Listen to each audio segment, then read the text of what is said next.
So if I was out 10 to the minus 6 in this bit in 10 to the minus 6, right? So so that's like a micron in your building site. So would you be out? Yeah, we don't You'd be measure less that than a small. micron, would you? We don't measure that small.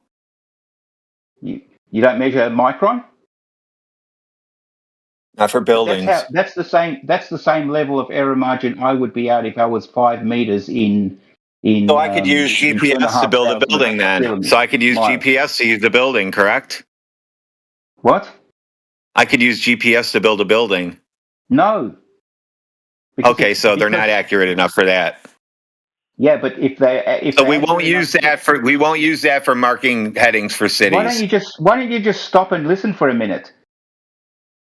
Well, I'm just clarifying what we are and we are not going to use. Because I told you we're not using GPS to do this. Talk.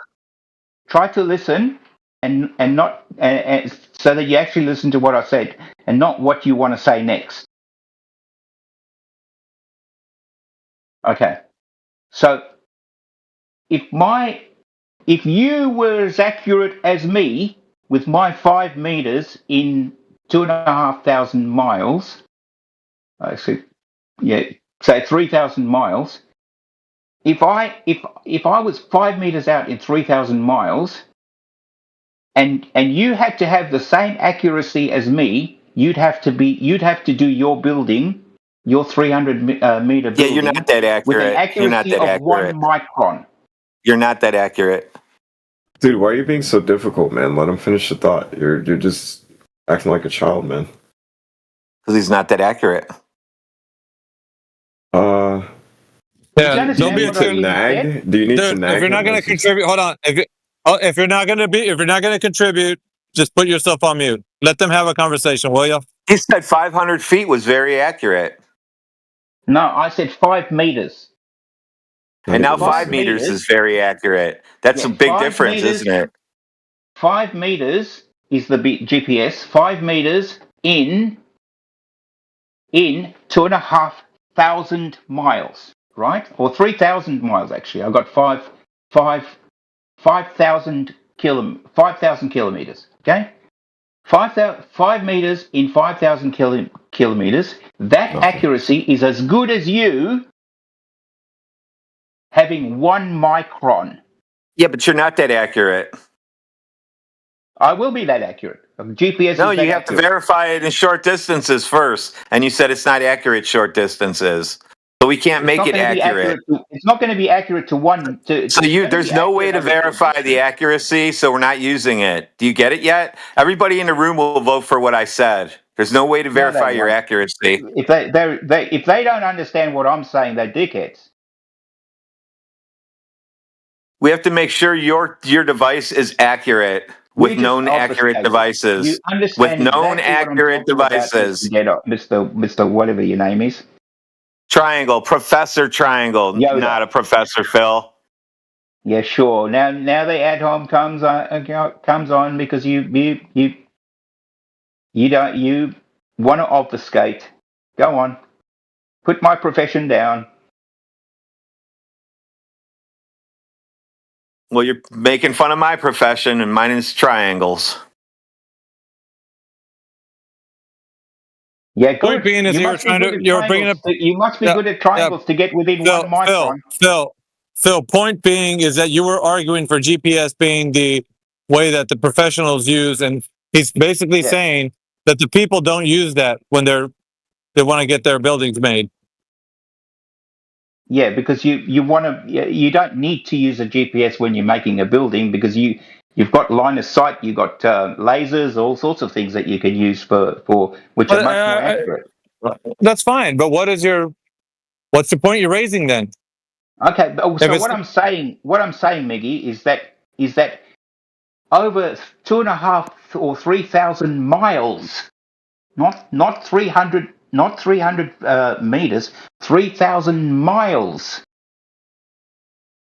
And then I get to be out by 5 meters. that's the same as somebody who's 300 meters being out by 1 micron. Do you know how small 1 micron is? Miggy, do you know how small 1 micron is? Yeah, it's very tiny. I'm not Yes. responding because I don't want to, but yeah, I do. Okay. All right. Well, if you're out by 1 micron, if you're 300 meters and you out by 1 micron, you're a magician.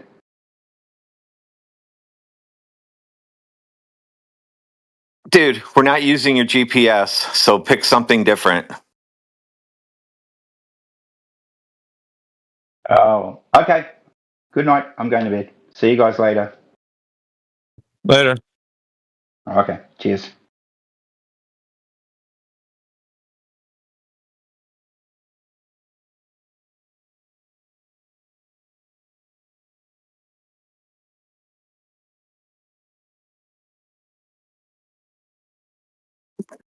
Another one bites the dust.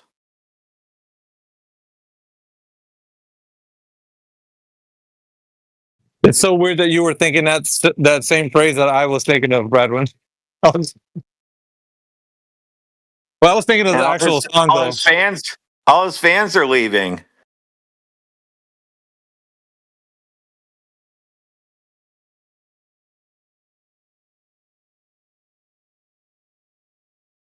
Doesn't know what a triangle is.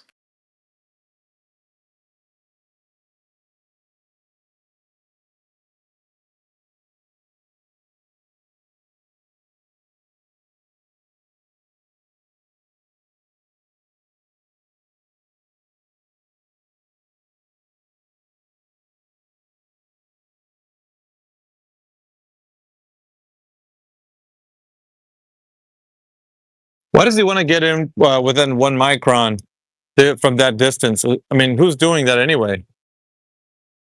Nobody. I think that's the answer, isn't it?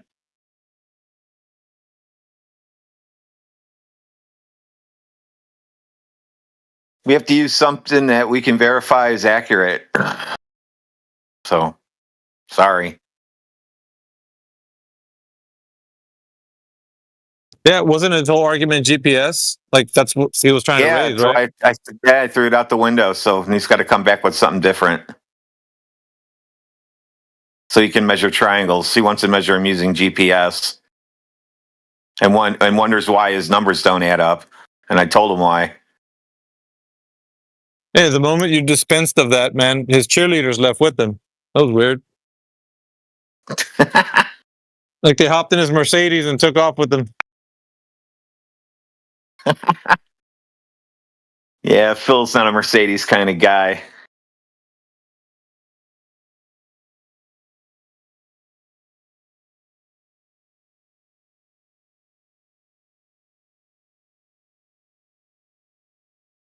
Yeah, it was pretty smooth, Rodwin. That's one of your smoother conversations, man. I was enjoying it.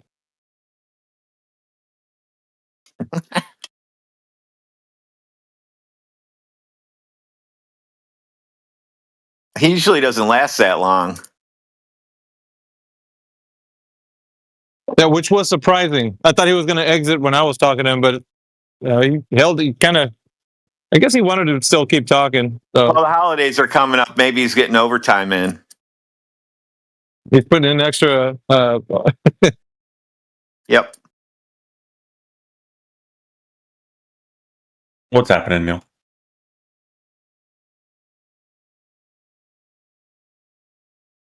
Hello?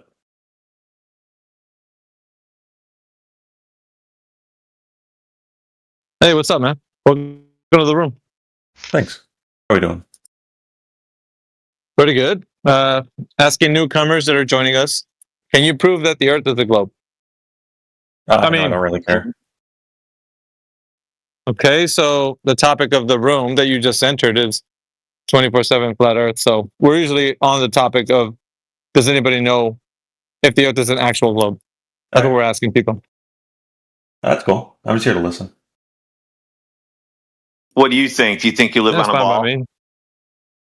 I think I live in Texas. Is that on a ball? Not really. No. It's like Neo in the Matrix, man. He's just dodging bullets right now. He just he doesn't want to get. I think it's fear. To be honest, he doesn't want to engage because if he finds out that he doesn't live on an Earth that's a globe, it's kind of shake him up a little. I don't really care, honestly. I'm still going to live my life. Oh, the way that that's Who the gives a best shit? ones. Ones that always say they don't care. Those are the best ones to freak out. And I think that regardless of what it is, we're on this earth for one lifetime. I don't really think that whether it's flat or whether it's a sphere or whether it's a triangle, I don't really care. Yeah, it matters to people when they're being told that the Earth is a sphere in academia and like everywhere you go, the words used colloquially, global this, global that. Mhm. So if people's minds are all on the idea that they live on a globe, why wouldn't that be important to you? Like that would be kind of a weird thing, right? For you to live on this Earth and be like, yeah, I mean they teach it in school and everything, but who cares, right? Because they're kind of Who cares? indoctrinating human beings to believe this. That's why Who gives a shit? we do. Everybody in this Well, room. then, hey, well, you're free to care, I guess. Oh, Yeah. he's one of those. He's one of the I don't care guys. Yeah. You know what's funny about Next, those guys too is he'll claim he'll claim he's a brain in the jar. He's not 100% sure of anything. That's true. Nobody is really that's 100% sure. Radwin, man, you're batting 1,000, bro. That Radwin's batting 1,000, bro. Do you claim to have optimal knowledge of everything? Optimal. What does that Yeah, mean? more than you, I guess, because I was able to predict what you were going to say next. Are you omnipotent? At I'm least starting to 5 think steps so. ahead of you. I'm sorry. Yeah, He's convincing Abe, me. think so. He's convincing me. There you go. There's your god. Well, he could be a demigod, you know. Hey, you're free to believe what you want. Well, he predicted that you would say that you don't know if reality is real, so and you said You so. want to know? You want to know I'm what like, I'm going to whoa. predict? I'm going to make a prediction. Go ahead. I'm going to leave the VC. Check this out.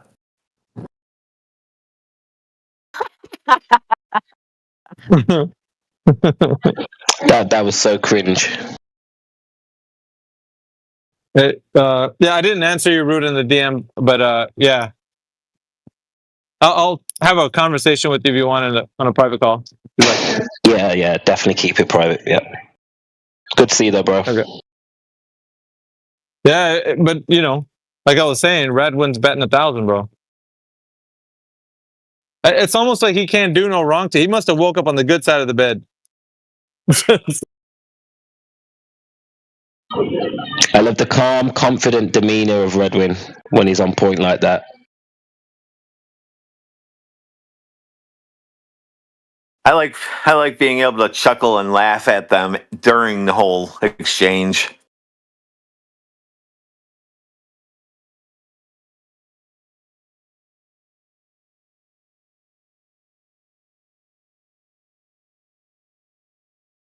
I noticed Q-Op was here earlier. Did he try and talk about TFE? I think that's his shtick at the minute.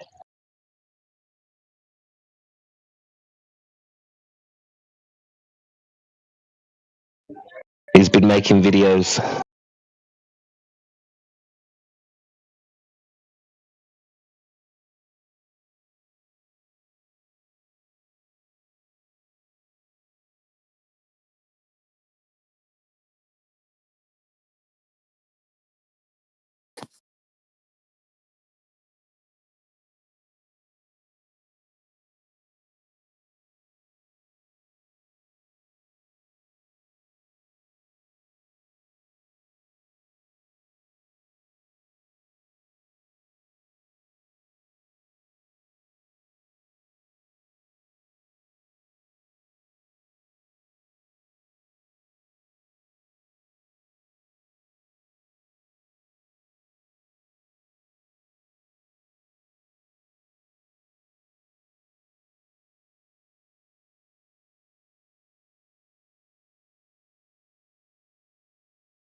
DJ, I like those infographics that you're sharing. Did you make them? Oh yeah. No, Dr. John D. Very good.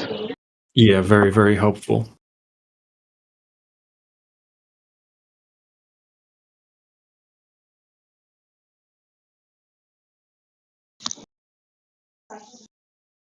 I noticed Callum's arguing in the side chat, but not in the VC. I hate when they do that.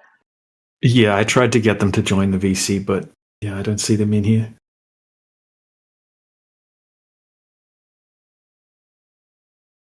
They're trying to argue that because there's such a thing as a Fata Morgana, it proves that a geometric horizon must exist, which is just insane. So Yeah, it's really dumb. yeah.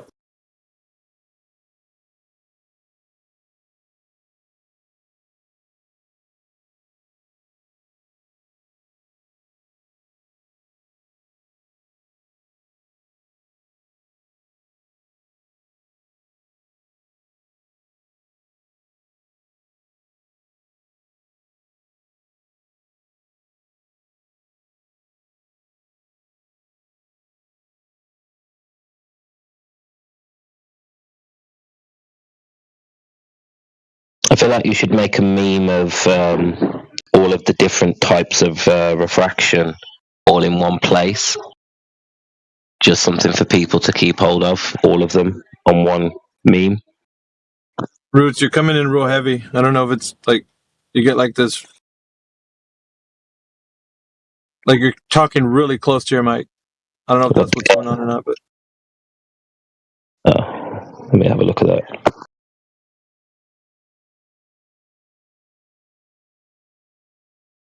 I mean, we could hear you loud and clear. It's just like, It's the testosterone. yeah, he's coming in strong. My mic's playing up.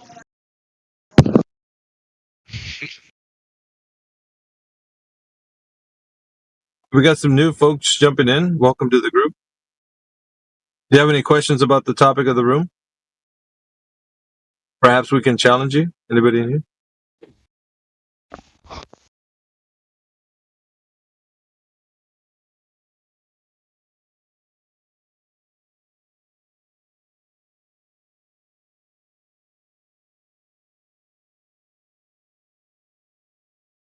Is that any different? Oh yeah. Yeah, sounds good. You keep talking. Sounds Yeah. good now. Yeah. Yeah, my mic's playing up. It's a wireless one, but I've had it for a few years now. Probably need to upgrade.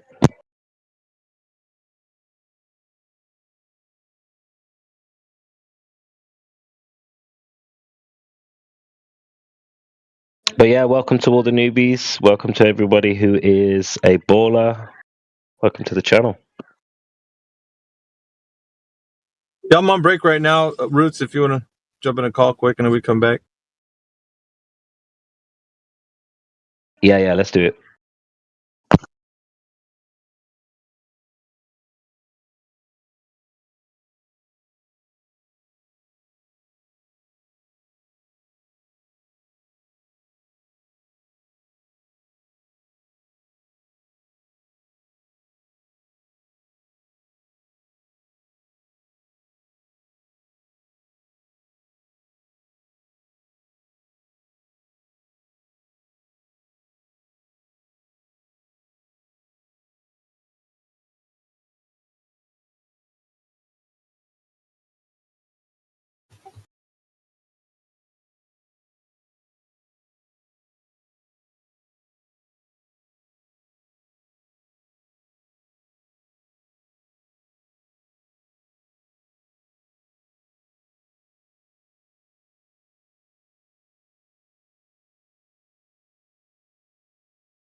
Yeah, but if the Earth was a globe, then that would necessitate a geometric horizon, even if you don't actually see that Again, it's an there's no such actual thing. How do you physical ascribe the distance or a location to an optical effect?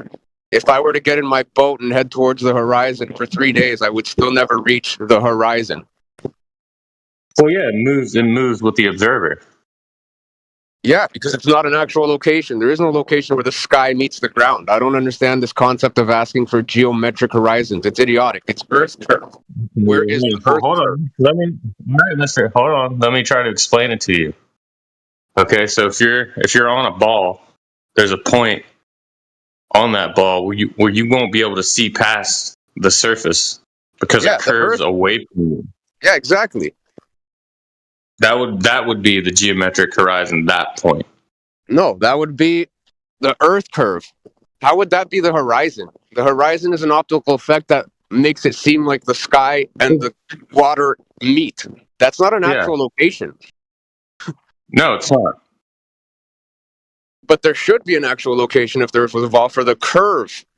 The curve should be Exactly. at X distance away from the shore. Yeah. So on any ball, you would call that point the geometric horizon, not the horizon that you see, not the optical horizon. It would be a geometric horizon, the physical horizon. But it wouldn't, because the horizon isn't physical to begin with. Yeah, we understand. We understand that. Now, do you understand that on a ball, as the Earth curves away from you, the point past you There's no will not point be in able to see. calling it a geometric horizon when you can just call it what it There is, which is is. Earth curve. Because it's not a geometric horizon, because again, there's no location for where the sky meets the fucking water. Nobody's saying that. Well, I'm not saying anyone's saying it, but they're implying it when they say geometric horizon. There's no such It's not. thing. There's just Earth curve. Then you don't understand the geometric part. I'm the only That's one that seems to do understand it because, again, people keep trying to ascribe a distance to an optical effect. no. Yeah, No, they are. it's The geometric horizon. Where is it? It's not called the optical horizon. It's called the geometric horizon. Do you understand what that means? The word horizon already describes what it is in its definition. It's an optical effect. You don't need to say optical horizon. The horizon is already known to be an optical illusion. With Yeah, no that's what the distance to it. horizon is. But when they're referencing the geometric horizon, they're referencing the physical location which of you could not see past. Correct, but that would just be called the Earth curve. That's the thing blocking it. It's not the geometric horizon blocking you. It's the Earth curve. No, it's not the Earth curve. The Earth curve is just the curvature of Earth. That could be the whole Earth. We're talking about the specific point past which you would not be able to see. Yes, I get that. And that would just be called the Earth curve. That's No, where you it's not can't see called past the is the Earth curve. Earth curve. No. Because it's specifically referencing an optical effect past which you would not be able to see, regardless of the place being a physical location that you could see or not. All I'm saying is when people come in here, they ask for distance to Earth curve. They're asking for Well, where. listen, They're asking for distance. the term confuses you, but it doesn't confuse other people. It's okay if you don't understand it. I'm trying to explain it to you. Oh, I get your explanation, but it's an oxymoron. You guys keep trying to describe Well, distance no, as optical illusions. you don't seem to understand it. I think I'm the only one that does because you guys keep saying geometric horizon. That's the most idiotic two words You're the together you smartest can make. person. You're the smartest person in the room. I I'm get not it. the smartest, but I can make sense of what an optical effect is and realize you can't describe a distance to something that's just an optical effect. Explain to you what the optical effect was? I completely understand that. You don't understand what the term geometric horizon is referencing. It's not referencing the optical effect. It's referencing the geometric effect, which is in the name, the geometric horizon. Yeah, you keep trying to describe geometric horizon, but again, you just admitted there is no location for such things. So how could it be a geometric horizon? It's just Earth curve. It's literally the hump of the Earth, and it has to be at X distance from the shore. So everyone's claiming it.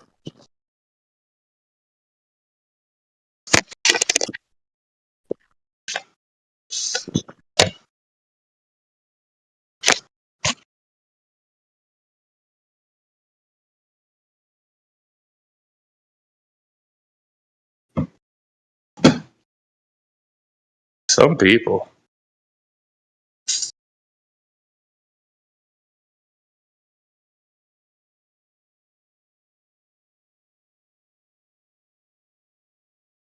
It's not that hard of a concept to understand.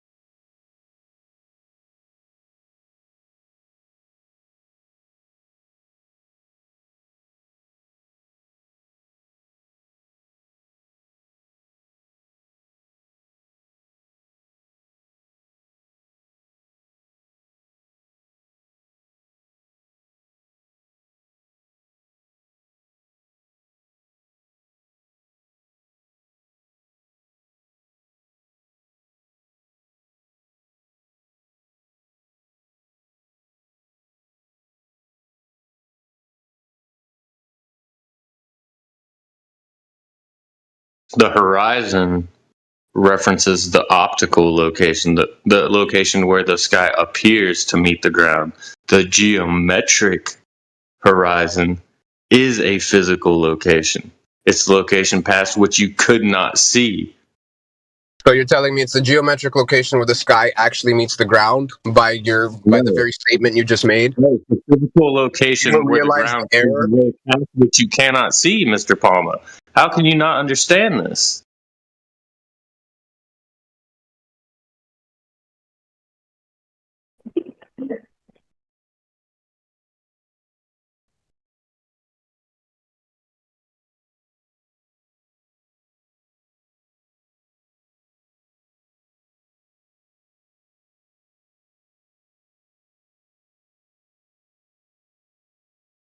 It's in the phrase, the geometric.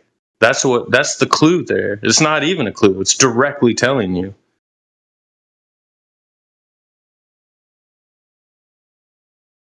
Maybe you're new to realizing that the horizon is an optical location and it moves with you. It's not a physical location, and that may have blown your mind. What's it telling you then? It's telling you the point at which an observer should not be able to see, given the curvature of whatever geometry they happen to be observing from. In this case, we're talking. It's blocking you. It's not the horizon blocking you from seeing anything. The horizon can't block you from seeing anything. It's optical. It doesn't block you from seeing anything. The geometry that you're standing on will. Exactly. You're almost there. You're like halfway there. That's cute. That's cute from someone that thinks that, geometric location where the sky meets the ground. Like, you sound so confused now, but it's describing a distance. Good luck with that. Let me know when you reach the horizon. You continually misrepresent what the phrase means, even though I've already explained to you that's what it's referencing. I'm not ascribing a physical location to something that's optical. Nobody is. An optical effect. Well, you're the only one in here. You have a twisted view of what that means, and I've explained to you what it means, but you just won't. I'm an English major. I understand words. I understand how words work. Right? Okay, well then still man the position then, Mr. Palma. If you understand it, let's pretend for a second that you understand it and explain it to me. What does geometric horizon mean? What is it referencing? No problem. No problem. Oh, no problem. I'll get right on it. All right, let's hear it. I'm on it. He can't do it. Let the record show. Oh yeah. I'm on it. Let the record show that I've explained it because he doesn't understand it. He refuses to understand it. Horizon. You haven't done anything. You haven't said much of anything. Hot air. Where's your geometric horizon? Give us a So you won't. You can't do it. You can't do it, or you won't do it. You can, but you won't. horizon you're claiming You're just exists in going to reality? refuse to? Yeah, what's the distance where the sky appears to meet the water? What's the distance? You're breaking up, Mr. Collins. You're hard to understand. Your geometric horizon. Give us the distance. You're claiming it, so where's the distance to the geometric horizon? I mean, that depends on what geometry we're talking about. Do you even understand what geometry that's referencing? You know what? It is a flat Earth. It's talking about the physical location. There's only two geometries we could Past possibly be what arguing. you wouldn't be able to see. I've already explained this multiple What times. geometry? It doesn't seem to be getting through to you. Yeah, you don't understand basic words. Optical effects. You're ascribing physicality and location to an optical effect. That would just be the horizon.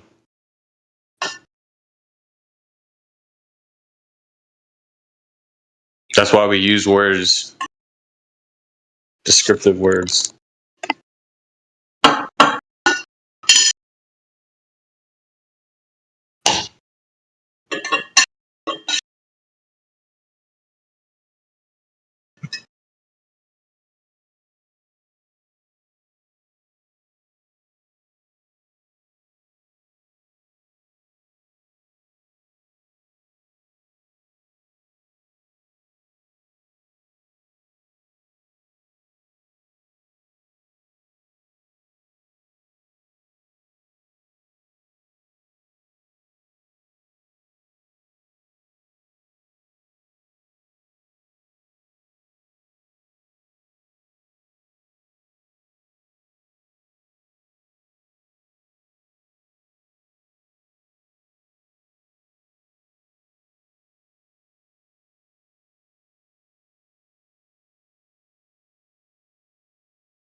It's usually the people the globe enthusiasts that come in here screaming about things that don't understand this is usually the people that go with flat Earth will actually take the words and try to understand what they mean. But this guy just,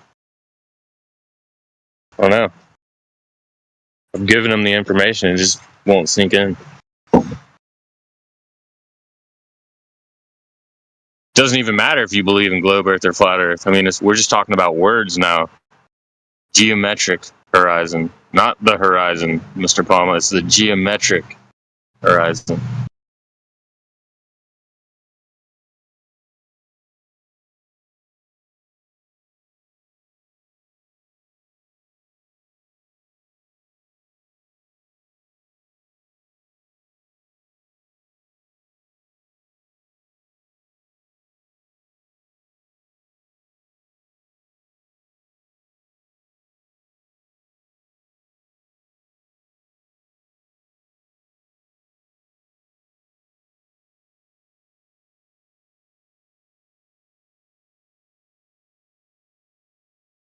It's not. There's nothing painful about the geometric horizon. Okay, the reason people ask for the geometric horizon is because that is a point. If you're on a ball, if you're on a geometry, if you're on a shape that is curving away from you on a ball, there would be a point on that ball past which you cannot see. Now, the horizon is an optical effect. It changes with the observer, but what it can't do, it can't change. It can't go past that point on the geometry which curves. There's nothing that's going to bring that above the curve. So that would be the geometric point at which you could not see past. Do you understand? The thing blocking is Earth. Exactly. The geometry. Well, it's the geometry. Why aren't we just asking for distance to Earth? When you say distance to geometric horizon isn't blocking your sight.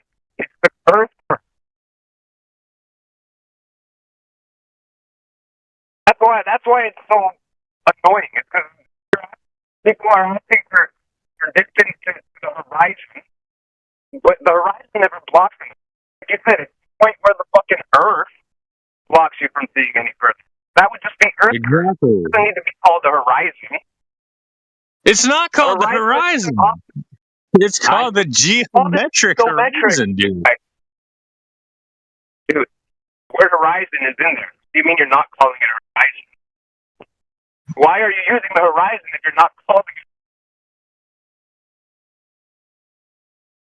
Why? Okay, what's the most common argument, Mr. Palma, when you see boats go over the curve, right? And that's what you're seeing. You're seeing boats go over the curve. They're starting to be blocked from the view.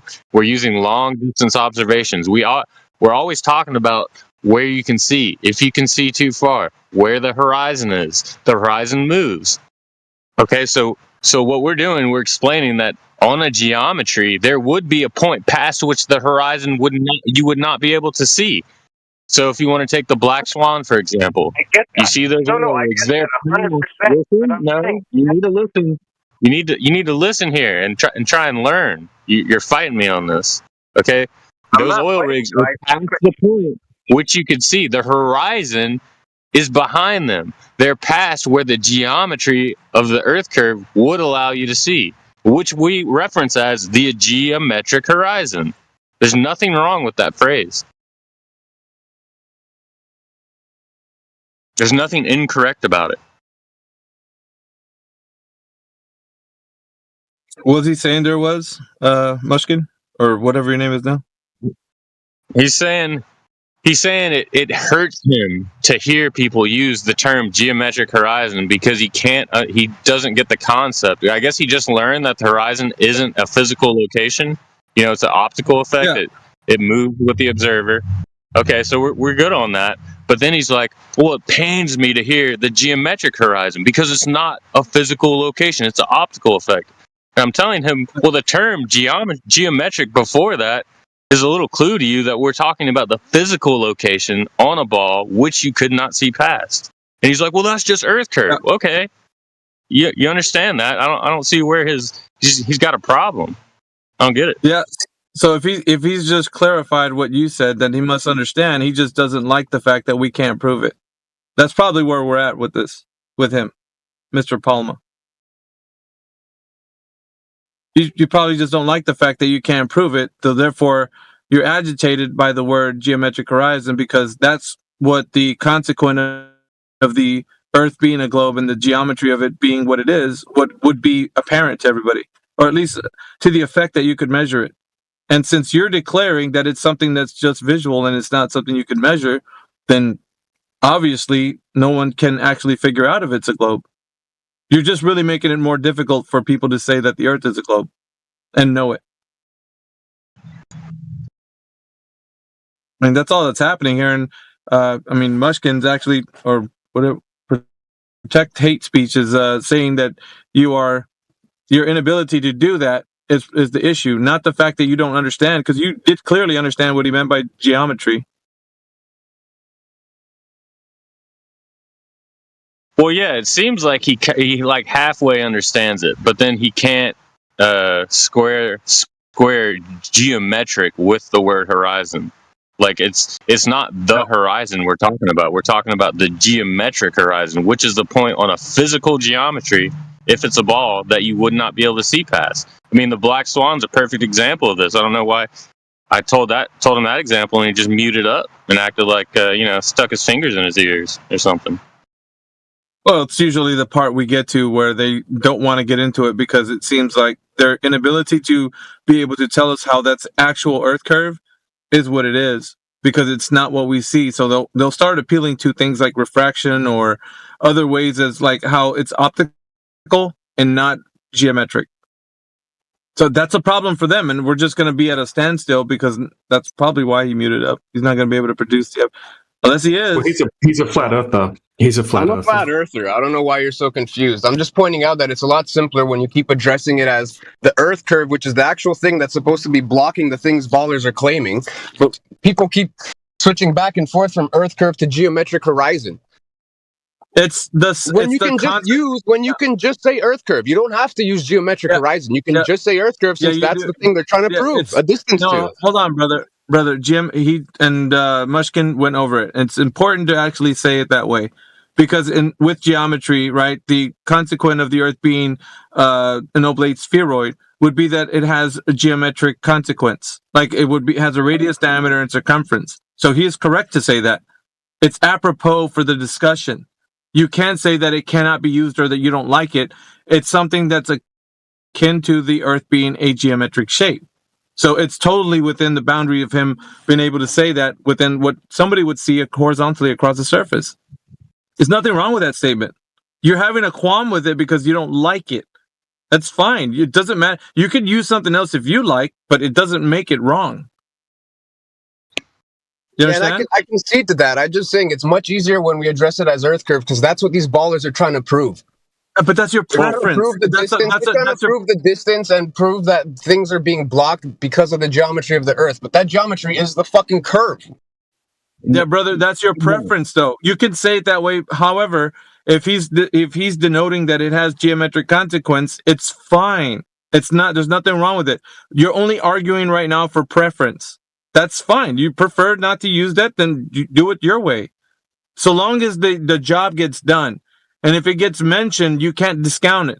You can say, yeah, we can say that too. I just don't prefer to use it. You can say that. Nothing wrong with that. But he can say it all full well, knowing that it doesn't break the idea that what he's talking about is the geometry of the Earth. You're just talking about preference right now, though. There's nothing wrong with that. You can prefer not to use it. And it might seem like that. That might be it. It might just be a preference thing. It just seems a little more confusing to people who aren't in the know, who aren't part of this channel, who talk about flat Earth and all day long. When you say geometric horizon, it sounds like you're ascribing distances to a place that doesn't have a distance. And that's what confuses other people. That's why No, it does have a distance. it's better to use Earth curve, because that's what they're arguing for, is Earth curve. A specific point, though. The Earth curve isn't a specific location. Overfence has put that in the chat, and it makes perfect sense. Earth curve isn't a specific location. When we're referencing the geometric horizon, that's more specific. We're talking about a specific place. So that's important when we're having this discussion, to be able to talk Where about is that specific place? Well, it matters where you're observing it from. I love it. Not a non-answer. Thanks. Well, hold on. I just want to say, I just want to kind of build a bridge to what they're both saying. You're trying to talk about it in a different way, Mr. Palma, and then Mushkane's trying to say that if we're talking, that was it. Yeah. Listen, if he's saying geometric horizon, he's not advocating for the horizon being geometric. It's a claim for the globe being a geometric shape. So he's right as well. So I'm not saying you're wrong, Mr. Palma. I'm saying his choice of the way he's describing it is being more specific to the geometry of the Earth if it was a globe. So he's saying, okay, if they're saying that it's a geometric shape and he's giving a distance to that geometric horizon, the natural consequent of it being a geometric shape would be that it has a geometric horizon. So if it is, then it would have that, but it doesn't. So he's kind of pointing that out. I don't know. At least I think I'm trying to steelman you. Yeah, that's correct, TV. Yeah, exactly. I completely agree. Look, the diagram in the side chat is showing it, right? So all of the blue part, right, that's the curvature. Okay, and then the little yellow and red dot, right, that's where the geometric horizon would be, depending on how high you are if the Earth were a globe, and it would be at that exact distance. Yeah. So it's fine. It's fine. I think if Mr. Palma wants to go a different way with it, I don't care. I mean, if he's getting the job done, that's fine. But he can't discount people that are using geometric horizon as a way to say that this is what the ballers are claiming. And it's okay to say that because that's what it would naturally have to be if the Earth was an oblate spheroid. There would be things that can be measured to the horizon that they say ships disappear from the bottom up from. That's what it would be. So we can't walk away from that. That's what they're saying in the mainstream. At least that's what they're claiming. And okay, fine. People don't know what it is. Like you said, it might be confusing for some people, but that's why you have a discussion with them to tell them about it. That's where you educate them on that fact. That's what this whole thing's about, man. You don't just say geometric horizon and leave it there. You tell them what it's about. Why would it be a geometric horizon? What's the reason why you're saying that? And so that would follow an explanation of what you mean. Fair enough. I mean, but that's like, I guess the argument here was just like, I think it's not splitting hairs, It's but like semantics. it is just like you choose a different way to go about it. And for me, I don't care so long as the message, the context is getting conveyed to the individual. The reason why I'm adamant about keeping it to Earth curve is to make ballers. It's to not cage them, but to lock them into their claim that it's an Earth curve that's blocking the ships or whatever the hell is blocking our sight. So I'm trying to box them in and keep them to the Earth curve argument and not distances to That's horizons. fine. Because it gets confusing when you start trying to describe distances to horizons, because we all know there's no such thing as a distance to a horizon. Yeah, I know That's that, why I Mr. tried. Palmer, That's but why I on a globe there would be a distance to a horizon. That's the point. Yes. Yeah, did everyone miss the day of compound words? Geometric horizon. Yeah, not horizon, geometric horizon. That's what I'm saying, the distinction between the two. Because you can't give a distance to a horizon, but yeah, to a geometric horizon, the limitation of a shape to where you can no longer see past the other side. Yeah, I get that. Yeah, that's what we're saying, and that's what they're claiming, and that's what's So not we're all happening. in agreement. Yeah, we're all in agreement. I just like to use Earth curve because that's what the ballers have to prove. I know, you know what I mean? Like, Mr. Palma, I've been saying it for like 10 minutes now. It's a preference you have. And I said, I don't have a problem with that, dude. This is your style. Everybody has their own style of how they do it, right? So long as the context of what you're saying gets conveyed to the individual that you're speaking to. That's it. Like, you can't, okay. And now, Mushkane, I don't know if he's a baller or he's flat earth or whatever, but if he's advocating for this position, then you can't take that away from him. You can't say, no, you can't use that, man. That's too confusing. Let him do it the way he does it because it's still apropos for the discussion. Except for you don't want to use it because you choose not to. That's it. yeah, it's more so just to keep ballers locked into their arguments that they're trying to prove Earth curve. That's all. Yeah, I know, keep dude, keep the language limited to what they're actually supposed to be proving. Brother, you can't limit someone on how they're doing it if it's still a part of the discussion. A geometric horizon would still be needed to be discussed. And if somebody wanted to talk about it, you can't jump in there and saying you can't use that. I'm trying to tell you, you can do it the way you want to do it because you feel like that's how you get somebody to the end game. But if you're telling somebody else that they can't use it, that's wrong. You can't do that. Because it is a part of this I whole... agree. I'm not saying you can't use it or you shouldn't use it. That's his method. That's his method. Right. Okay, well, I guess it's court's adjourned, I guess.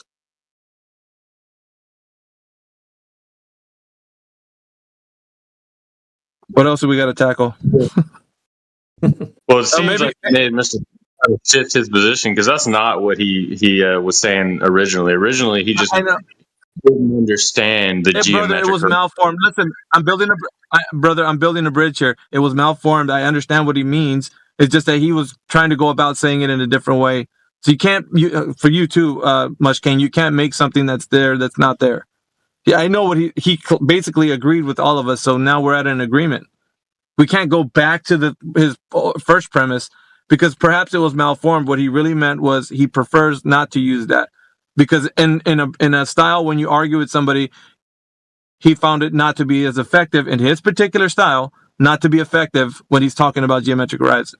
So he found more usefulness in just saying Earth curve, which that's fine.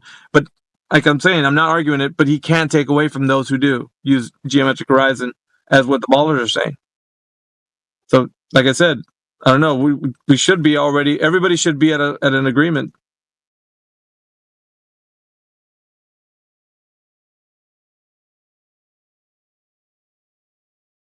I can't make somebody do what I do, and vice versa. You can't make somebody do what you do. You do it how you do it. So long as it isn't like way out of bounds, something that's not even close to the argument.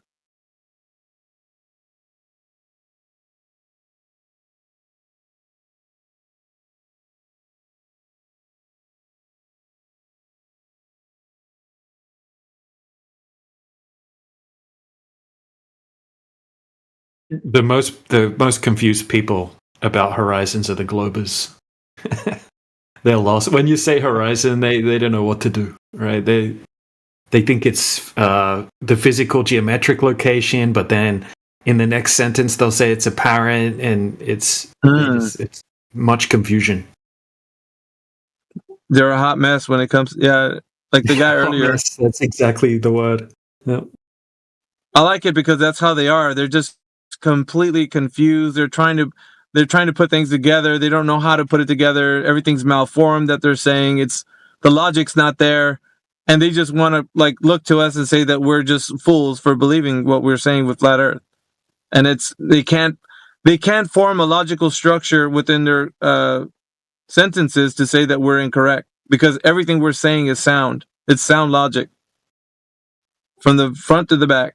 So, and that's what I'm saying. If people want to critique what we're saying, I'd want to hear how the logic's not right.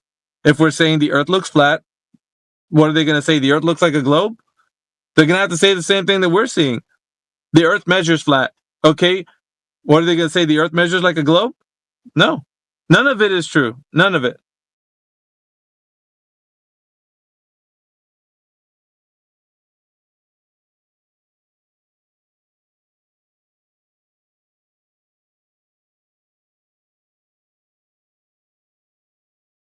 Everyone's saying Mushkane is Team Globe. Are you Team Globe, Mushkane, still? Yeah, that's correct.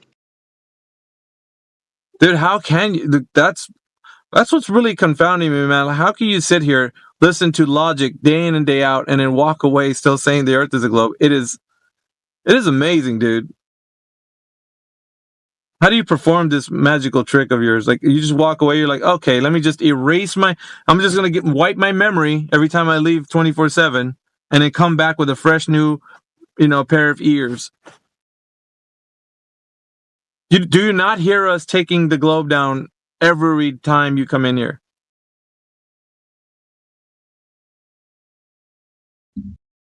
I mean, yeah, I hear that. That's what I'm saying, bro. Like, how much more do you want us to prove it to? Honestly, I know some people are waiting for the professor, the PhD guy, the guy who really knows that the Earth is a globe, but snubs his nose up at us and says, I don't got time for those guys, to actually make time and come in here. I'm hoping that guy does actually come in here and sees, from an academic standpoint, if they can actually hold to the logic and hold to the actual evidence. That's been done. Well, I mean, I'm talking for Mushkane, like, I think he's waiting for, like, this guy who's out there. Yeah, maybe he can't do it, right? Maybe he's unable to, or not capable of, but maybe perhaps there is a guy out there that could. I'm waiting for him to think of that one guy that he's just going to make a difference to come in here.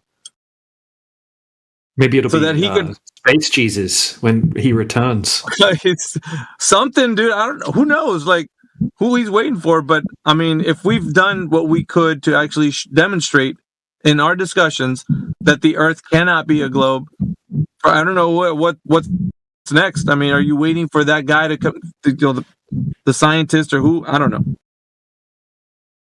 No, it's not about like a discussion that's going to move me. Like, if I was actually going to make a judgment on that, on what the shape or the surface nature of the Earth would be, it would have to be kind of like I would have to do my own, I guess, test or experiment. That's why I'm waiting on this guy on YouTube. He's working on a pendulum, because I think proving the motion, if you can measure the motion, then from that you could get to the surface nature.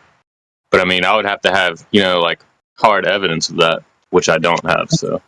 Oh, that's a faulty premise, though, man, to actually think that you're going to go from the motion of the Earth to the actual shape of the Earth. Wouldn't it be the opposite? You'd want to start with the shape of the Earth, then go to the motion? Just saying. Well, yeah, I only realized that after I realized that actually measuring the Earth is very difficult to do, but measuring the motion is actually easier. Nobody's claimed to do that has the evidence for it, which is kind of crazy. There was a pendulum in the 1800s. But why would you say that's true if you said nobody's ever done it to like provide evidence of it? Like, wouldn't that be the obvious like thing? Like, if nobody's ever done it and can prove it, like, then how can you say it's still? I don't know. Like, you have to make Because that that's- make. Well, that's the thing. It doesn't make sense if it is measurable. I mean, motion is measurable. We can measure it using a pendulum. Why hasn't anybody done it? Well, they say they did it in the 1800s. Well, obviously, I guess record keeping wasn't as good back then.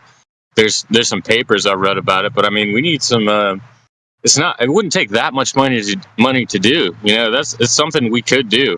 You could raise like maybe a couple $100,000 and get that done. So, I mean, I'm waiting on it. Somebody's going to do it. Think about it like this, man. You have all of academia for the length of time that they have these institutions that have been like regulating what higher learning is. Nobody's come up with something. Mushkin, at some point, dude, you got to throw up your hands and be like, you know what? I mean, I got to give it to that, man. Like, we have a lot of people that are super knowledgeable about the world around us, and they can't figure that out, and they should have already. Come on, bro. Like, doesn't that spark your interest at least a little? Think of all the institutions we got out here, man, of the prestigious schools that people can go to, of the type of learning that you can actually achieve, and nobody's figured it out yet. There's not one single example. Well, it has sparked my interest, obviously. I'm here. Well, I mean, and then go on. Well, yeah. My interest has been sparked. I've done a lot of research on it. Now there are institutions that have pendulums there, but then you do a little bit more research, and actually they're tuned to give that result. It's not actually a free floating pendulum. It's driven pendulum. That's right. Unit to get the Isn't that frustrating that you're trying to give the globe Earth as much credence as possible, and they're making it difficult for you to do that. Sounds like what I'm hearing. Exactly.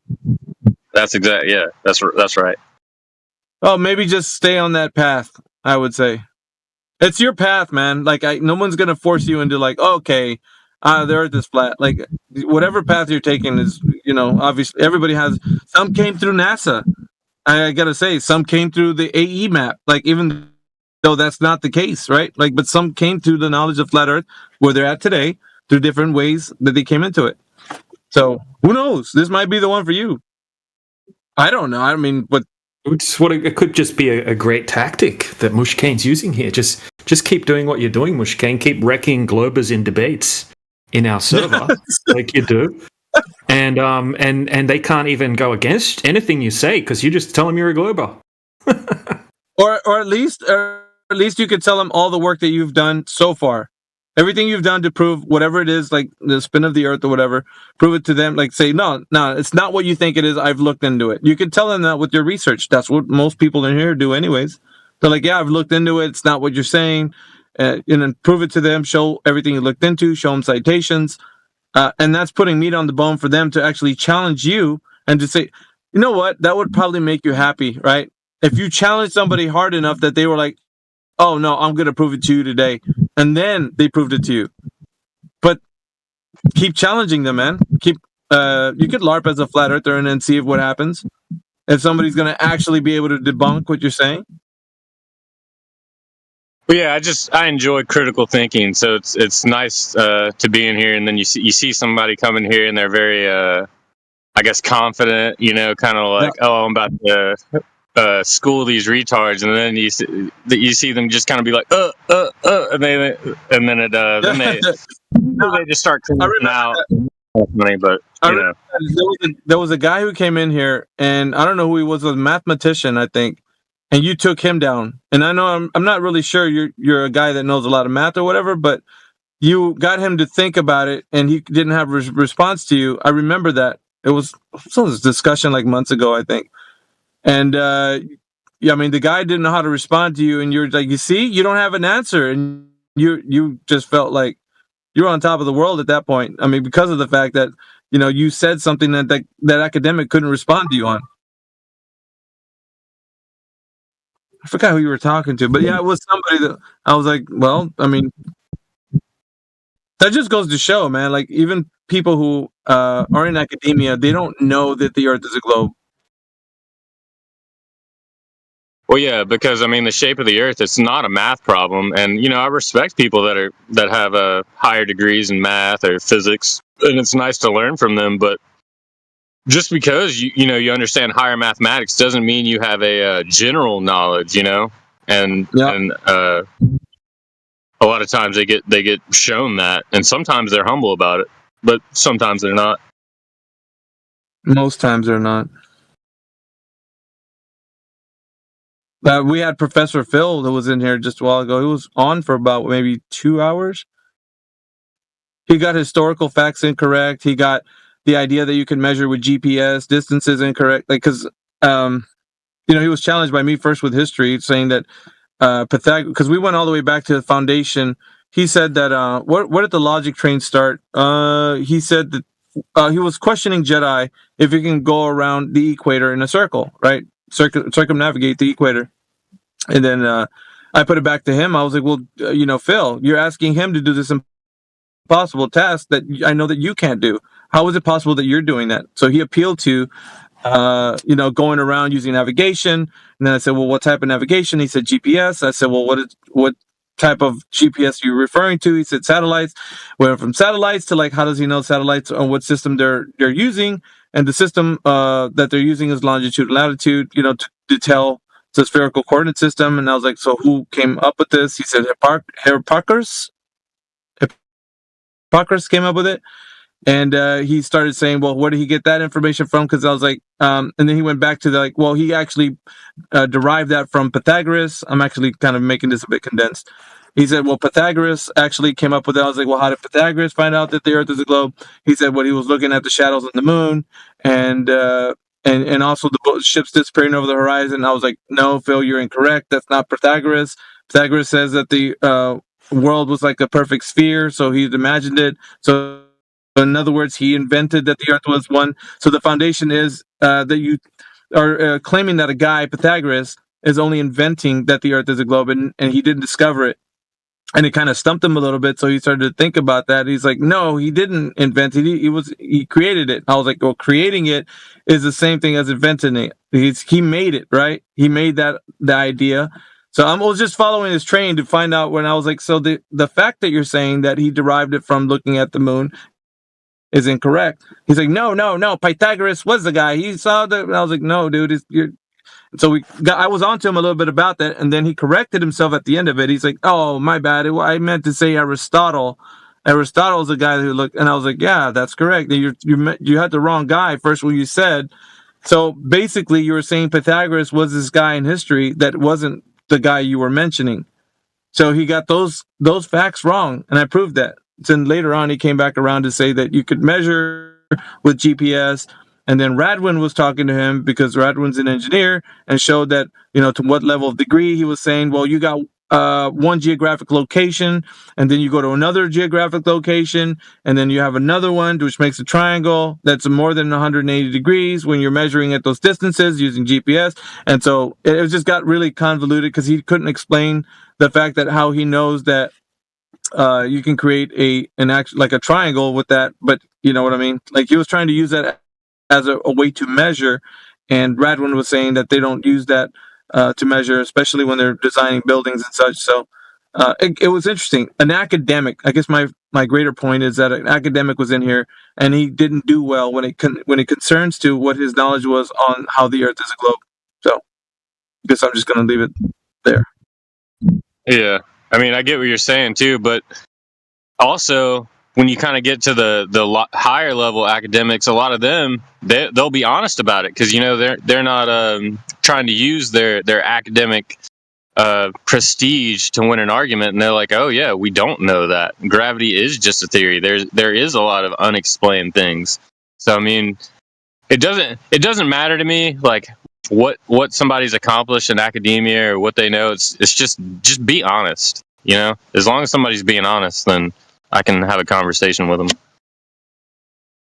Honesty doesn't really follow the globe, so it's hard for them to be honest when they have to lie and cheat and get their way by not telling the truth. So It's not. It's part of what the globe is imagination. So, in order for you to conjure that up, you'd have to lie about a few things and fudge a few numbers in order for you to make it be what it is. Make up a couple people. Yeah, and then get your historical facts incorrect. Just a number of things. We've proven that the Earth isn't a globe on multiple levels, right? Intellectually, with data, logically, in every single facet of being able to describe what it is and how it is. It just isn't.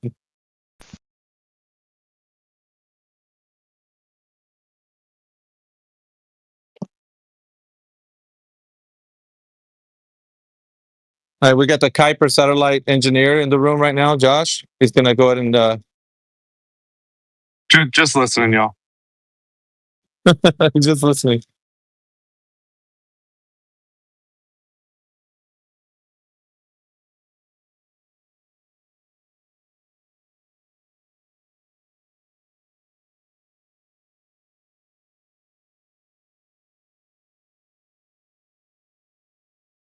Good morning, Indio. How you doing, bro? Doing good. How are you? It's been a pretty good morning, man. Actually, did you clock in already? I already got my overtime hour, so I'm gonna get back a little bit. I got hazardous duty pay from yesterday. Oh crap! Are you gonna be out for long or what? Oh, I'm not out. I'll come in here with my wooden leg. Yeah, I heard you last night, dude. Yeah. I probably had to ask you last night if you thought reality was real from last night's conversation with Mage. Well, we now got Mage just saying measurements don't really exist and they're just made up in your mind. Yeah, you gave him the Kansas soup analogy? Yeah. He was literally arguing that measurement is just theoretical and abstract. Who else did that? Somebody else did that a couple months ago. I'm like, wow, they're going low now. Now they're just like, Yeah, exactly what I was saying to Mushkane. You have to lie and cheat just to get into believe that the Earth is a globe. All of that just to believe the Earth is a globe. That whole song and dance. yeah, we can't know anything. Even measurements are imagination. So you can't know the Earth is flat because measurements don't exist. So even if you measure the Earth is flat, you're in the same position we are, Fantasyland. I don't think so. Don't try to drag me down into your cesspool.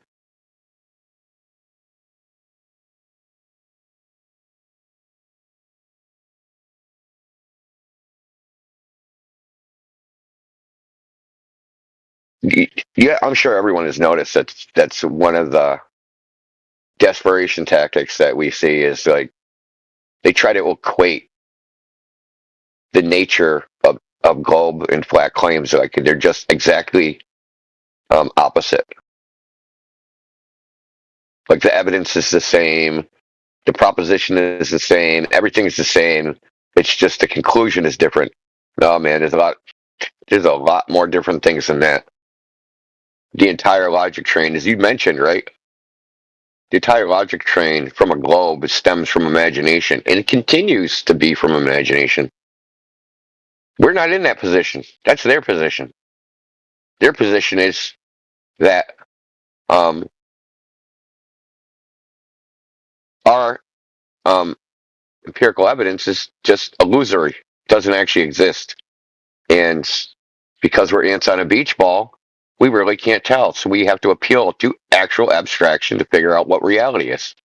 We have to create reality in our mind and then compare our mental construct to reality. And that's how we figure out what reality is, instead of just saying, hey, how does reality present itself? Oh shoot. That's no, leave that alone. Go into your mental state, have the hamster on the treadmill, spin the wheel a few times, and then maybe you'll figure out what reality is.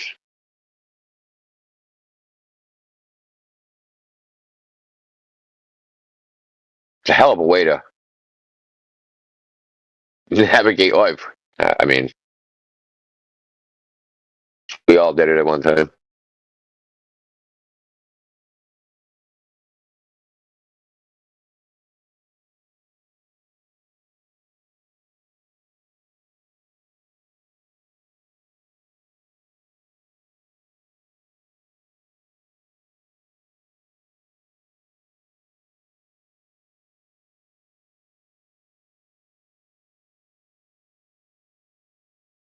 We got Quad at the bottom. What's up, Quad?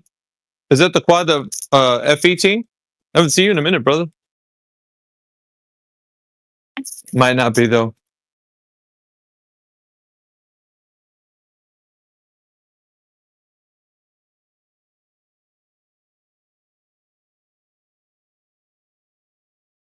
Did you hear JJ? Ice JJ, whatever his name is. Yeah, JJ Fish. Yeah. My God, He's that dude he's stuck in his lie, man. Like he can't get out of it. yeah.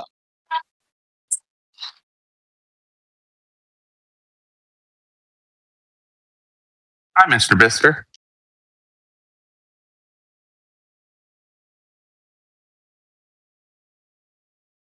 What'd you say?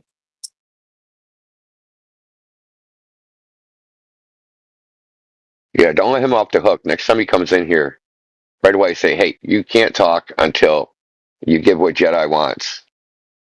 Direct measurement of curvature from a satellite.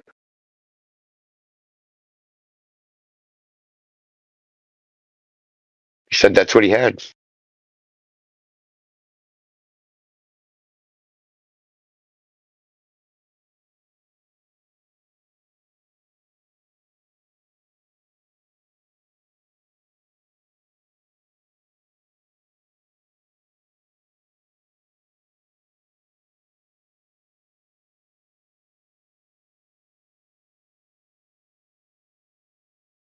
But just to build on what you said about academics, there's two types of academics we encounter.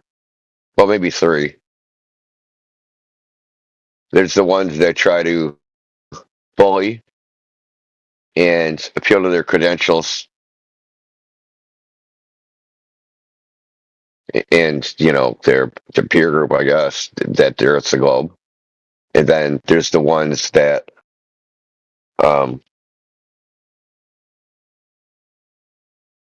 are pretty much just incredulous.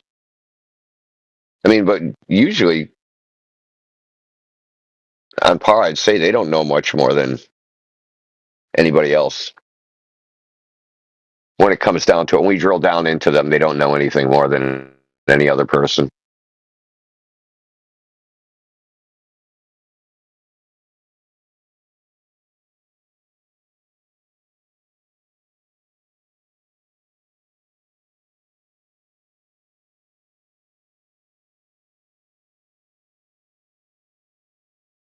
We should also make a list of bad Glober arguments.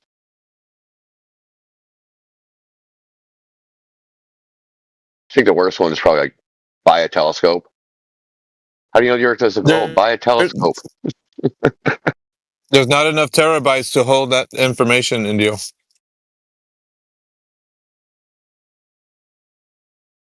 That list would be so long, it would never end.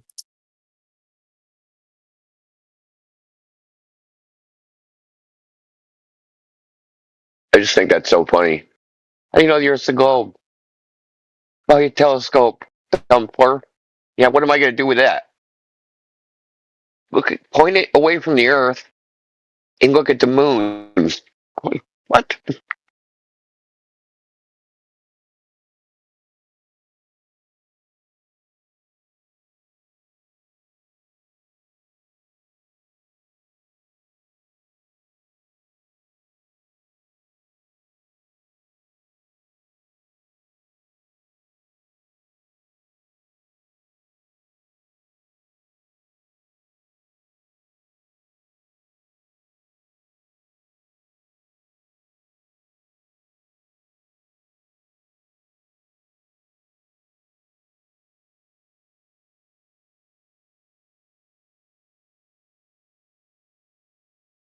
GPS is pretty weak too. Well, most globe earthers like, it's like, how do you know you're the globe? GPS. And the only thing they know about GPS is just like looking at their phone. Look at your phone and look at those numbers. That proves Earth's a globe. Like, what?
Yo, is Clipcord still around? Show him in the chat. Dude, he's got to have a repository somewhere, right? An archive.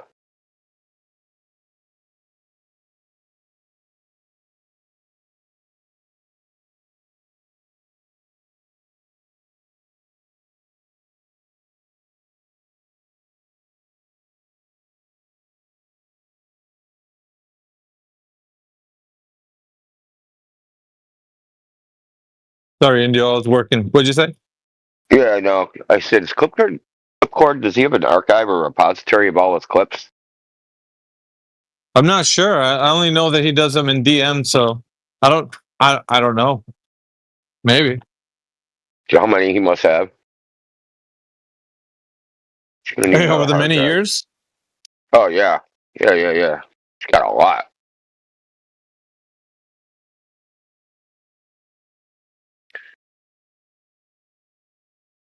I'd like to just turn a bunch of them into like YouTube shorts.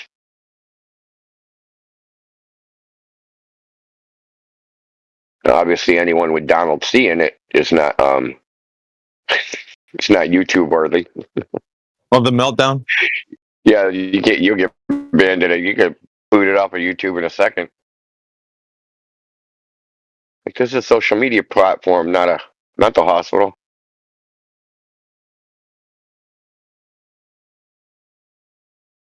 Maybe you couldn't Oh, tell does the it, way he was Josh? acting. Over the fence is asking if Josh does he belong in the room for Goldberg who promised data they don't provide. I mean, you got any debts outstanding, Josh? I'm the debt collector. If you promised anybody some sort of data or evidence, and we're still waiting on it. We're making a comprehensive list because these things keep getting fallen by the wayside. I'm still waiting on laser tests from freaking 7 years ago by a guy with 3 PhDs.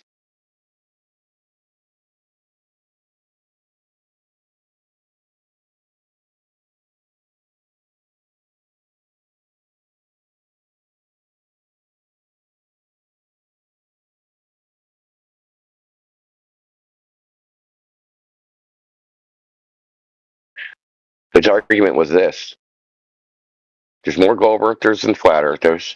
Flat earthers have done laser tests. Therefore, just because of there's more globers than flat earthers, there must be more globe laser tests than flat earth laser tests. That's how he proved there's laser tests that prove the globe. I said, okay, get one of those. He goes, all right, I'll be right back. He went on mute for like 10 minutes and then dropped, never to be seen again.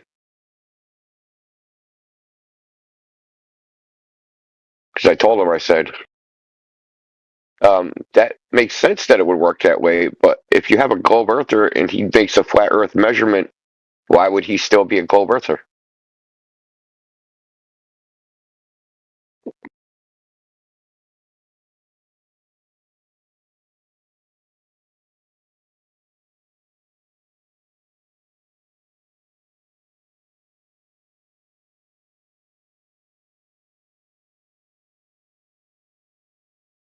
Oh, the temperature thing, wasn't that one of the things Josh was supposed to produce? The thermal unit that does simultaneous negative 100 and positive 300 or whatever they said it was. I wasn't here for it. I just heard people talking about it. Yeah, good luck telling him to tell you what facility it's in, and good luck telling you if he's ever He won't even tested tell it. you the facility? Well, Is that depending bad? on where. How Well, about what it's continent? pretty. We do that? Yeah, it's pretty bad.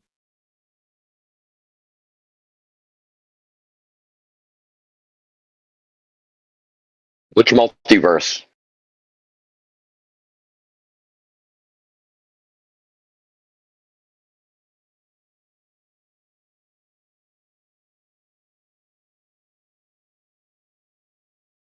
Yeah, it's far from here, but close to there, India.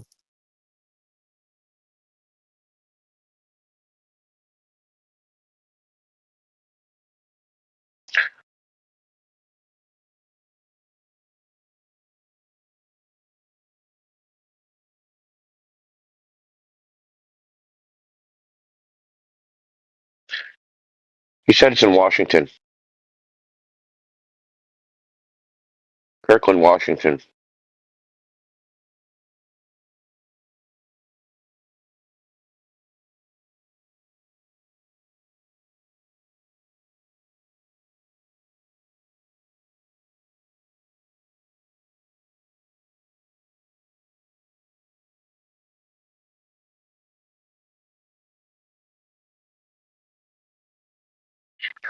My understanding, though, is it just fluctuates in temperature, that it doesn't actually do a simultaneous temperature profile.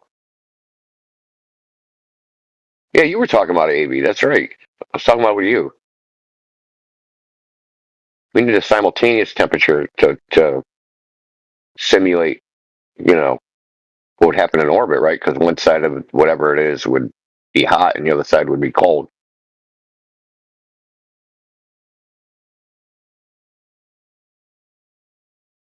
What was that burger from McDonald's? Keep the hot side hot and the cold side cold.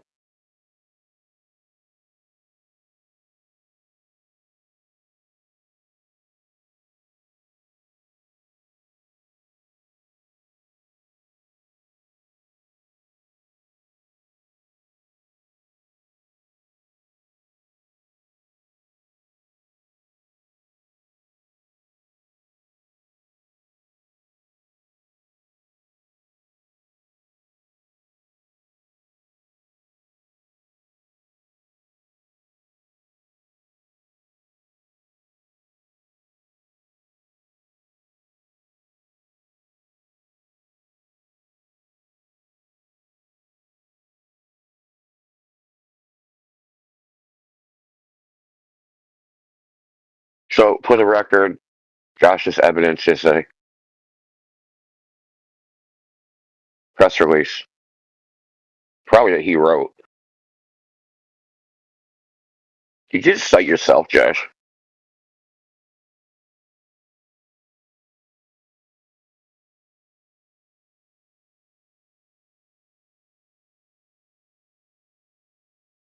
Should I call you Joshua? I don't want to call you Josh if that's like you don't like that shit.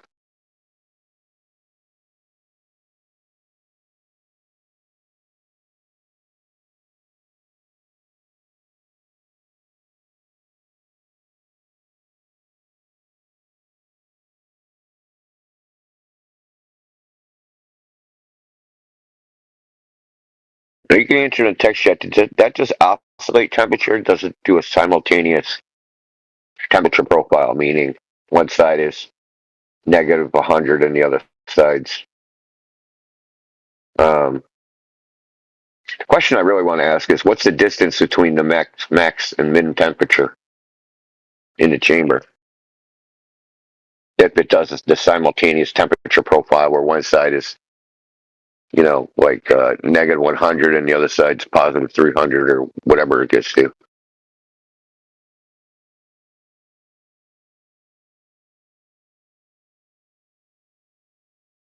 Good luck wrenching that one out of him. I was asking the same question. I mean, that's one hell of a temperature gradient, man. You think you have refraction over the water. I mean, Jesus Christ, you get crazy refraction. It's a vacuum chamber, so they're good, right? That's what the answer was to me. It just works. It just works.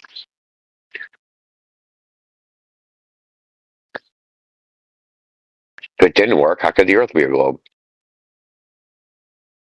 I was telling him about the components on that satellite. Because you got to think of all the constituent parts that make up the satellite what it is.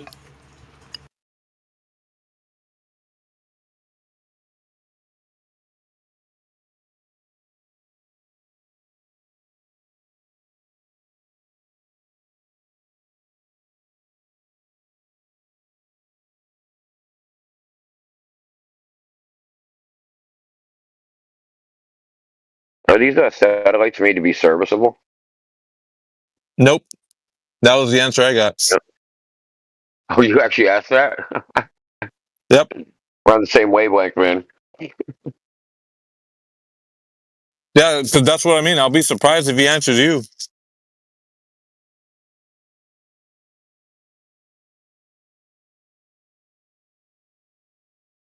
At the end of his discussion with me was like, well, I'm only here to just have conversation. I don't care either way to prove it to you. I'm not here for that. What you said?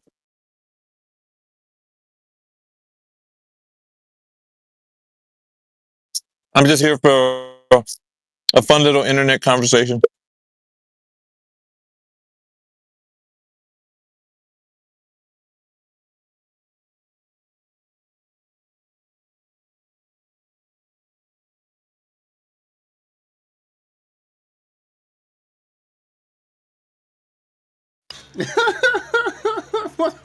I'm looking. I already have Amazon Prime, Josh. You can't sell it to me twice. Sorry. I'm laughing because I saw the picture DJ posted at 11:04.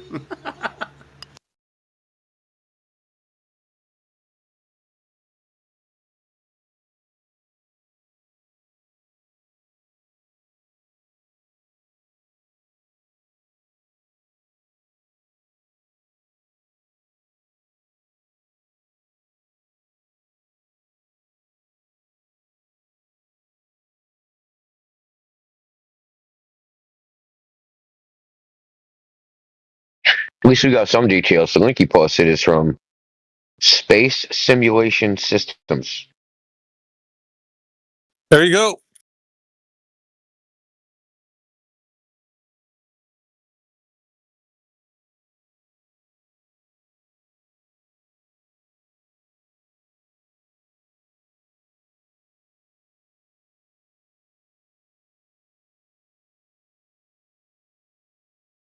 Now, the people that designed that, do you think they know the Earth is a globe?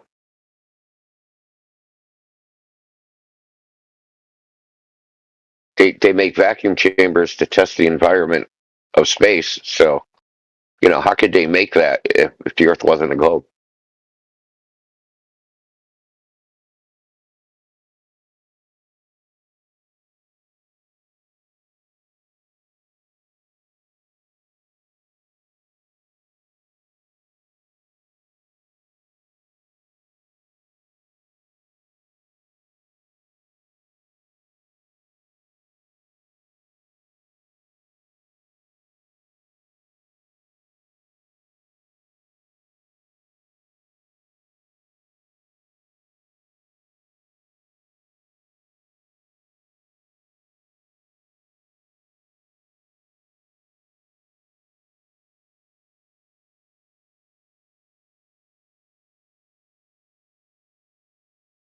Yeah, it looks like a tiny Earth, Josh Ingersoll.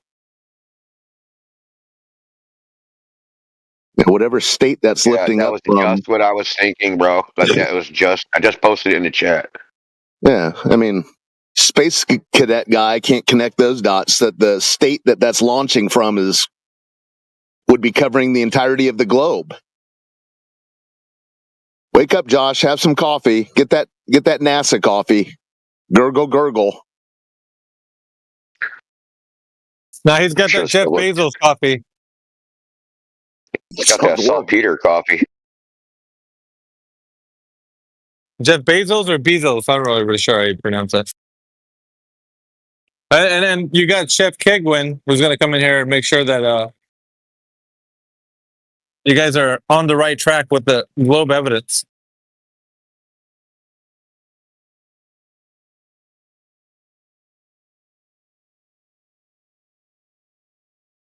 Whenever he comes in here, I think of Shep on South Park, and that's who we're debating.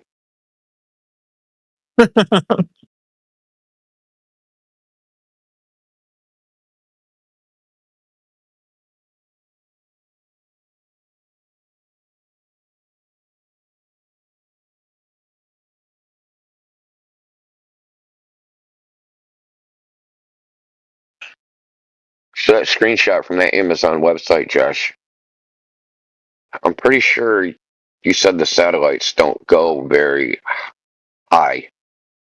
that image would be impossible if the Earth was a globe. It wouldn't look like that.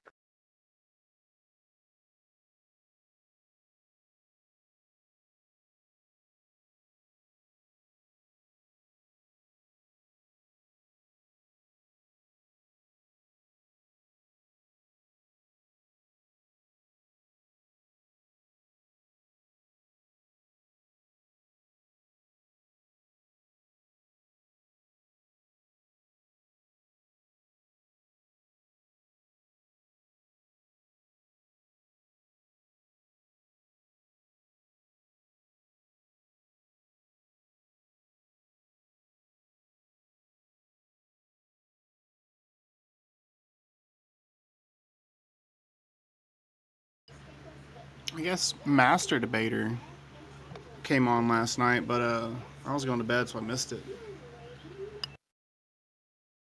Sure, it was a train wreck. I don't know if he was there long. I'm sure he wasn't. But Hulu, you sound like you're like far away, bro. Let me see how sensitive the mic is.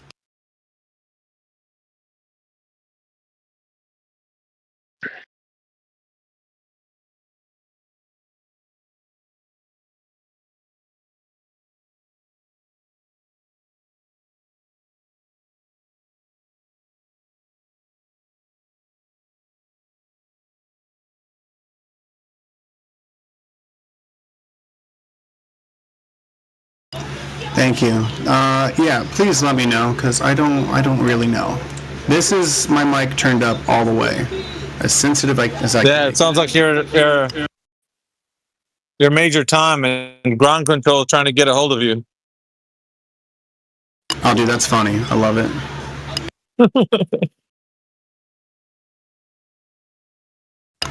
Welcome, Jam. Welcome. Hello.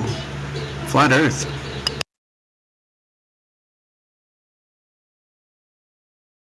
Or either that or a truck driver on a CB radio. There's Flat Hulu over. Flat Hulu here. You got a copy? Copy. I know. It was a fucking mess in the chat last night. Oh my god. They were all like, he finally came, y'all are pussies, blah blah blah, fucking mute, blah blah blah. And oh my god, it was such a mess.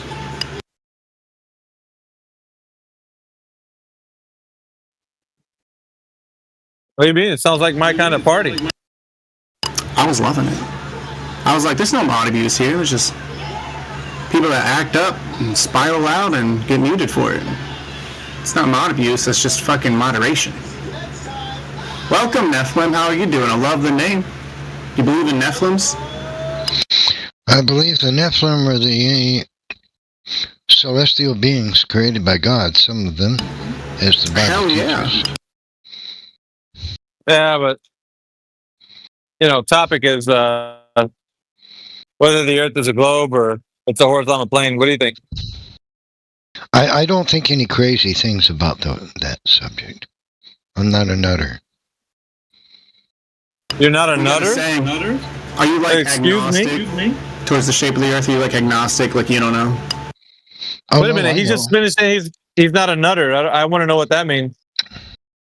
Well, I don't think that the Earth is flat, like nutters. Really? You think it's a ball? Like the Nutters?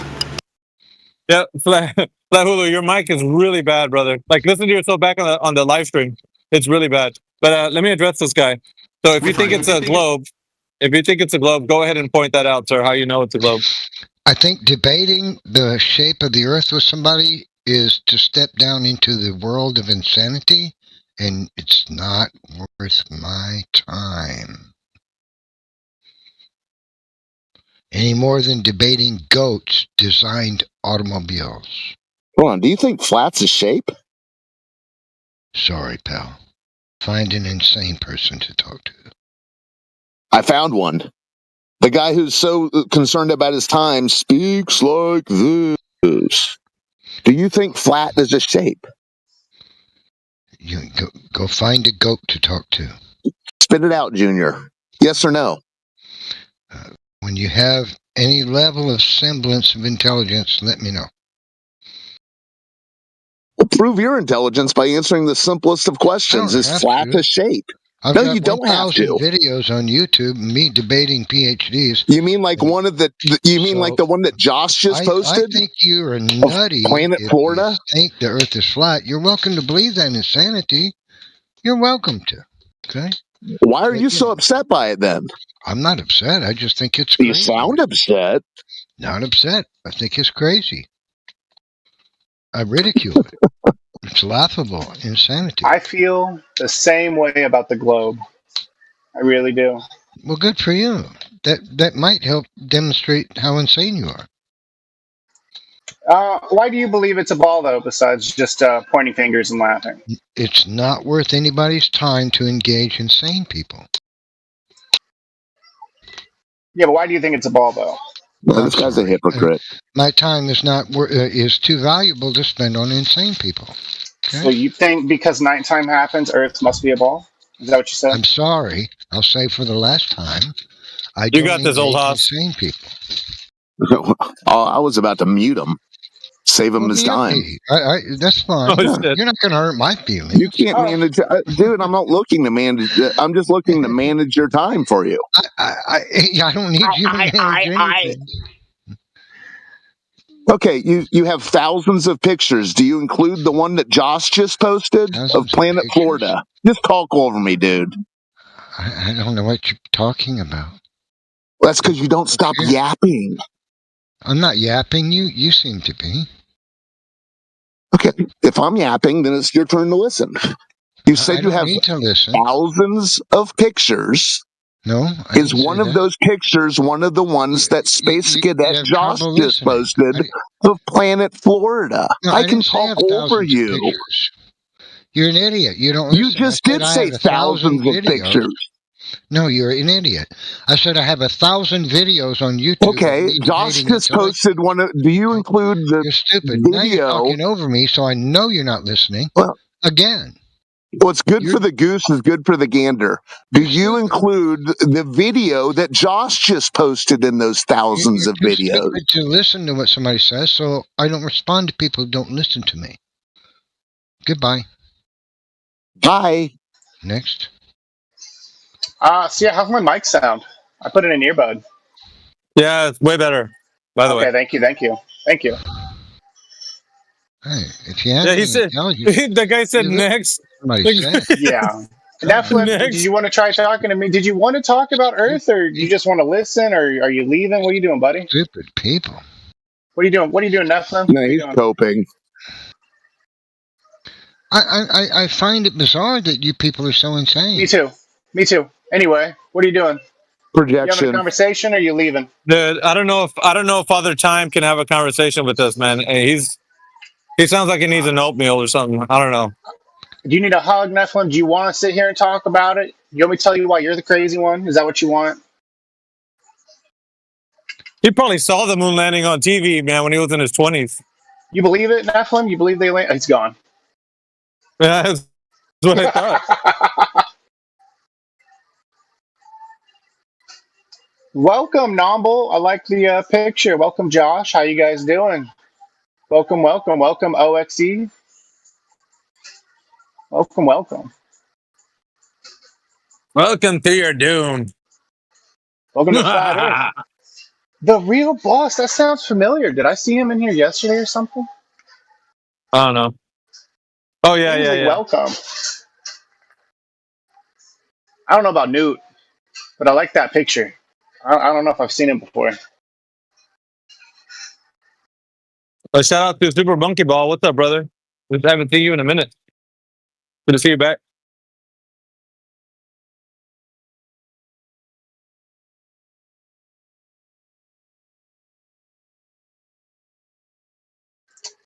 Josh we wants got us his, to explain.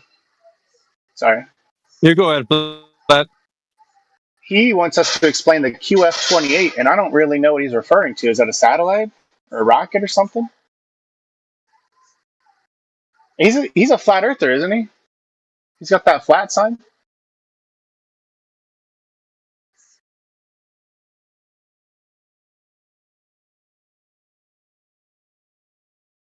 Dude, hey, Josh is wanting us to explain flights on the flat Earth. So he put in the Qantas flight for Sydney to Sydney, Australia. Oh my god, dude, that's like what argument is that for? Like us listening to people ask us that 2017 argument? I Something don't like that. like plane routes and that kind of shit, but I will make a comment that I've heard people argue about emergency landings and the places they land kind of debunk the globe. I'll say that. And I've seen one of their pictures and it looked okay. How do flights work on a flat Earth? It's like asking how do bicycles work. Yeah, Flat Earth. he's only presuming that the idea that the Earth is a globe is true. And if that is the case, then you have to provide evidence that it is a globe. Like, we're not going to tell you. You have to tell us. Come on, Josh. Don't pull out the 2017 arguments on us, bro.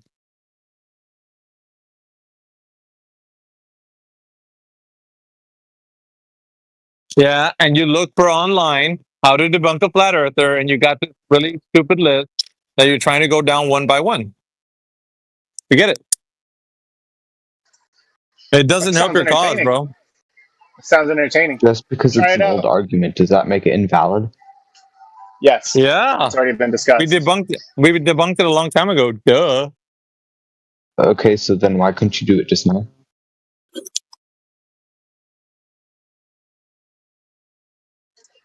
I personally don't have the evidence to argue it and talk about it. I don't think it's worth our time. No, I'm saying though, you guys think it's happening on a globe. The argument is, how is it? Because you have a premise, don't you, that it works on a globe. So if I say, then what does it prove? Then you have to tell me, well, this is how it proves that we live on a globe, and then show me. But you can't do that, can you? Therefore, it's bunk. Well, I could say that about almost every single proof you bring. I could say, well, how does that prove the Earth is flat?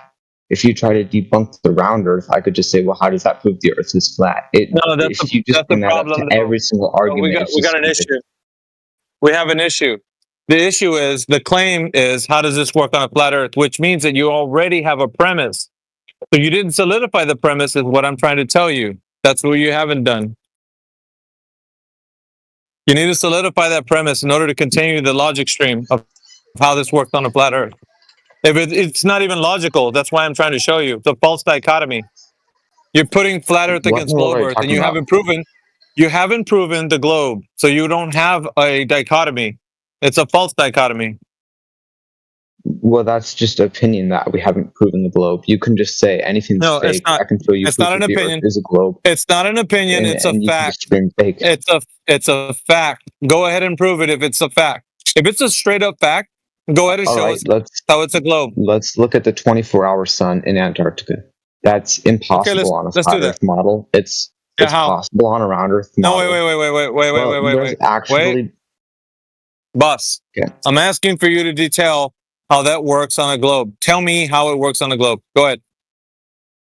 Well, because at a certain point in the year, the Earth is facing, because it's on a tilted axis, it faces more towards the sun than the other side of the Earth. Therefore, So are these assumptions? Are they direct observations? The thing you're telling me right now, are they assumptions or direct observations? They are direct observations. When do we see the tilt of the Earth, sir? Well, the Earth doesn't actually have a tilt. It's talking about a tilt between the north axis and the So we don't see a tilt of. Yeah, hold on, sir. We don't see a tilt of the Earth. Just let him talk. Let him talk. Just let him explain. So there is no direct. Whoever's saying let him talk, I'm going to mute you. So listen, there's only you.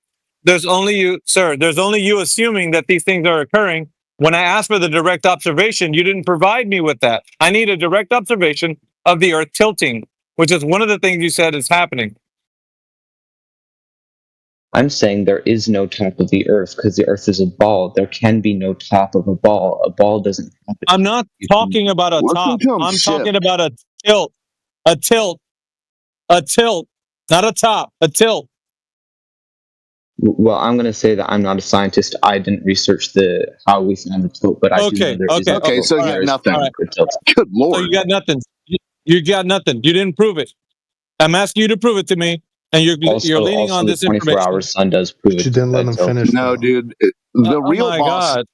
The real boss. Your empty circular reasoning doesn't prove anything.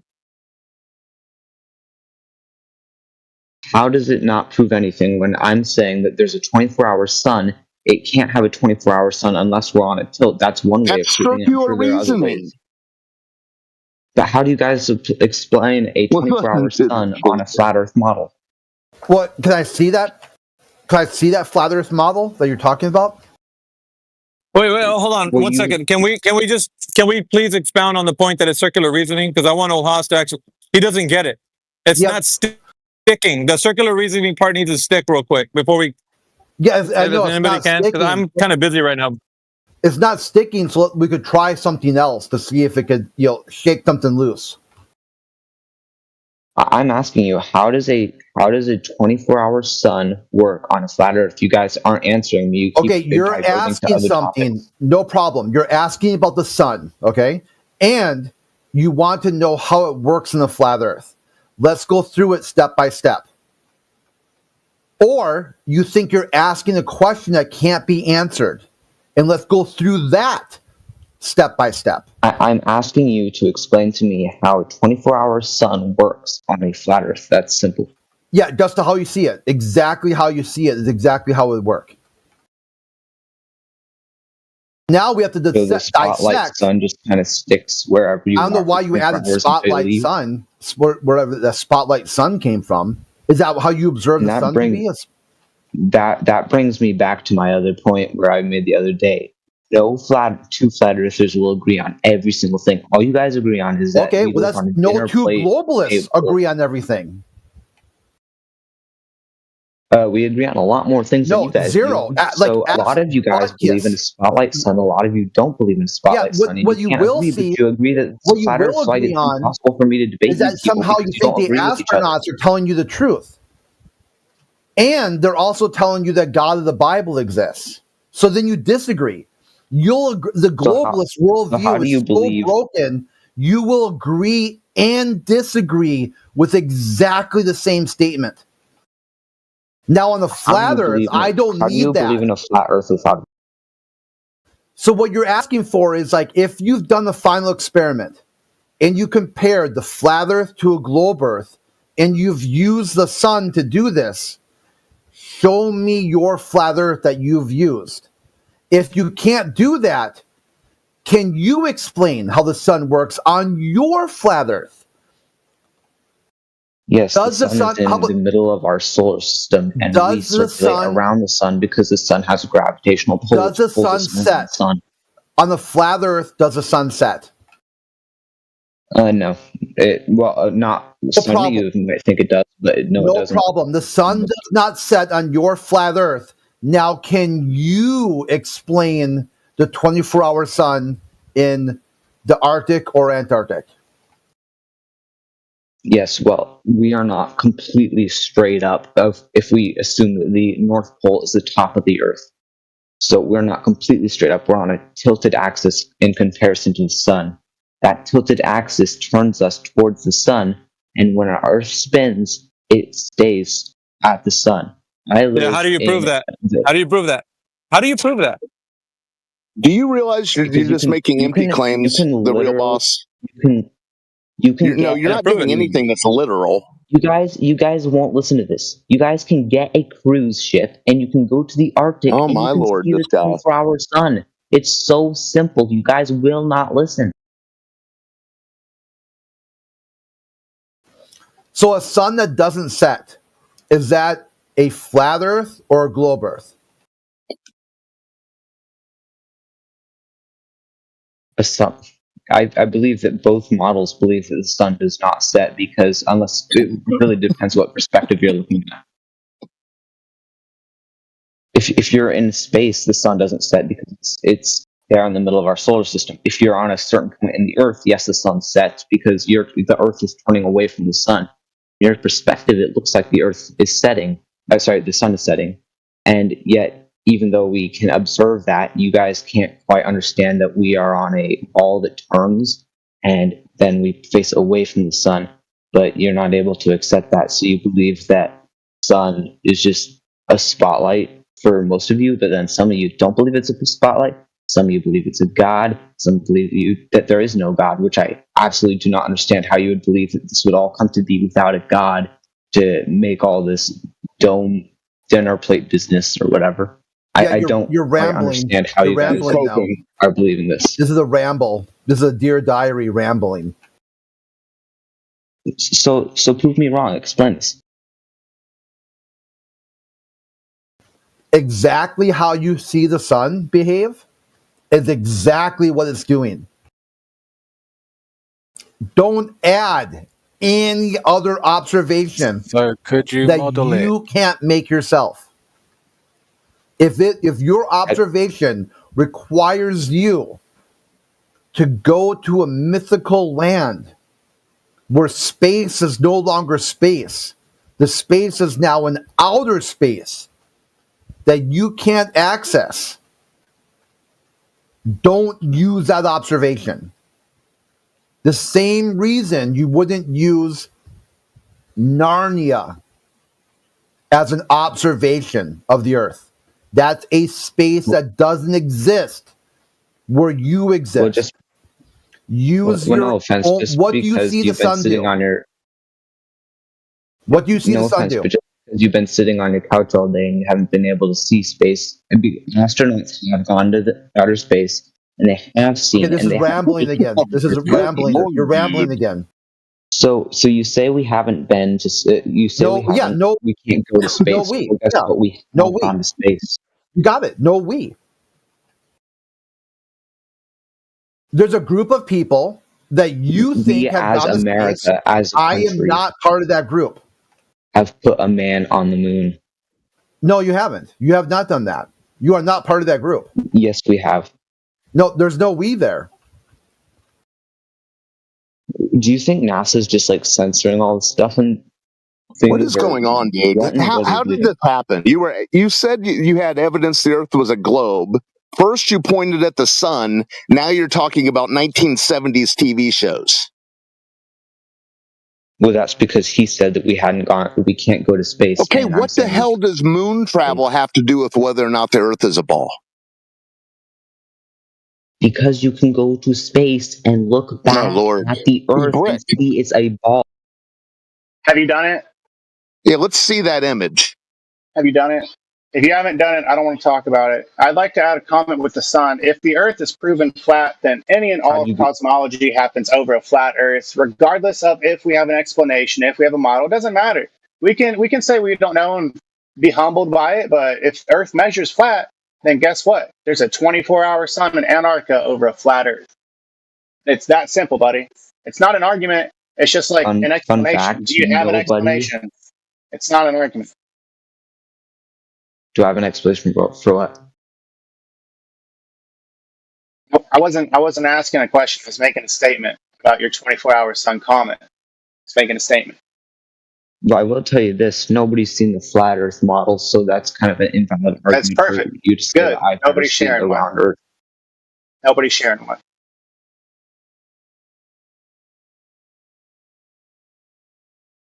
You guys know you can't just go to Antarctica very easily and see a 24-hour sun, which is impossible on a flat Earth, right? You Okay. guys Okay. know that.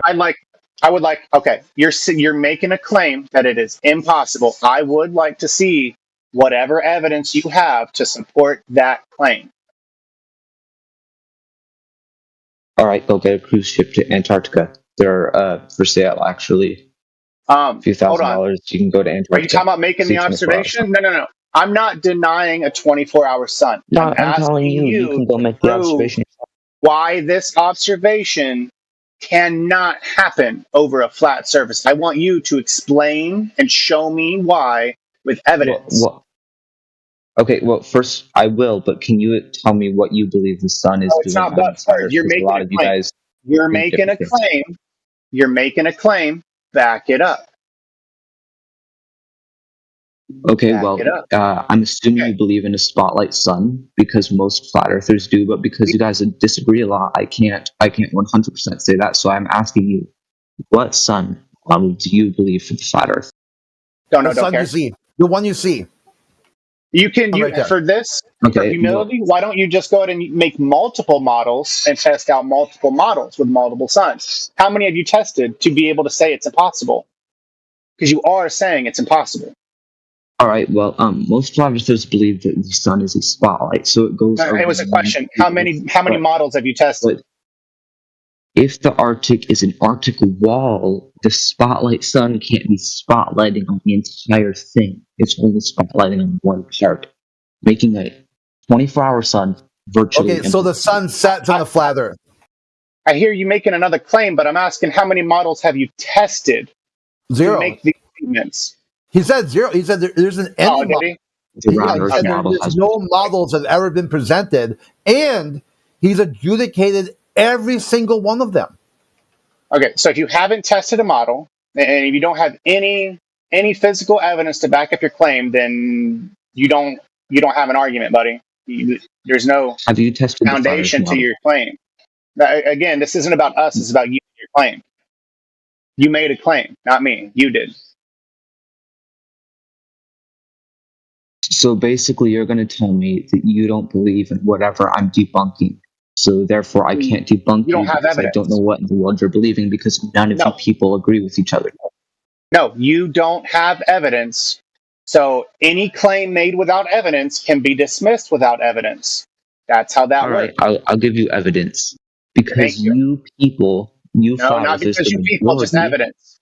No, No. because you guys all disagree and you're not telling me what model you believe in. Genetic fallacy. We don't I'm claim saying one. Move on. the majority of you believe in a spotlight sun that goes around the Earth, and you won't Making assumptions. agree on. You won't agree on this thing. That the We don't have a The model real yet. boss, goes the around real Earth. boss, You cannot shine at the Arctic Circle the entire time. I would love to communicate with you further. Arctic Please show Circle. me the evidence for that claim. I literally just told you, but you interrupted and wouldn't listen. No, you were saying how we all don't have a model. That's been a fact. We don't have a model. Anyway, you made a claim, so back it up so I can believe you. Well, I would rather believe in a round Earth model than a no model. Obviously. Okay, so you concede you don't have an argument about a 24-hour sun. You were ignorant and you were clueless and you have no idea why that works. So, okay. So do you have anything else Seems you to want me to add? that you don't know a thing. No. You were making the claim. We just walked you through, held your hand, spoon-fed you that you don't have evidence to back up to substantiate your claim. So can you just confirm for me that you do not have a model? You don't believe in any, so therefore Exactly. you can't prove your model is fake It's because you don't have 2025. We should all know that by now. Yeah. Wow, that's a sad way to live. You have they have to have a model. Every measurement is a model. Yeah, let's see the model that you got. His argument is that it's a sad way to live if we don't have a model. That's your argument? No, well, that's not my I argument. could just say, well, I don't believe in. Well, where's I your don't believe model? in anything. Oh, you're therefore you can't living debunk it. sad. Okay, you're living sad. I got it. You're sad because you don't have a model. So that's is that the height of the intellectual capacity for an argument of showing somebody evidence of something? Is that you're sad? Well, I noticed something. Every time I debate too long on here, I'm going to just say this before I get muted. I always get muted and censored on here, which I think is funny because you people claim that we're to be muted. I'm not. Dear Diary. I'm not able. I'm not What kind of able boss to type are in you? the chat right now because I've been censored. He's not. Which I think is quite funny because you people seem to think that you're truth seekers when really Wah, I'm censored. Wah, no one hears me. Wah, wah. Yeah, I want to make this statement. I want to make this statement. There is no mod abuse. Exactly how you They're guys whining and they earned it. I just want to make that known. There's no mod abuse. People The dude's a big old baby, man. He's a wah. I'm this and that. I'm wah. Like, I swear to God. Yeah, agreed. Wow, name calling is actually a terrible way to win a debate. yeah, here we go. Stop being a big baby, dude. We're adults discussing a topic. What the hell, You bro? literally just introduced an argument and failed to back it up. Yes, we're allowed to insult you and laugh at it.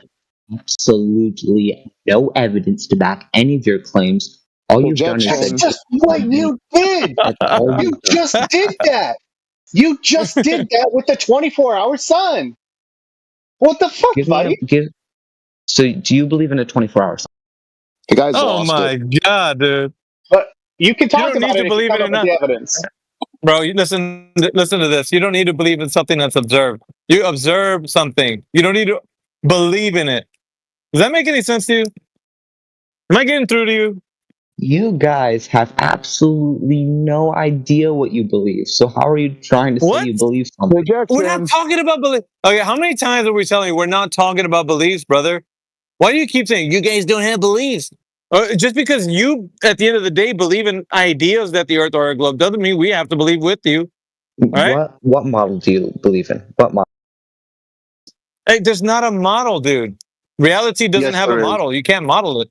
That's wrong. No, you Logic can't, says dude. that every measure. Shut up. Logic says every measurement is a model of reality. Get fucked. And I'd like to say we've already said less than 5 minutes ago. None of us have a model. The fact you're asking for a model again for like Yeah, the you fourth do time have shows one you're though. not You listening. can't not have a model. Somebody mute Mage. He's a troll. Yeah, you Sorry, guys need to pay attention very carefully. A you model repeat that? You does said- not require belief. Models are There's a proof. Yeah, you're wrong. There's a proof. In the, proof. Look at the proof in the side chat. It's deductive. Like if you can use logic, you can read this proof. Oh boy. So can you repeat that? You said that logic cannot have a model. No, I just said that like every measurement is a model, and I proved. We were talking to the real boss. I would like to continue this conversation. If we can not let Mage interrupt, that would be beautiful. I appreciate it. Because you can't object to what he's saying? Who? No, it's tangential. You doofus. He's interrupting. It's tangential on top of it. He's interrupting and it's tangential. You guys are all gonna say whatever you're gonna say, and I don't really care. But it's Then why are you wanting to know? Then why are you wanting to know? If you don't care, then why do you want to know? No, if you don't care, then why do you want to know? You just dismissed Shut up us and right let out me of talk. hand when you said that phrase. No, you're not an entitled baby. You're a guest in our room here. You're a guest, so act like one. Yeah. I've let you talk Or be controlled. a whole bunch. I would ask that you please stop interrupting me when I'm trying to talk. So I'm going to say this. I'm going to leave. And the reason is because you guys don't have a model. If you, I'll debate you and. Shut up and just leave, you big baby. We don't need big entitled babies to be in here telling us what's what. Just go.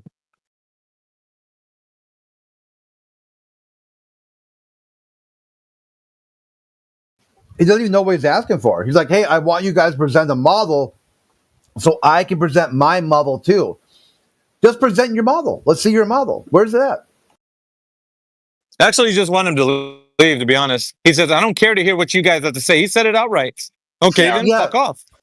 It's like, he's like, hey, you need to have a model. Otherwise, it's a sad, lonely existence. He doesn't have a model, but then suddenly thinks his own worldview doesn't apply to him. A sad, lonely existence. Then he wants to only debate people who have models. He doesn't have a model, but then he's offering to debate. Then, on top of it, he wants people to listen to him, and he won't listen to anyone else. This guy That's is delusional, man, if you ask me. back to back, deep-seated mental breaks with reality. Internally there. I agree. If we entertain Mage today, can I ask, since he's like model obsessed, can I ask that we stick his conversation to like the globe model and we can talk about that? I don't want to listen to him rambling about measurements and models for hours again. I would love to discuss his model and his beliefs, but not that nonsense. Not again. Now, it looks like Chief wants a turn in the VC, but I can't really tell. He's just kind of bitching. I don't really know if he wants to participate or. That's all Chief does. He just bitches. Things don't go his way. He's like, well, you don't. That's why you don't want to let him talk, because he's gonna tell you what's what. No, it's tangential to the point that was being made.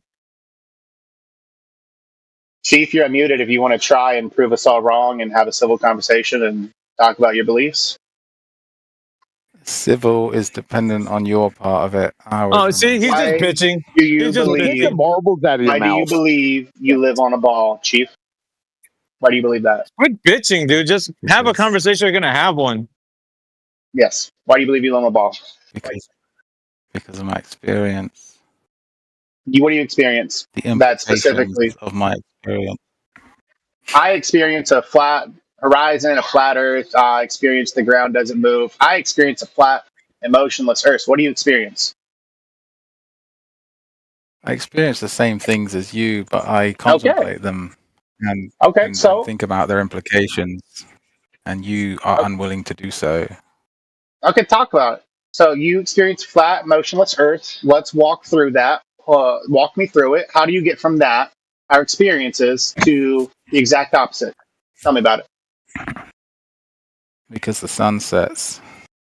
Okay, you think that's exclusive, globe exclusive? You don't think that can happen on a flat Earth? It can't. It's physically impossible. It can't. I love when they start answering for each other. It can't. The community brain is active. Yeah, it literally couldn't happen. Do you have any experiments, any small scale experiments of a flat surface and a sun showing it's impossible? Do you have anything of that? Many, or is this just an empty claim? yes, there are many. We share one? I'm trying to find them. I'm trying to find one. Okay, I'll mute you until you find it. There's 3D Yeah, share it. Share it when you find it. Remember, we're talking about a real life, small scale experiment, not a simulation. Remember. No. But this is the thing. Yes.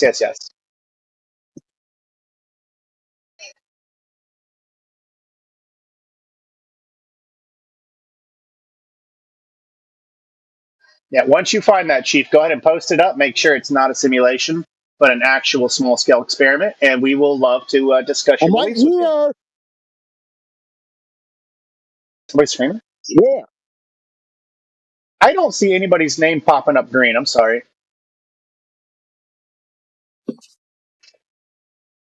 I don't know. It sounded like Old House. Might have been hot micing. Yeah, it's me. Yeah, it's fine if you want to have a conversation. If you want to have a conversation with these guys, Hulu.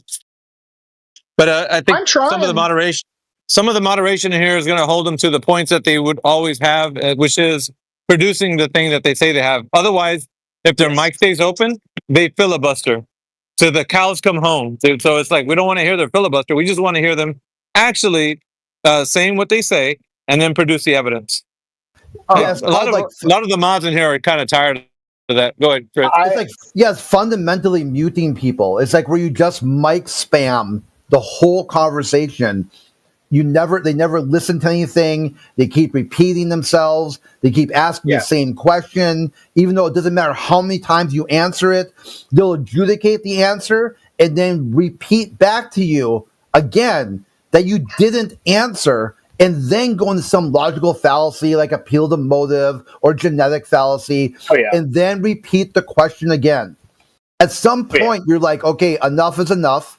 This guy is extremely bricked. Let's move on to somebody else.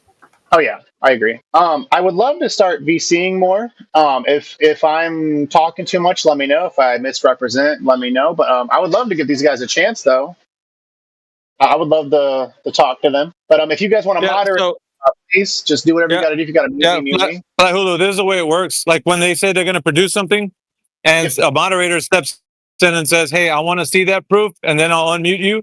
Then wait till they produce that proof, or at least tell them, "Hey, you were asked to produce the proof that you said you were going to give me," and then you'll be unmuted. It'll be simple as that. It's not like you're going to be muted forever. Just so you can produce the evidence. That's all. Is this what we're doing with Chief? Because I was okay with that. If we didn't mute him, he would just be rambling on and on and on. I agree. But I would love to unmute Chief. If he posts that, I would love to unmute him and carry on the conversation, but it looks like he's busy. Yeah, they literally said they wanted to accept it. No, I asked for it. I was the one that asked for it. Yeah, when he posts that, I guess Old Haas has him too. Like when he posted, he'll unmute him. He's fair, right? He said he had it. Yeah. I unmuted him. I unmuted him because I know that day will never come. Chief, if you don't have that, just admit you don't have that. It's okay. We'll move on with the conversation if you don't have it. Go ahead, Chief. No, I'm trying to find a good one for you. How come when you guys say you have, when you guys say you have thousands of things, why are those the most difficult for you to find? Well, just know I'm ready for this conversation, Chief. As soon as you find that small scale experiment of, the sun not disappearing over horizon, let me know. It's probably because I don't know. I'm just gonna spitball here. It's probably because he doesn't. Shut up a minute, he's got me dude. You're not muted. contributing anything. Let's try some actual thinking. He's got me muted. Somebody's in their PPs. You guys love geometry, yeah? Yeah, that'll You in your PPs? All right. Hey, Chief, you're in your PPs? So surely, Chief, unmute AV first. You'd be able to unmute AV, dude. Conceptualize a flat plane. I guess he doesn't want to have a conversation. Yeah, we don't. None of us know. He's got to mute me and old Todd. Yeah, I'll let him know. Oliver, you have got to unmute every person in this VC, or you will be muted until you do so. This is a choose your own adventure. To be unmuted, you must also unmute. If you mute, you will also be muted. I get what you're talking about. No, I have an earbud in, babe. I know. Thank you. Thank you.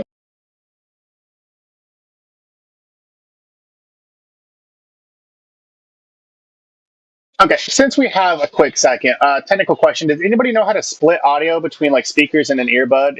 Can you talk to me in the side chat or DM me or something? I'm getting my fucking anime going through my earbud, and I would love to hear it to the speaker, but I don't know how to separate them. Totally off topic. Thank you. We can go back to Earth.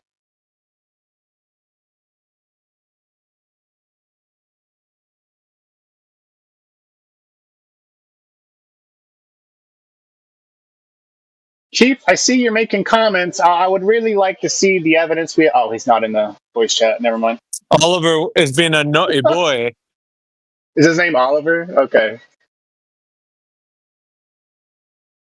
He's been a bit nutty today. But he got in his PPs pretty quick, huh, old house? A good thing you butted in, Chief Gagwin. Let's see if the real boss is still here. He's muted. Yeah, he started talking for the real boss for some reason.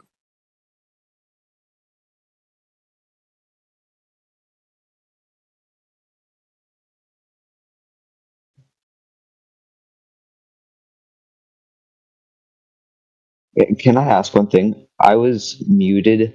Sorry, no, I was not muted. I mean, I don't know if it's permanent, but over the last, I think, 3 days, I haven't been able to text in the side chat. It's a text ban suppression.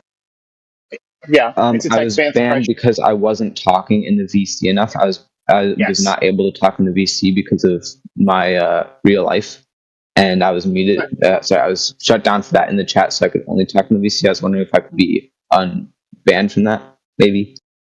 Yeah, that's pretty reasonable. It's not a problem. Mostly happens. It's not a big, fast rule we go by.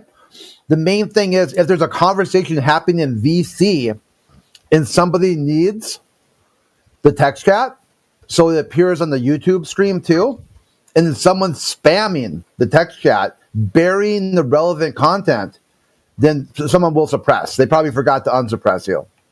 I was the mod who banned me. I got the name of him.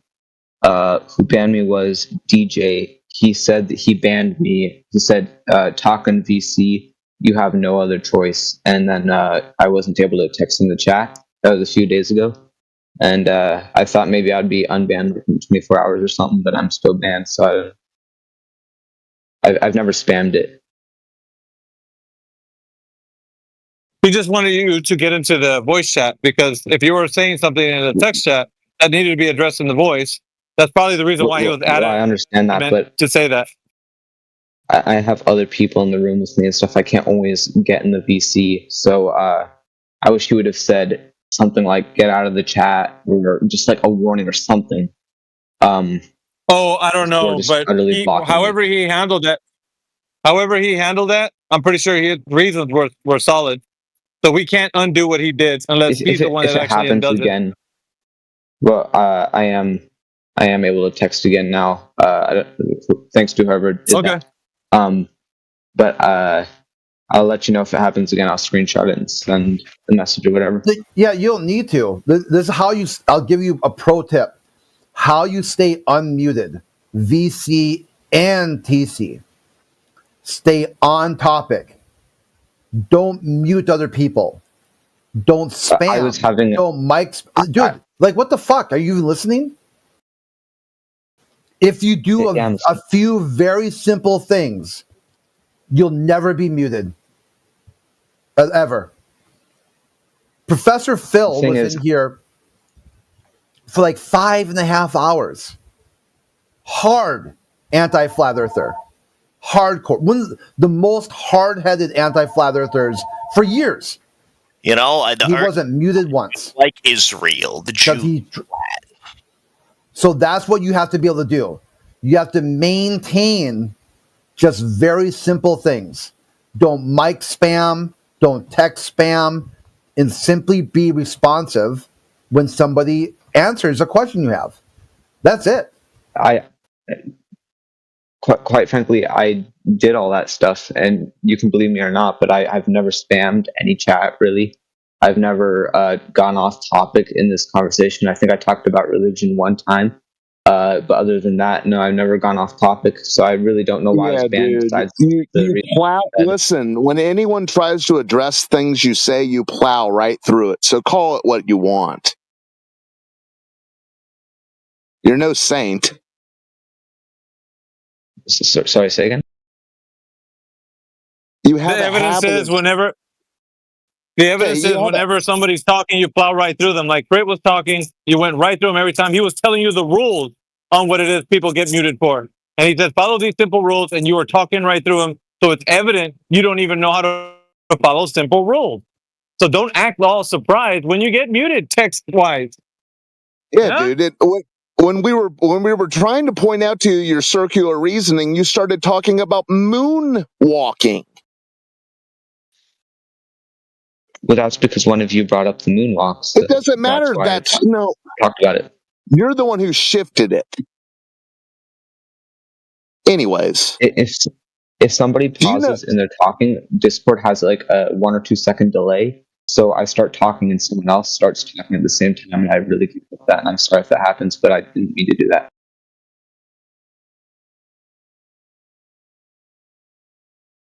Okay, well, the next time your circular reasoning is pointed out to you, why don't you just absorb that, not move on to something else? Excuse me. You're excused. Can we debate the flat Earth now, or are y'all just going to sit here and bitch all day? The debate ended long ago. You're late to the party. No. What is that? It just started. Yeah. What is a flat Earth? What is that? It is a conspiracy. Okay, you're in the wrong channel. It's okay if you want to run. It's okay if you want to run away from this debate. Did like that track to Timmy? It's okay. Tracksuit Timmy. Yeah, dude, the conspiracy. Yeah, I understand. You want to run away like a little dog, but the thing is we're here to debate. And the debate channel for conspiracy theories is promptly labeled. You have no conspiracy. model, you have no proof, you have no edge, you have no wall, you don't have fuck all but bullshit lies that you spew constantly. There's no fact, there's no evidence, there's no Someone's proof. upset. Hi, Jason. How are you? My name is Flat Thulu. So why do you believe you live on a ball? Where's the ice wall? Where's the edge? I don't care about the ice wall. Why do you believe Earth is not flat? The U.S. Navy. The U.S. Navy. So what have they done to make you believe that Earth isn't? What? I don't know. Circumnavigated the Earth. You don't know? Hold on. The U.S. Navy. Hold on. Time out. The U.S. Navy is who coined the term ice wall. No. Yeah, that's true. No, that was Admiral Byrd. Yeah. That was one Jason, guy. it is. And you know, Secondly, Admiral Byrd got Alzheimer's later on in life. Did you know that? I bet you didn't know Jason, that one. So if I circumnavigate my swimming pool like and I swim around it, is my swimming pool a ball? Hey, claim Flat Thulu. retarded? Why don't you check the side chat? This is directly from World War II. Okay, Hi, and if you think this Jason, is a I'm lie, talking to you. Hello. Yes. guess what? The So, Japanese lost. if I swim in a pool, if I swim in a him. circle in a pool, is the pool a ball or is your argument stupid? Dude, you're swimming in a pool, bro. I don't know what Yes. to If I tell you. swim a circle in a pool, is the pool a ball or is your argument stupid? Dude, like I said, you're Yes. swimming in a pool. Yes. So imagine a giant pool and I swim in a giant circle. Is that pool a ball or is your argument stupid? No, the pool's a circle. Okay. So circumnavigation is not an argument. So why do you believe Yes, Earth it is is. flat? No, it's Yes, not. it is. You just said it's a circle, Yes, not a it ball. Okay, Just said it's none a of the circle, early not a ball. explorers like Magellan, like Okay, so Sir you're moving Francis on? Drake, said anything about the Okay, you're world moving on. being flat. You know that, Okay, right? so your evidence for Earth not being flat is those people made those statements that it's not flat? Is that your buy argument, your a evidence? sailboat and sail around the world. Do it Okay, yourself, so buddy. People do it all the time. we're back to doing a big circle, not Sell a everything ball. and go buy a sailboat. Jason, are you listening? We've already discussed this. Dude, you came to the conclusion the world's flat sitting in No, your fucking house. you came You to didn't the travel conclusion anywhere. Let me it's see your a travel pics. ball by Let me swimming see in your a travel circle. pics. Jason, keep up. Hi. You said, you "Oh, I swim in a pool. Does that mean the Earth is a globe?" What the fuck does that even mean, dude? You just did, Jason. What a not bullshit me. ass You argument. did. What happened to the other guy you were talking to? Jason. Oh, I swim in a pool. The Earth is flat. What the fuck? No, you're swimming in a pool and the Earth is a globe. That's what you said. Circumnavigation. Yeah, dude. Yes, Yeah. dude. So quit projecting. the Have a world is a globe, conversation. buddy. Explain The to me world's a how globe. swimming in a circle will make it a ball. Explain to me how you think the world's a 2D your plane. claim, Jason. How does that even make your sense? claim. You think the Just world's use a your 2D plane? example. Hey, I mean, really, the brain on this guy, he's like, "Oh, the world's a 2D plane." Yep. Jason, it's flat. it's your claim that circumnavigating proves it's a ball. No, it's Show me everybody's the claim evidence. that the world's a globe. Let's Every have single a country in conversation, existence. Jason. oh my God, sir. Jason, There's not a single country that says the world is flat. Jason, Not a You single guys one. know this guy is a troll, right? Jason. Well-known troll. Dude, the only trolls here are the flat earthers who believe the world's flat and spew this Okay. nonsense. Jason, stop. Grow up. Have Dude, a you're conversation. teaching people. You're He's gonna not get gonna muted. talk to you seriously Jason. ever, dude. Yo, buddy, Flat. you're on Xbox. Go get a fucking job and He's buy a not, PC. All right, we he's, can. he's I'm not done. gonna talk to you You ever. guys can talk to him. Seriously. You guys can talk to him. I'm done with him. He's trolling.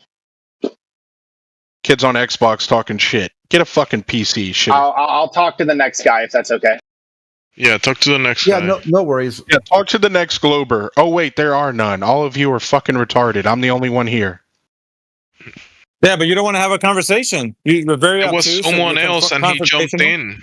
There was some. You guys were Yeah, talking no, to there someone wasn't else, anyone and else. Where's the he other jumped Glober? in, Where interfering. is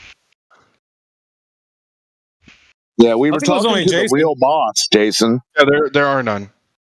I'm the only one.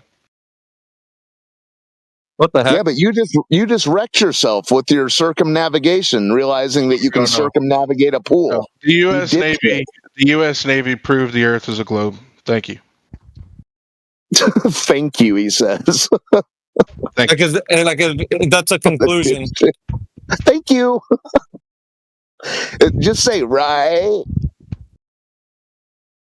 What way did they demonstrate that the Earth is a globe? If you're so smart. Put it in the side chat. You can scroll up and look for it. Also, There, here, in I'll the put a side chat. picture That in the was a side chat for cartoon. you.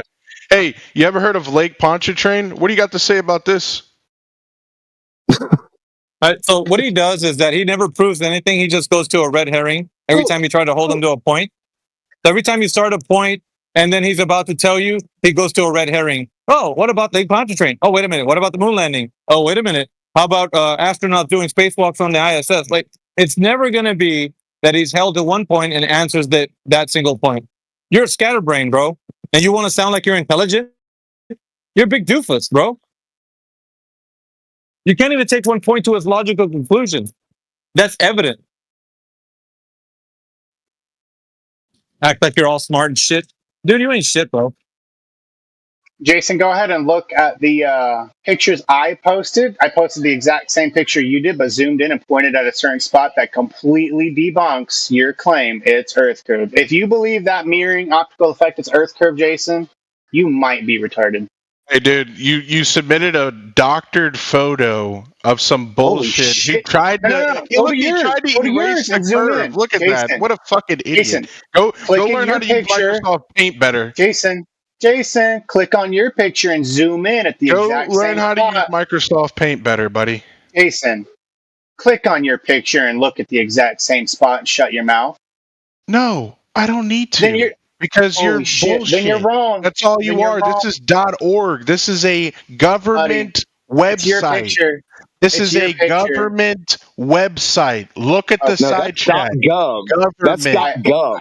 No, I literally if it's shared your .org, it's picture, part of a Jason. university that is functioned by the government. Clip it. Look up .org. Look up how something becomes .org. It's government sponsored. You're retarded. Look at the picture. That's gov. You think the government's lying to you? You're Timmy, retarded. that's .gov. Dude, you just brought up the U.S. Navy.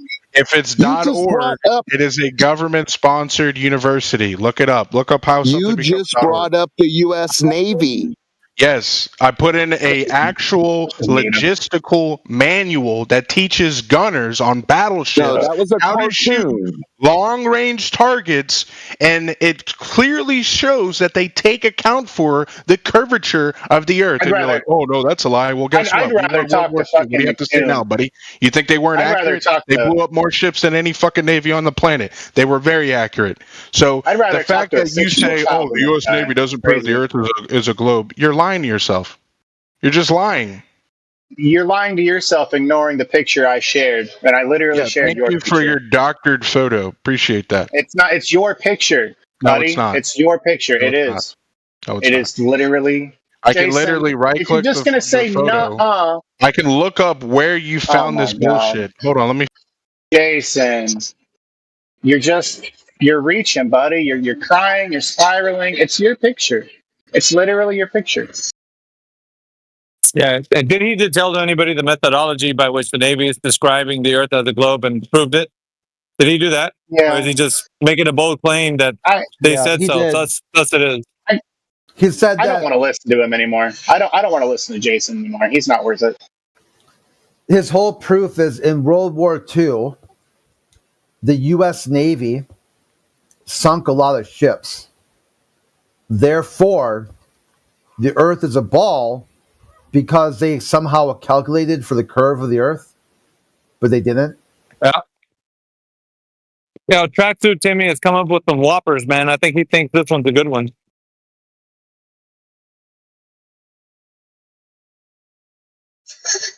Except the USS Massachusetts debunked the claim of curvature because they sank the French battleship Milan at 28,000 yards, which they could never see the ship.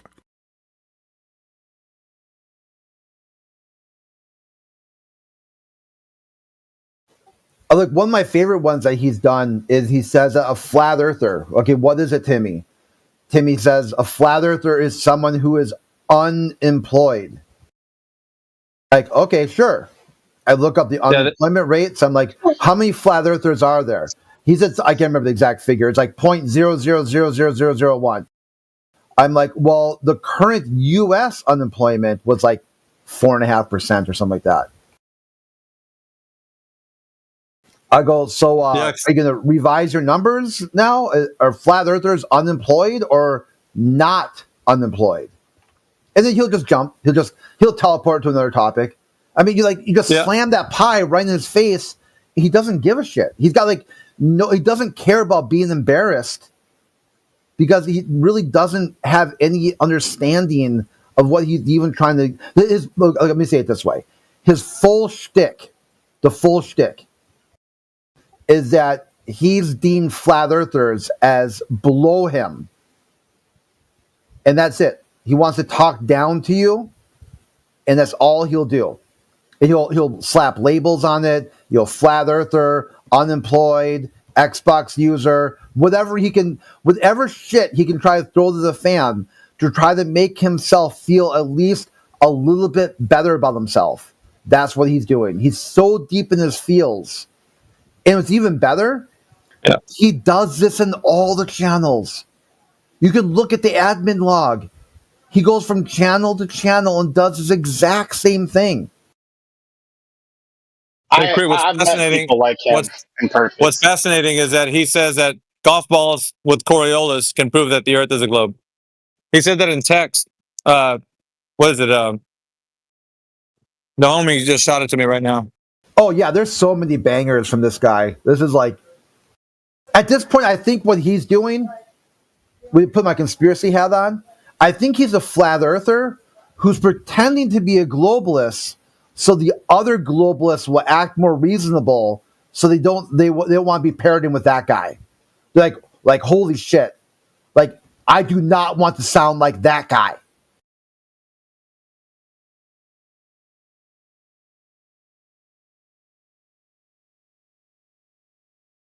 I see what you're saying. You're talking about reverse psychology. Ah, that's a different angle. That's why the golf players have that notebook. Oh, is that what the caddy's carrying around? I always wondered. You know they are I thought it was yardage.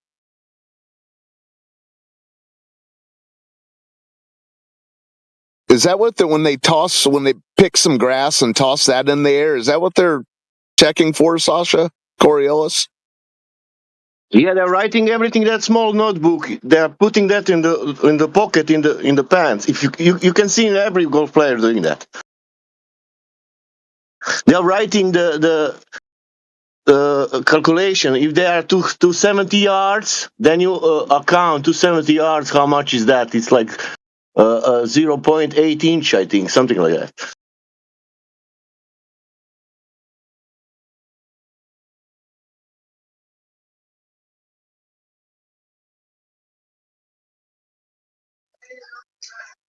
Well, is there anyone else that wants to ask a question? Any questions for the globe or flat? Welcome.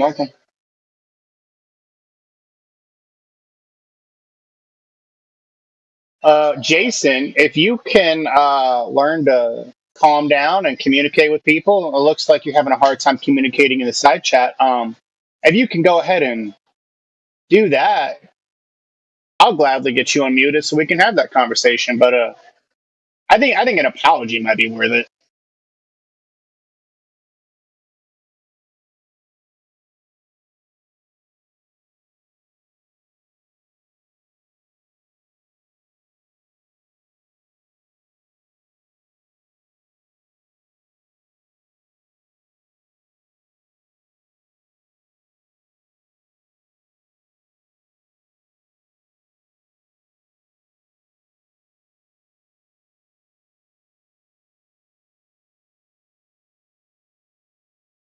This is directly from the U.S. Navy.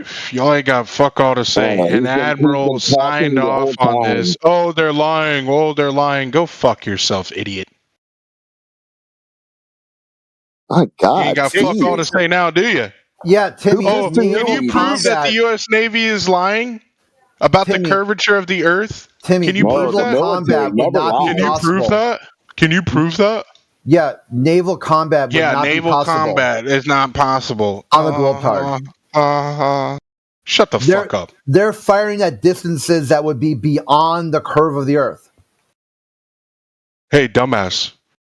This Torpedoes. Is for 16-inch guns, range table from the U.S. Navy, 1941, signed off by a fucking rear admiral. Look his name up. 1941. Yeah, those targets. Look his name up. WHP. What is his name? Jason.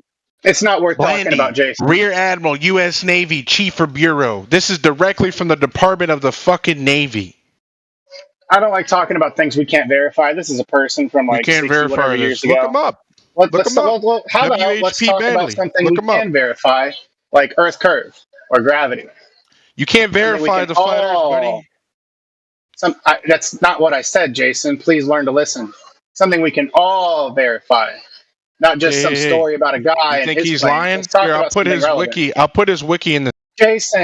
Jason, I want you to have a conversation and stay on topic. Topic is Earth. I don't want to talk about Look at that link. He try to clear that link up. Jason, Yeah. I'm trying to communicate with him, but he rambles on about whatever he wants. You're right.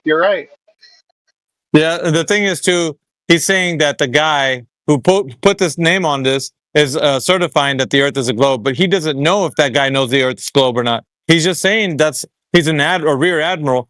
Okay, that's all good and well, but what is the qualification for him to say that the Earth is a globe or not? What makes him sound enough or logical? How do we know any of that information? That's what Vlad Hulu's saying. That's why you can't prove that. You can't prove the guy knew if the Earth is a globe or not. Tracksuit Timmy. Timmy.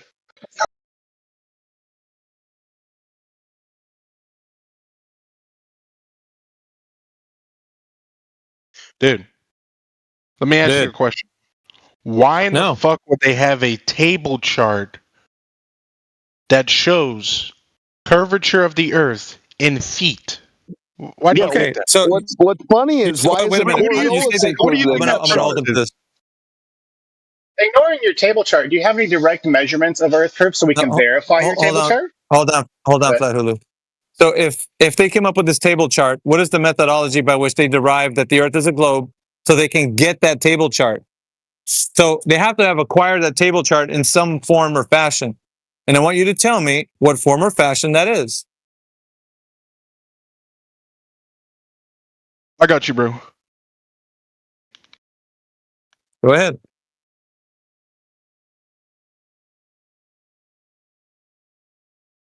Sounds like he's going to post I'll put it in the side chat for you. Yeah, I'll put Let's it in have a the look. side chat. Picture from space. I don't see it, dude. Yeah, I'll put you in the side chat for you.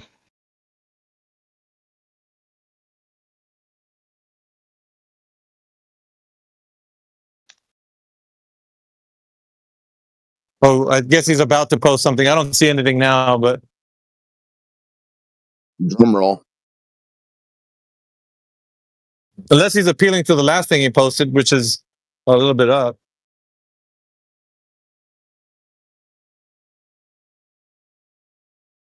Otherwise, the methodology for producing that table chart is unknown, unless you can produce evidence of how they derived it. Yeah, I got you. Okay.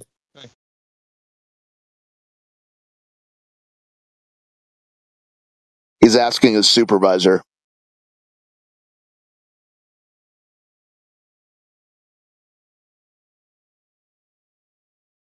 We're about to find out where they derived that table chart, according to Tracksuit Timmy.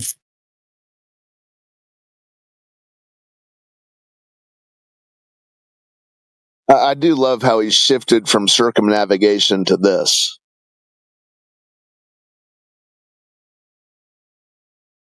Because foundationally, that table chart should be derived from actual measurements of curvature. So hold on to your hats.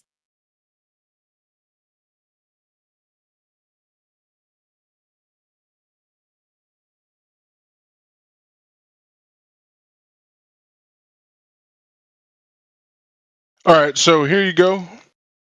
You can go about and read this. This is a deck log from a ship in the U.S. Navy. What am I going to find in it, Timmy? I don't know. What do you think a deck log is? I'm asking, just tell me what I'm going to find so I can look for it. Well, what you're going to find is everything that they ever came across during the sail of their voyage. So, so deck logs literally state everything that they do. Did they come across the globe? Yeah. Hold on. Hey, guess what? You know who thought the world was flat? Hitler, when he tried to fire his Gustav gun. That's why. Okay. Yeah, you're having I'm a asking bad day something. at the office.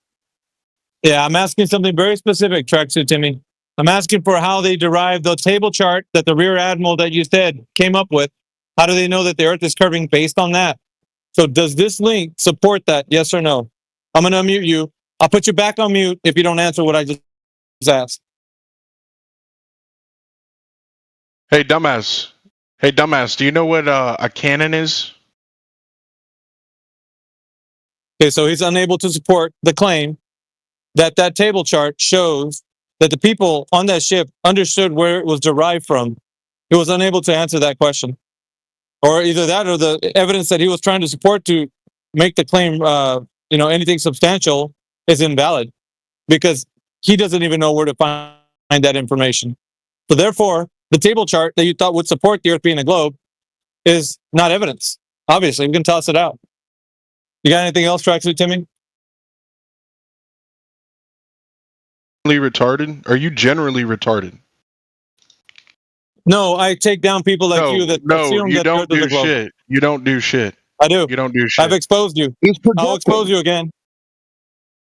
I'll expose you again. Just pick your flavor. Choose anywhere you want to go that you think the Earth is being proven as a globe, and we'll find out if it is or not based on what you're saying. This is all based on what you're saying, not what I'm saying, what you're saying. You're going to dig your own hole. I'm not going to dig it for you.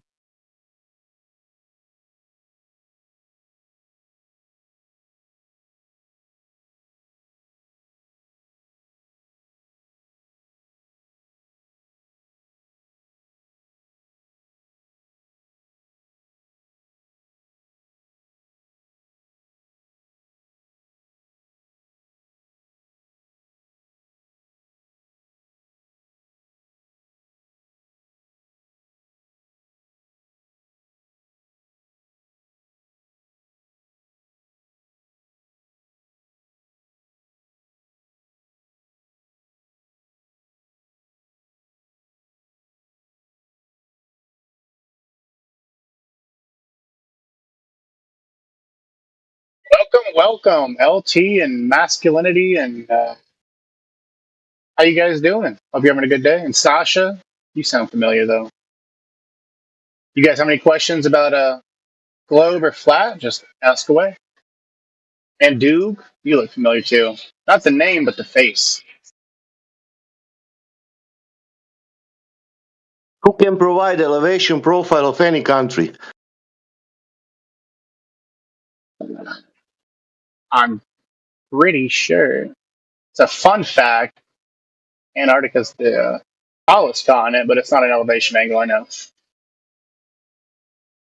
No, I haven't done any myself. Have you? Not elevation angle, elevation profile. Have you done one? You want to share? Yeah, I look into all of them. Okay, yeah, share it. Let's see it. I cannot share. I cannot post. I don't know why. But I will tell you. You can find that. You just type like this elevation profile, and then you choose country, and then you find image, and you will find out that every elevation profile shows the baseline 0. So, do you believe that is like globe exclusive? And do you want to talk about why and how? Yeah, there is no globe. Oh, okay, perfect.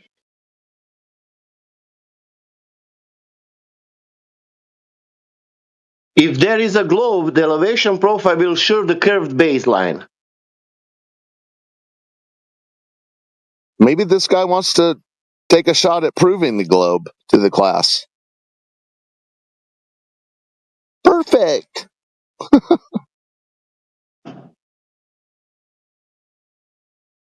Bueller.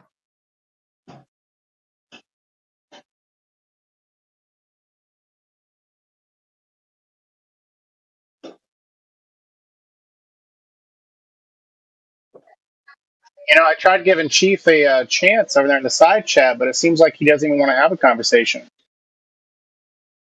That demo we asked him for, he responded with a simulation, which was not what we asked for, and I think that's all he's willing to give. I think we hit his brick wall. I don't think he's willing to go any further.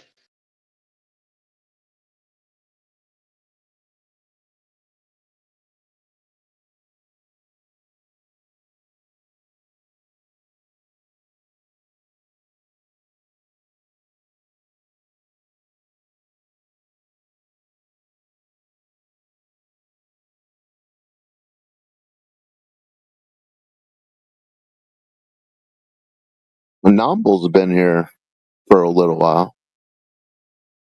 If you have any questions or wanted to say anything, welcome to do so. Who else is here? Bennett?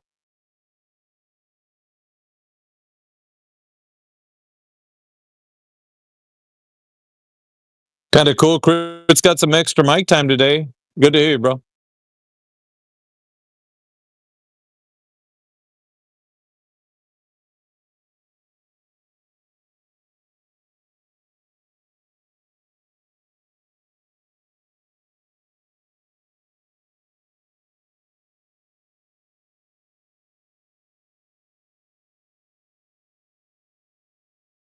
Timmy left, huh?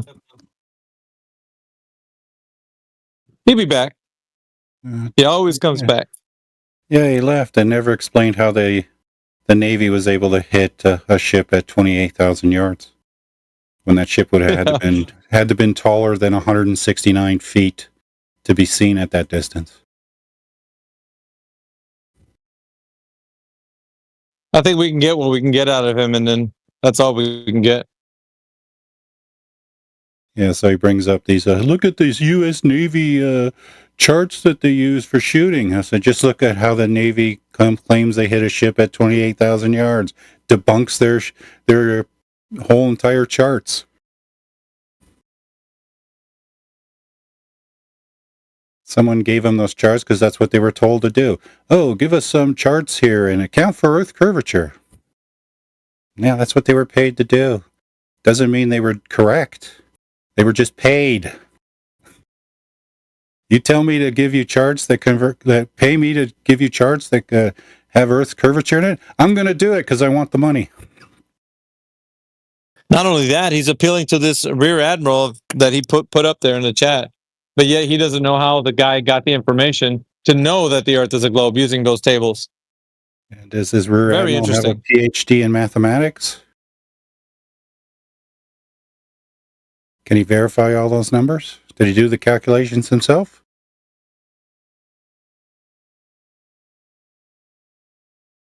World may never know.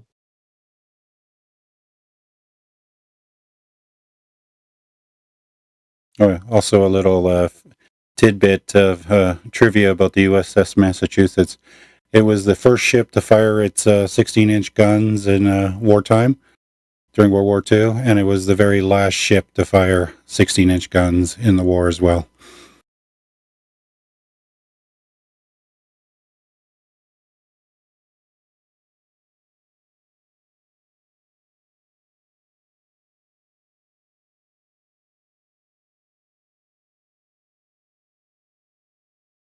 So the phrase pulling out the big guns would refer to that, you think? I would believe so. Because the 16-inch, there weren't too many guns that were bigger than 16 inches. I think they made 18-inch guns, but I don't think they were super practical because they were just so heavy. It didn't give you any more advantage. Yeah.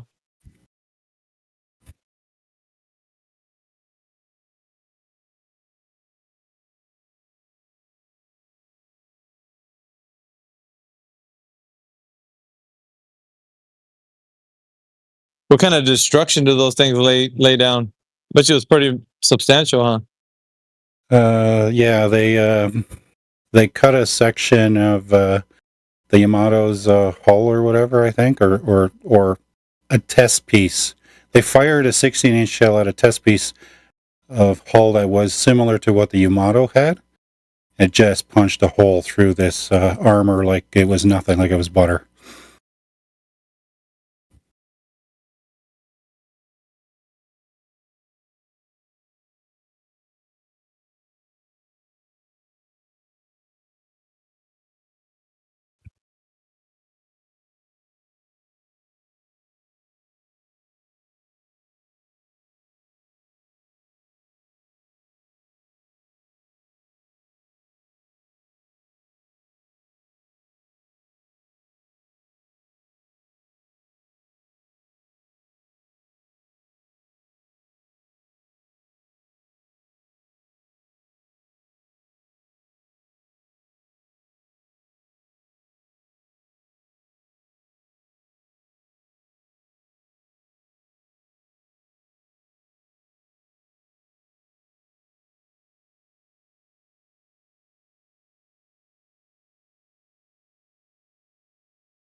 Yeah, so I just looked up what the maximum ballistic range is for a 16-inch gun, the Mark 7s. And that's effective range is about 35,700 yards, which is 20.3 miles or 32.6 kilometers.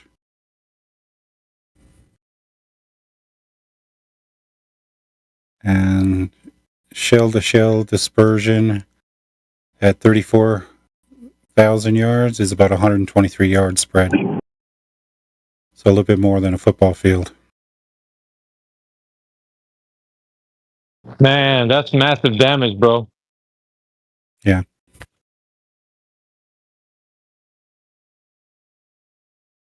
I would hate to be on the business end of that.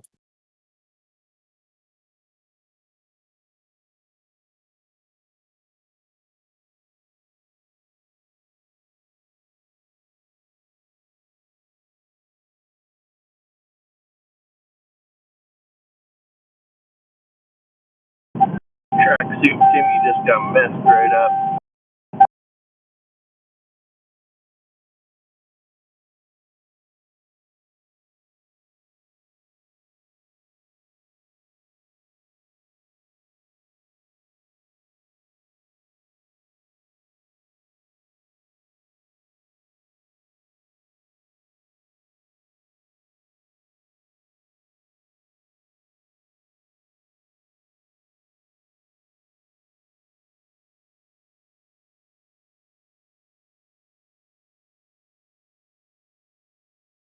Ricardo Milos is back. Welcome back.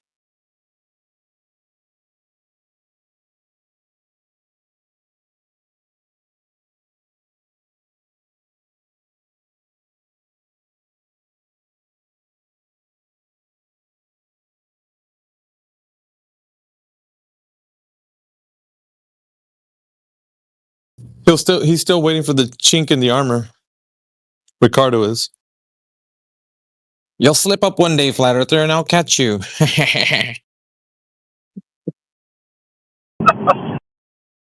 Cartoon villain. All right, Ricardo. He's gonna be like that skeleton waiting on that park bench.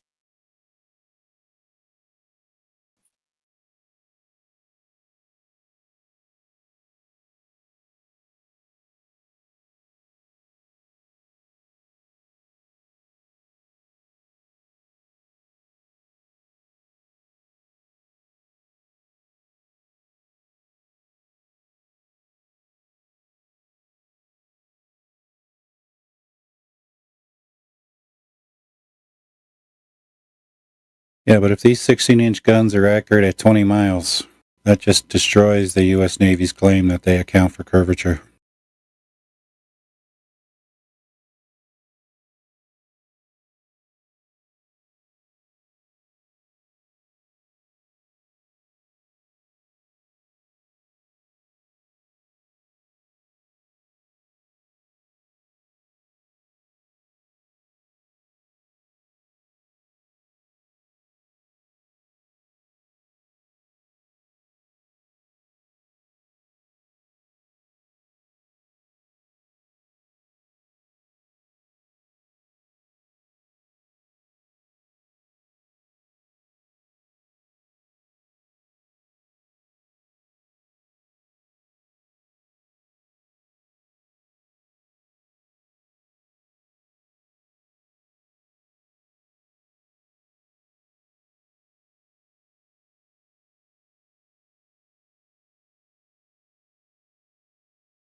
Oh, I see you conceded, Chief, that you didn't have a demo. But ignoring that, do you have any other arguments you'd like to try and talk about here today?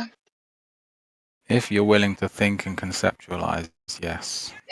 All right, Well, yeah, we've been doing that the entire time. Hold on, do you have me muted? No, you haven't. No, you haven't. Because do you have me every muted? time I ask you to. Hey, Chief. Do you have me muted? Oh, him to you? I don't know. Well, No, Chief, I don't no, I have asked for a Do you demo, have you me get muted? simulation. Anyway. Hold on, we're going to sort this out. Hold on. Before we move on, let's sort. Do you have me muted? I hear Let's him. sort this out. Whether Chief has people muted or not. Chief, do you have AV muted or old I muted? don't have AV muted. No, I don't have anyone muted. So you're just talking I through don't have people. anyone muted. Have an actual back and forth, Chief. This isn't going Let's well try for this. you. Yeah, I'm more than willing. Okay, it takes two to As soon tango. as this gets to a point where I Actions ask you to speak think, louder you're than gonna mute me. words. Actions speak louder than words. So, hi, Chief. Why do you believe you live on a ball? The implication of my experience. Right. Well, we already reached this point. We all experience flat and motionless. We've already discussed that earlier. So, why do you believe in the exact opposite of what we experienced? Well, because if it really is that size, then it's understandable that at my reference frame, everything would appear to be flat. Like that's easy to conceptualize and consider and think about, and I see no proof otherwise. Okay, so you admit it's flat, motionless, and you don't see any other proof otherwise. Okay, is that it? Okay, that's fine. Yeah, sure. In my reference frame, like yes, it's useful to think about the Earth in that way. But when thinking about the whole thing outside of my reference frame, there are other things that are true that I don't need day to day, but are true about the situation regardless. And that Like seems what? to be what this conversation is about. Like, like what? I've been asking like what the entire without time. changing size significantly. Do you have any evidence sunsets are exclusive to globes? No, it's not that they're exclusive to globes. It's that. Well, that's what you said though. You said sunsets. The way the sun sets, the implication of the way that the sun sets. You're still claiming sunsets happen on a globe and can't happen over flat. That's what you're implying. No, you're not listening. You're not. Say it slower. See, there's much wider context, and there's multiple reference frames to consider at the same time. Talk about it. Like, go ahead, talk about it. The implication, all right, the sun does not change size significantly as it disappears behind the horizon. Okay, it doesn't. You can't verify that as it gets to the horizon, which you it can't. would. You can't verify if that. it was flat, it would never go below the horizon. You better address Given what I'm basic saying when I say you can't verify that on a flat plane. You're gonna get muted. You're making claims about what happens on a flat plane, Chief. I'd like to see any evidence you have for why He's that. not going to continue the happen on a flat. conversation, Flat Hulu. You will not continue the conversation unless he has me unmuted. And I've asked him how so, and he's not responding to me. He's just barreling through, so he's not going to continue. Sorry. That's cool. So he's saying that it's going behind the horizon. He's not addressing what he means by behind the horizon. How does he know that? Well, he says he wants to. You want to give him a chance? See what he says? Well, if he has me unmuted, because I'm going to do a mic check, and if he doesn't answer, then he won't. I'm going to put him back on mute. I hope you're listening, Chief. I'm trying to stick up for you, buddy. Maybe we should also pin him down. I hear him. I'm listening. I'm trying to answer. It's all in the answer. Okay. If you let me say the answer. All right. You love geometry. You bring up geometry all the time. Blah blah blah. All right. The implication. All right. If the Earth is flat, we're on a flat plane. The implication. All right, is that the sun would remain above it at all times. No, that's incorrect. Right? That's yes. incorrect. No, it's not incorrect. Show me a model show me a flat example where this isn't correct. Incorrect. Show me that's any. Incorrect. You can't show me an example to the contrary. You can't. Claim. Okay, time out. We're not talking about models. The clear observation of the Earth as it is. So when we're outside, we're not staring at a model. It's not a model that you're looking at when you see the sun move across the sky, is it? We're looking at reality outside, not a model. There's a distinction, right? So if you're looking outside, you don't know, as you said, because it looks flat. You can't tell if it's a globe. According to you, you see the Earth the same way everybody else does. It's a horizontal plane. So it works this way. Now, if you're saying it's a globe, and the greater point is it is, then you're going to have to demonstrate how it's going behind the globe. That's why I'm asking, how do you know it's going behind the globe? Pay attention, key words here. Not to mention that it's... Did he really bounce? Yeah, he's going to have to answer that right quick. Go ahead. Did you want to add something to that, Ohas? Yeah, not to mention that that's created by the claim that the Earth's spinning in his paradigm. Well, yeah, there's actually a couple things, but if you think it's going behind the curve of the Earth, because you said you observe it flat like everybody else does, you're going to now have to say, you say, it can't happen. It can happen. You did. You just said it looks flat. We all see it that way. Yeah, that's where we're starting from. But if you say that it's going behind a curve of a globe that's spinning, now Old Haas is adding that because, yeah, it's true. You're going to have to provide evidence of both.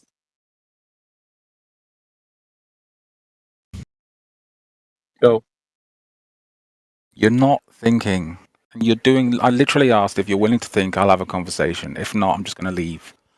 Yeah, you said, how can it happen on a flat Earth? You said nothing. Your observation is the same as ours. Dude. Yeah, I said something. Okay? The observation you said is the same as ours. The same observation. I get it, dude. Shut the fuck up for a second, please. All right? All right, the so implication what else are you going to say? Of a flat plane, the implication of a flat plane with a light going over the top of it, as we observe, okay, is that light would never go below the horizon. Yeah, that's wrong. It can't. That's you're saying show an example how that's wrong. Listen to me. That's street lights go below the horizon. Hold on. That's wrong. You know why it's wrong? Have you ever seen things at a far distance? Have you ever seen things at a far distance away from you that are above your head, like street lights? Have you ever seen that? Yes. Okay, so the light that's above you, you can tell that it's at a specific distance away from the floor, right? As you're underneath it, you can see it right above your head. But as you see the street lights that are farther away from you, what happens to the angle that you see them at? It starts to decrease, doesn't it? Answer the question. Simplistic. Answer. Yes. Answer the question. This is what happens. Yes. Okay. Yes. Okay. So it can happen. The sun is far higher than these street lights. Yeah, you don't. Oh, wait. Time out. There are implications to what we observe. What do you mean time out? You just talk about nothing for ages. He got you to contradict yourself flat out, verbatim. You said, no, it can't happen. And he got you to say, yes, it is happening. Chief, you need to learn to listen and communicate. Okay. I'm trying to help you, buddy. So now when he unmutes you, respond to it and say, okay, it can happen. And then keep going with your argument, your evidence about sunsets or whatever the fuck else. Good luck. Yep. So now that we understand that things that are away from you are at an angle lower that decreases as it goes off into the distance, everything's converging to the eye line, everything that you see. So this is what's happening as you can see horizontally across the surface. So yes, across a horizontal surface, the sun can appear to look like it's going down. Yes, that can happen. I've already showed you and you agree with me now. Yes. There you go. There is greater implication. That's not an agreement to your terms. There's more to the information. There is more. No. Oh my gosh, dude. Fucking hell. You're going to agree that either things decrease in angular perspective from when they move away from you or not. It's going to be the same thing when he returns. This childish behavior of leaving the chat whenever we're in a mid-discussion is not going to work. It's crazy he literally just left instead of tried to have a conversation. I mean, you for real got him completely. You got him. Yeah. And then he just tried to deny it right after. He doesn't like the fact that he has to agree with this is just the obvious case. Like when we're seeing across horizontally, this is what happens. Him and every other ball earther denies this. Because if it's true, then that means that what's happening has nothing to do with the curvature of the Earth. Sorry, it's just the way it is. That's just the way it is. And that's the way the cookie crumbles. There's also asked to include in the argument and explain away how the 8-minute delay for the sunlight that reached the Earth, how that accounts into all this too. The sun actually rises 8 minutes before it rises in their paradigm. Yeah, I could hear you barely, Mr. Palma. Like, yeah, you're coming through kind of spotty, but yeah, I get what you're saying. He also, I didn't get him on this point. I was about to after we went through this point about angular perspective, but at the same time, he was talking about the height.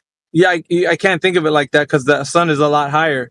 But then he's ascribing to a knowledge claim that he can't provide evidence for, which is how high is the sun if he's making a claim about it. So the issue with these guys is that they think that the next thing they say will get them out of the previous thing, but actually digs a hole deeper. Doesn't get them out, it actually makes it worse. Because now they're going to have to explain not only the thing that they've conceded on, but the thing that they're presenting, the height of the sun. Well, that was another claim, and he didn't even realize he made it.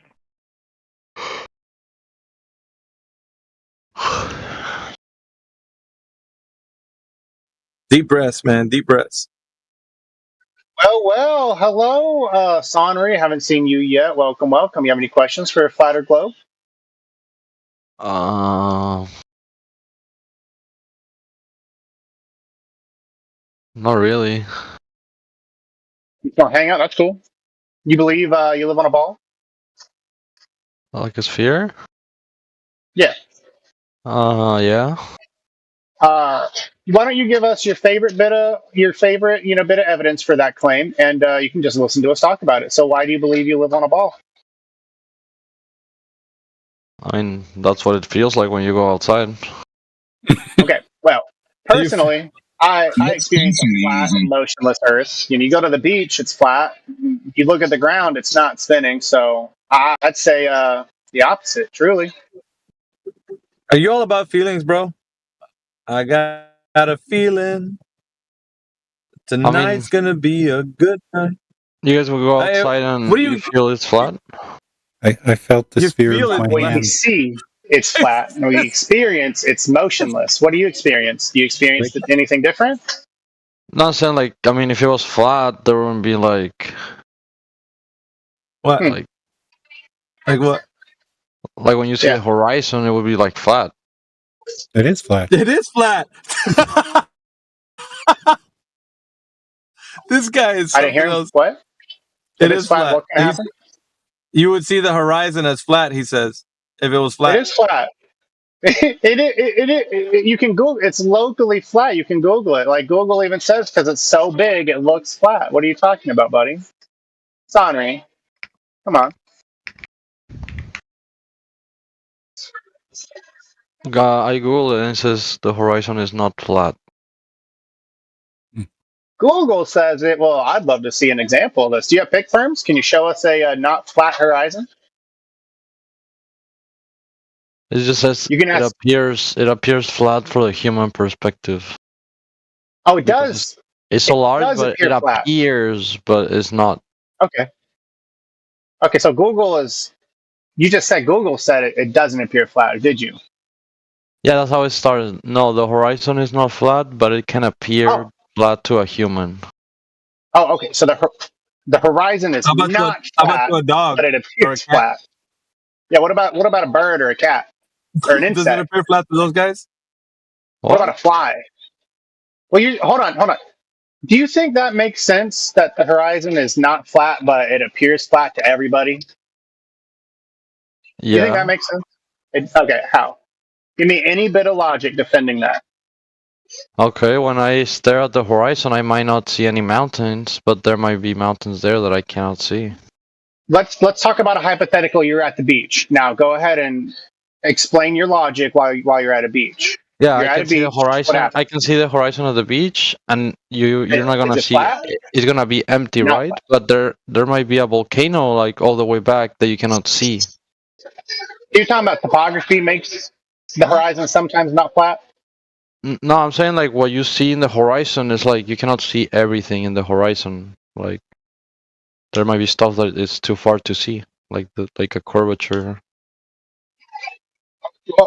So you're saying, hold on, is the horizon flat or is it curved? Because so far you've literally said like both like 4 times. No, I'm saying it appears flat to a human, but it's not flat. Okay, so it appears flat. Okay, so we do see it as flat. Okay. Yeah, I agree. I guess. Why do you believe it's not flat? I don't. When I see a horizon, it's not like I feel it's like flat. I've been to the beach. I've seen it's flat. No, Have like you? when the beach is not even flat. Like when you're getting closer, where the water meets the sand, like on the shore, there's always like a slope towards the ocean. You know. Oh, yeah. So it's like not flat. Like there's like slope. Because topography and waves, it's not perfectly like literally flat. Is that what you're saying? It's not like exactly flat. Yeah, like you might think the water looks I agree. flat. I The water might agree. look flat because the surface of the water is like maybe looks flat, but underneath. Yeah, I it's not. agree. Oh, underneath it's not. Oh, weird. You keep saying it looks flat over and over, and I can't help but agree with you, buddy.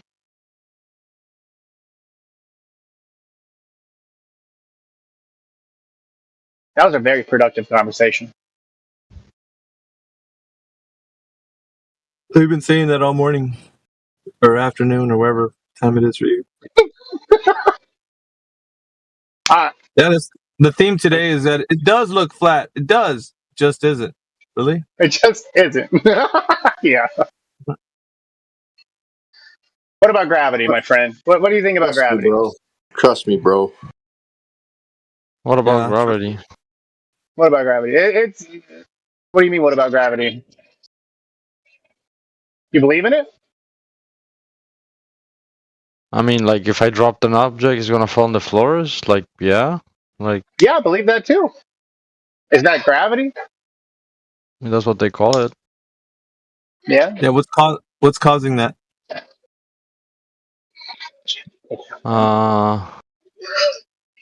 The object that's falling is more dense than the air. I don't know.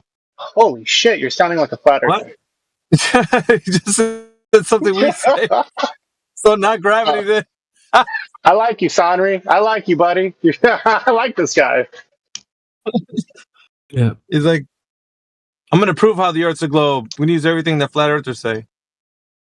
No, but I mean that's gravity. Like when you like drop something more dense. Like Well, but that's just the effect. You see that happening. The cause for that to happen is what gives it the propensity to make it go in the direction that it does. when you have heavy objects, they create like attraction, right? Like when you have a big mass, is gonna attract other Whoa. things. They create attraction? How do you know that, Sanri? Can you show me that on any small scale? Can you show me that? Yeah, 1 second. Yeah. Wait. I might I be a just did. glober today, y'all. I just did. I just dropped something. No. Can Yeah, I know that. Can you show me attraction small scale? Can you show me that small scale? Like show you like dropping. I have like a pocket knife here. Should I just drop it on the floor? The mass attracting the mass. No. Yeah, that.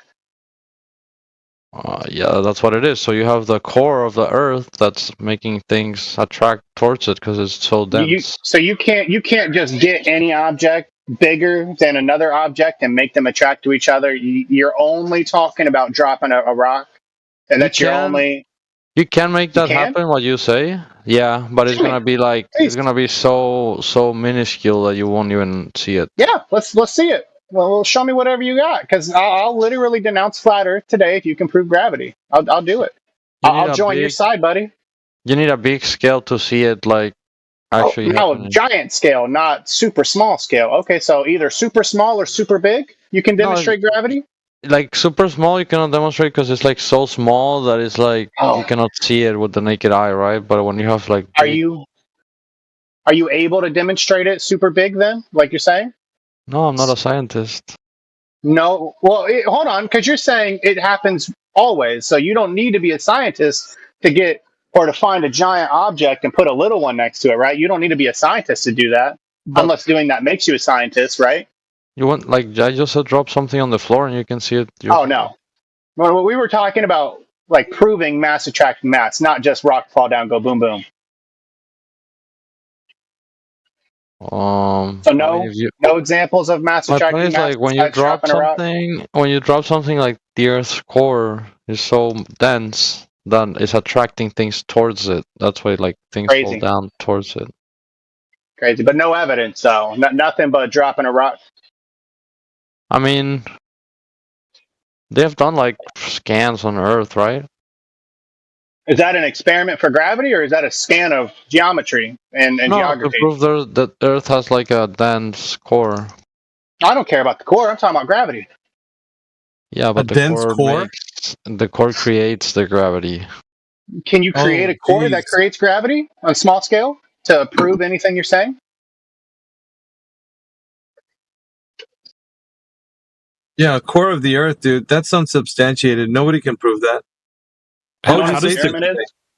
How does the core create gravity? Walk us through that. Well, I mean, I don't know if it's a core, but it's just big objects. I don't know. I don't know if it's a core. You don't right? know. But Okay. When I I say don't know the if it's a core, core. when I say You're the core, saying maybe I core. just mean like Earth, right? Like Earth is like so big that it's creating its own like gravitational. Yeah, but the core that You just really can't prove it. gravitational field. And then you don't have a core. Is that what you're saying with the Earth? No, I said that. Okay, maybe the core is not what's generating the gravity, but maybe it's just Earth is so big that it has gravity. Maybe it's just Earth.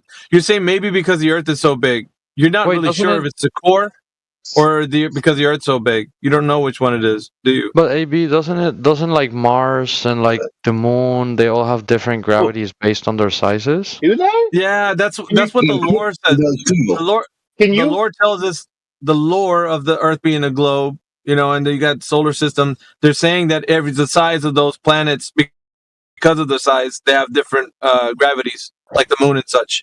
That's what they tell you, man. But there's no way that they're not able to verify that. What about what they Are send you the able to little show me? rovers?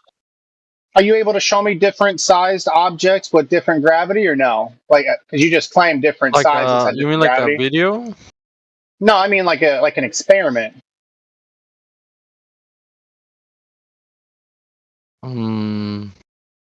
Hmm. That's a fair request, honestly. Are you? That's a You fair said the request different because- sizes, different planets, different gravity. Can you show me anything of the sort in an experiment? Not really. No. Okay. I can't. No. Maybe someone can. Well, how does Maybe. the process Maybe work? someone can.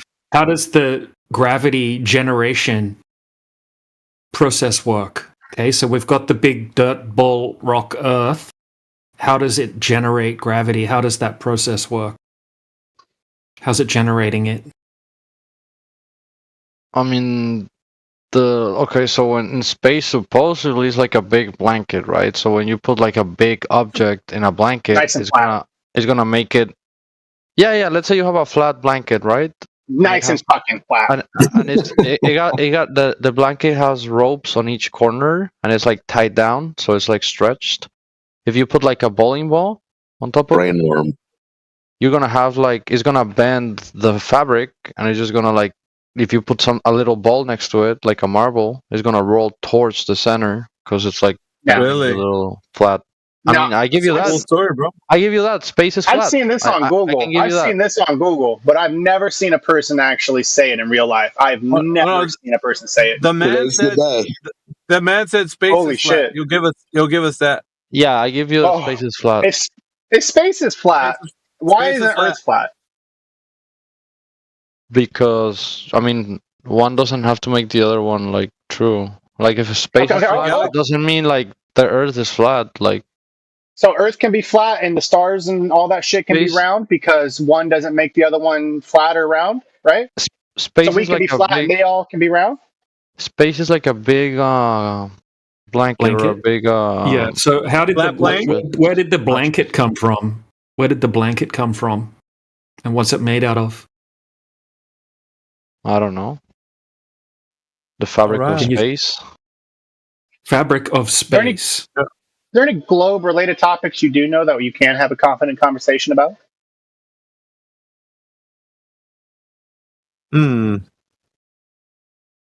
That's a tough one, Thunder. Is there anything that you have knowledge of that you could speak confidently about? That's what he's asking. Regarding Earth? Yeah. Any topic about it, yeah. Oh, okay. I'm okay. And what you guys say the Earth is flat, right? Yeah. What about what if it was flat? Would there be like caves and all this like mountains and stuff? I think if Earth was flat, I think caves would exist. Yes, I'm gonna confidently say yes. Wait, so the Mariana, I mean not the Mariana Trench. What is this? Mariana Trench. No, the San Andreas Fault. Yeah. So that is like Earth is split in half. That's no, I mean, we're just talking about the fault lines, but we're not. I mean, what do you? Yeah, like the fault line. You guys think the Earth like split into different pieces? No. I mean, what are you talking about? Like Really? split into different? Are you talking about continentals? Like continental? I'm saying like if you have a crack on a flat plane, like the crack is like on a ball, you can have like a cracked ball, but it's not gonna like split in half. What are you talking about, bro? Flat Earth is thin? You think flat Earth is like really thin, and the Grand Canyon's gonna split it? I'm saying like if you have fractures like that, like shouldn't if it's flat, shouldn't like it break into pieces? Hold on. He's saying because of fault lines, the fault lines are going to depict that the Earth is breaking. So, in a ball wouldn't break, but on a flat Earth, you'd snap in half. Is what he's saying. I don't see that, buddy. I mean, do you have evidence to prove otherwise? Like if I have a giant rock, like a boulder in my backyard, and the top of it's flat with a couple of cracks, is it about to split or break? I don't think so. But if you have a plastic bag and you put water on it, is it gonna be flat? Yeah. The top might, if it's open. What if the bag is closed and you're like trying to squish it into a ball? Then the water's gonna take the shape of the container, just like gas. Oh, okay. Yeah. Okay, what? Yeah, okay. Was that a point? I don't know what point you're trying to make, bro. No, you agree with me then. Yeah. Right. Yeah. Like the Earth is like round. if I have water and I have an oval cup and a round cup and a tall cup. Yeah, like I like you said a point that I mean there's the water takes Earth's container. I mean the water takes Is the Earth a shape of its container? container. Dude, water, yeah, water. Sounds like you're honestly, Sandri, it sounds like you're barely hanging in there, man. Do you need some sleep or something? No, I just woke up like 20 minutes ago. Do you need something, dude? I was watching League of Legends yesterday till 5 a.m. So you want to just name a topic and listen to us talk about it? That might work better. I mean, I want you to answer about the container. Well, what do you mean specifically, with water or gas? So what happens? Let's say you have a plastic ball and you put water in it. Like the water's not gonna be flat; it's gonna be like round. If we fill up a plastic ball with water, I think the water is going to take the shape of its container. Now, is that what you wanted to hear? Yeah, the Earth. I mean, the water takes the shape of the Earth. Okay, so if I have a ball and I put water on the outside of it, kind of like a lake or an ocean on a ball, what's going to happen? I mean, yeah, if you put it on an ocean, it's gonna be like it's gonna appear flat because you cannot see the ball. No, if I put water on the outside of this ball-shaped container, what's going to happen to the water? It's gonna bend. It's going to fall down. That's right. It's going to fall off the ball. Yeah. Not bend. Why would it bend? It's going to fall. I thought you said like if you fill a plastic ball with water, what's gonna happen to the water? I said I said on the outside of it. For fuck's on the outside. Oh, on the outside. Oh, okay. Yeah. Yeah, it's gonna fall, but unless you have something pushing it towards the planet like gravity. Okay. There we go. And this is going to be one of those times where I'm going to circle back to: do you have any examples of water bending to the shape of a ball? Yeah. Yeah? Let's see it. I can link a video. Do you have picture perms? Can you post it in the side chat? Are you level 3? Yeah, let me look.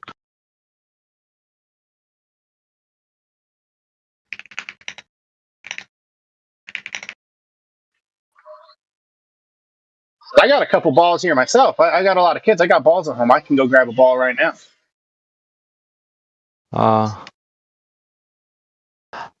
I'm not saying this is how the water bends on Earth. I'm just saying this is one way that you can bend water. So don't be like, oh, you think the Earth has this shit to bend water? No, I don't think that. But the water's bending here, right? Like you can bend water. That's something like normal.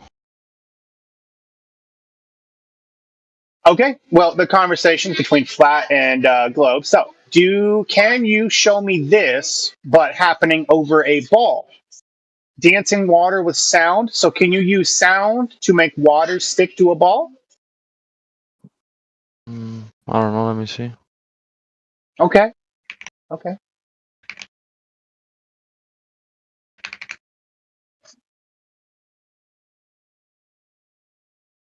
No, I don't see any. But yeah, I haven't either. I guess you could with the right like frequency and stuff. Maybe. I don't know. I've never seen anybody do it. Maybe you'll be the first.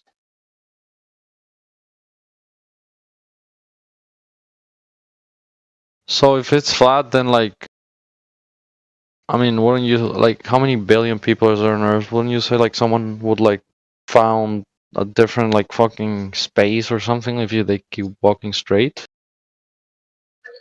Well, hold on, because there's no straight on a globe either. So, so when you say straight, can we just say a cardinal direction, like east or north. west? So you go north for let's say like east or west.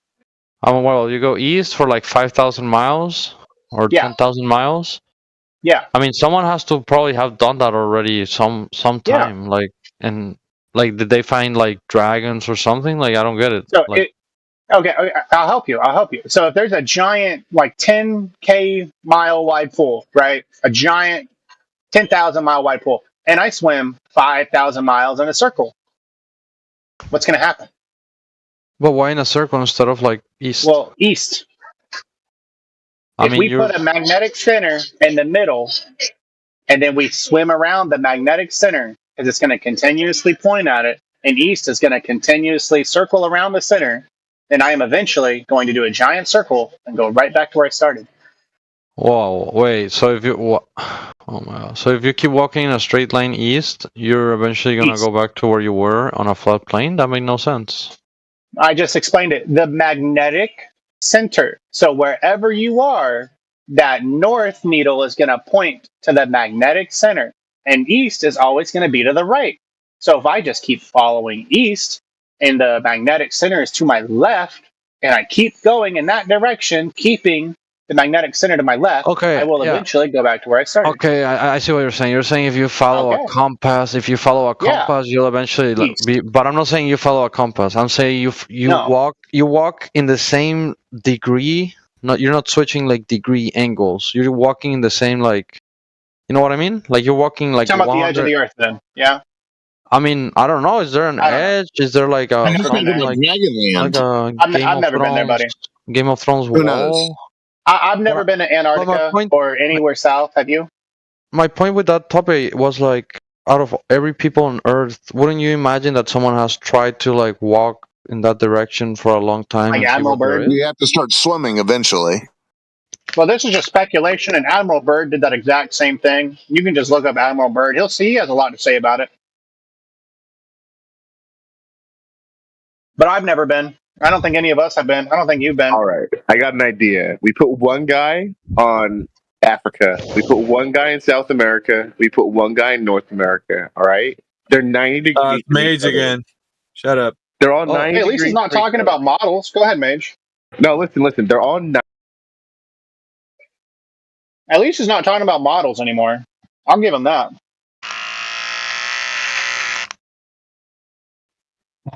90 degrees from each other. What about if you're at the beach, right? You're in the shore, and then you have a ship, right, that goes like, I don't know, 5,000 miles straight east on the ocean. If you point a laser, you can just stop right there, dude. You can just stop right there. 5,000 miles straight. Yeah, good luck. What? Good luck accomplishing that and verifying and validating that you have. Like, seriously, good luck with that. I mean, I didn't even finish, but... I know, I said you could basically stop right there because that is a very unrealistic expectation. Don't you agree? Like pointing a laser straight in the ocean? How is 5,000 miles? Bro, like 5,000 miles is nothing for a laser. What you mean? Dude. You can point As I lasers said, at you the could just moon. stop Bro, right there. You can put lasers at the moon. Like what? Yeah, he's out. Yeah, guys, you can point lasers to stars that are billions and billions of miles away. 5,000 miles will be nothing, right? Tell him. No, I said the moon. Like you can point a laser at the moon. Okay, 300,000 miles away, right? Yeah. So 5,000 is nothing, right?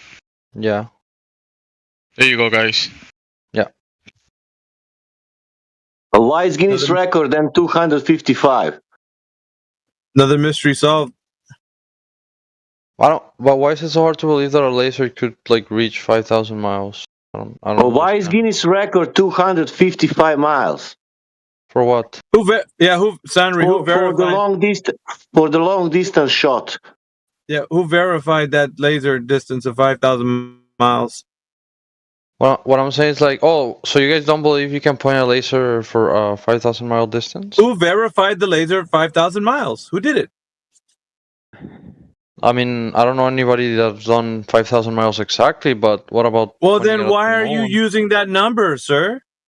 Because it was a hypothetical. My point was that if a ship is 5,000 miles in the horizon, and you point a laser to it, the ship's not going to see the laser. What? If it was flat, you can point the laser straight to the ship. 500 miles. I mean, no matter how far. I mean, even 500 miles too.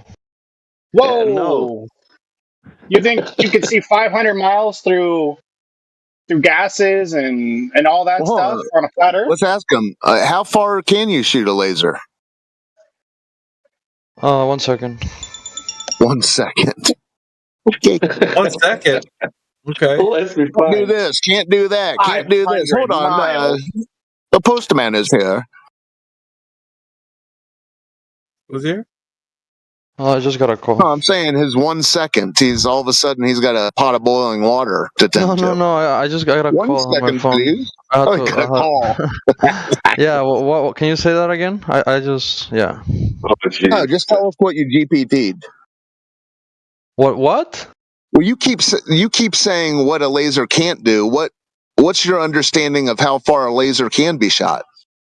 My thing of laser, how far it can be shot. I mean, depending on the power of the laser, but even with a simple laser, like I don't know, I can Google like the limit. You can Google, huh? Handheld laser distance. You gotta look up your information right now. Do it on the fly. What's going on? You've been pontificating about it for the last 5 minutes. Yeah, I think somebody can do this. Here, let me look it up real quick. Wait, I mean, it actually says that's 289 meters, but let me see what the... Okay, let me see. I'll take the over on that. No, just directly find the one that goes for 300,000 miles. Are you mistaking meters for miles?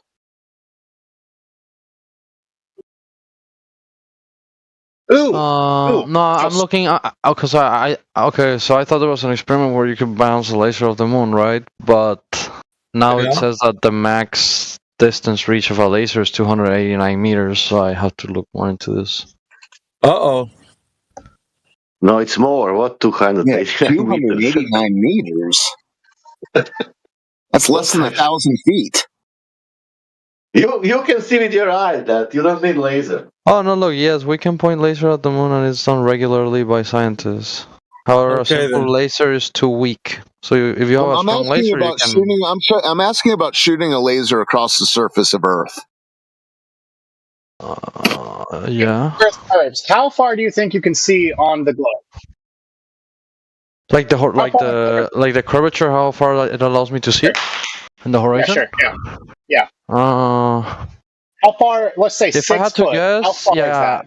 So if I'm Not a 6 guess. foot, I would guess like You have a model. Why are you guessing? two, because I don't know, like 200 miles. I don't know. 200 miles at 6 foot. Yeah.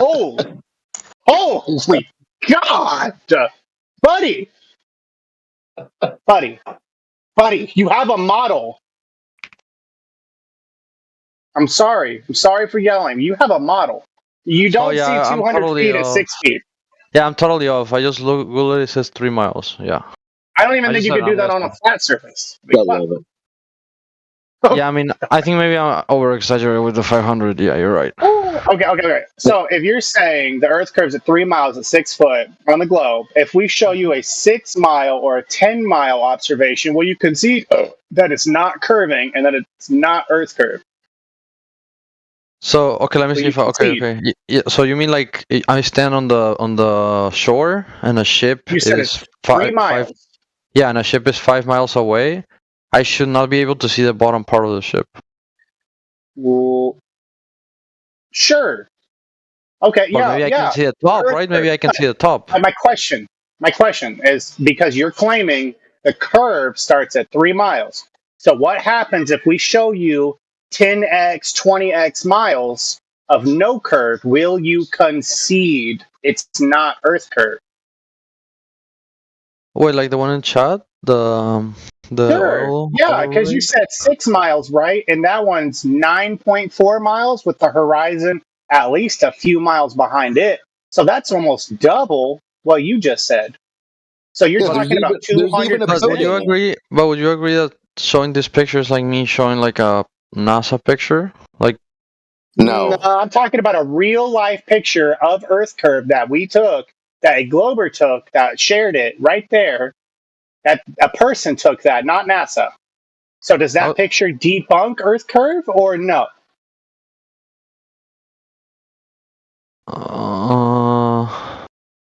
There's a boat in it. Yeah, but I don't really know how like if the measurements are correct. Okay, so that's his only. Yeah, I mean, We I can have take a a picture. I can location. take a picture and put like the random miles there and say like. The difference is it's a real life place, and we all have the information, the location, the distances, the GPS coordinate. We all have it all. It's all there. It's right. You don't need to call us a liar. I can promise you, it is right. Now let's give a hypothetical. If this is real, does that destroy Earth curve? I mean, it maybe gives a little like a big what do you call it, like support And for it's it, almost but double. I don't know the It's almost physics double. for like light and all this Physics? shit. It's geometry, not physics. No, It's Earth Earth curve at 3 miles. it's physics because what like you're seeing like you're seeing you're not seeing the oil rig, right? You're seeing the light You're talking bouncing about off you're of it. talking about it could be refracting, right? I don't know what that is. Holy shit. You think the optical effect is letting you see 200+% further than what you should on a ball, right? That's what you're saying? The optical effect is letting you see double the length? No, I'm saying like what you're seeing is not the actual oil. You're seeing like light bouncing off. Like right now, I'm seeing my room, right? I'm seeing all the light bounce off the walls. That's why I can see the walls. I'm going to go to the side chat. You guys have. Yeah. Good lord. He's looking for an out. Yeah. Oh, I mean, Guys, he sounds like he's a newbie on all of these topics, so you might be right. Well, okay, just as you can see, 1, 2, 3, that kind of stuff. No, okay, hold on. Just as you can see the wall, you see the oil rig. You can stand up and go touch the wall. You can row out and touch the oil rig. Telling yourself that everything you see beyond 3 miles is just some sort of projection. That's weird. Do you see the ocean behind the oil rigs? The same thing like you see the walls. Yeah, I said that picture, like if it's real, is a good like support for the cause that you guys are doing. It's real in every location. That's one location. You can, for example, choose your location, go to your beach and and check for yourself. Then you will know that it's not some location what other people choose. That is your location, and then you will know for yourself.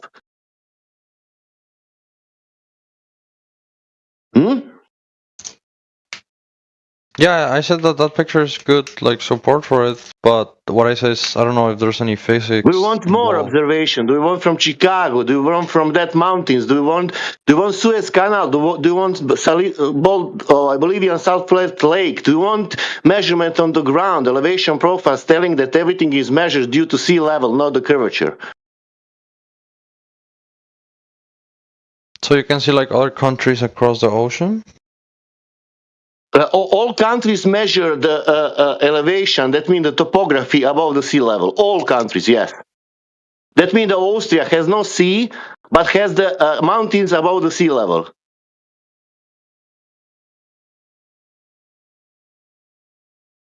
But what I'm saying is like from America, can you see like Russia?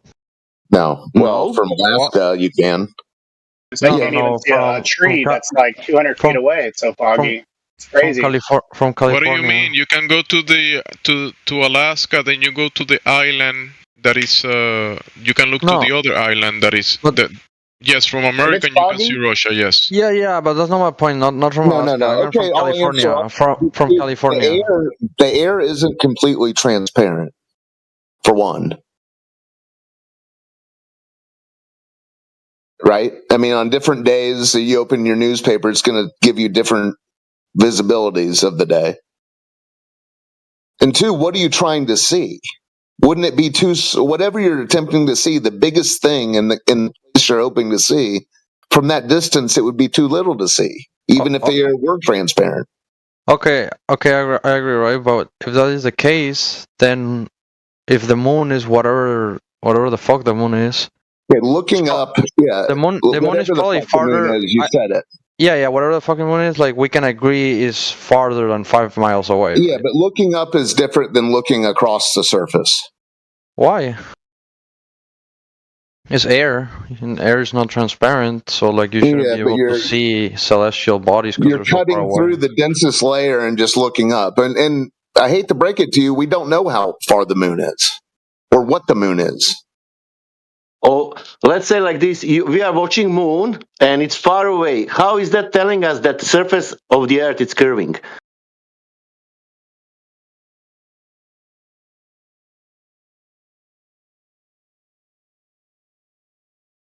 Silence? Okay. No, but it should, especially over oceans, it shouldn't be like controversial to say that the air is going to be completely clear to see forever, basically. Well across oceans. You guys said you don't know how far the moon is, right? But you guys have to know at least how far. You said that. No. Someone said looking up. We're talking about looking out, not up. Okay, no, but what I'm saying is like I think we can all agree that the moon is more than 5 miles away because I mean, right? Okay, that's fine. You can see more than 5 miles. Yeah. So it's more than 5 miles away. So all I'm saying is like if you can see the moon, you should be able to see like far away objects. You can see 5 miles. Let's not compare a celestial body to a boat because there's incredibly different variables. You're looking up away from the atmosphere, so to speak, compared to looking through it. You know what I mean? It's not a good comparison. It's not relevant. It's not. It's actually you would have less visibility if you looked up, no? Because like the pollution and you would have more because you're looking through less atmosphere. You're looking through less dense atmosphere. Yeah. I see what you mean, but yes, but at the same time, no. It depends how far up you're looking, right? If you're just looking a couple miles, it should be around the same. If it's foggy, am I going to see really far? If it's foggy, am I going to see really far? No. If the object is bright, then yeah. Visibility, no. If it's foggy, I'm not going to see really far. No. So visibility, weather affects visibility, right? There you go. There can be so many variables, so why you can't see that far, and a lot of it's just weather based. And when you Googled, you did that quick Google, and then you came back with the answer: a 6-foot observer. You said what? 3 miles? Yeah. Okay. That Google search that returned to you was the limitations that you would be able to see if the Earth were a ball. In reality, you're able to see things beyond 3 miles at the beach. Anywhere. It says that it's affected by atmospheric refraction.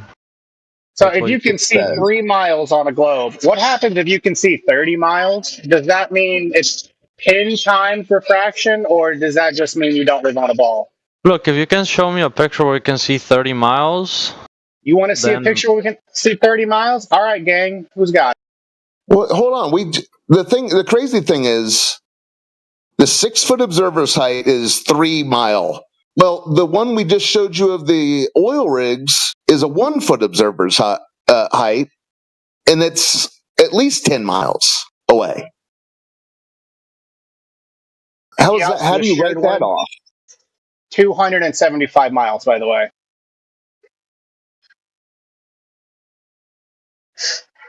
It's a world record right there.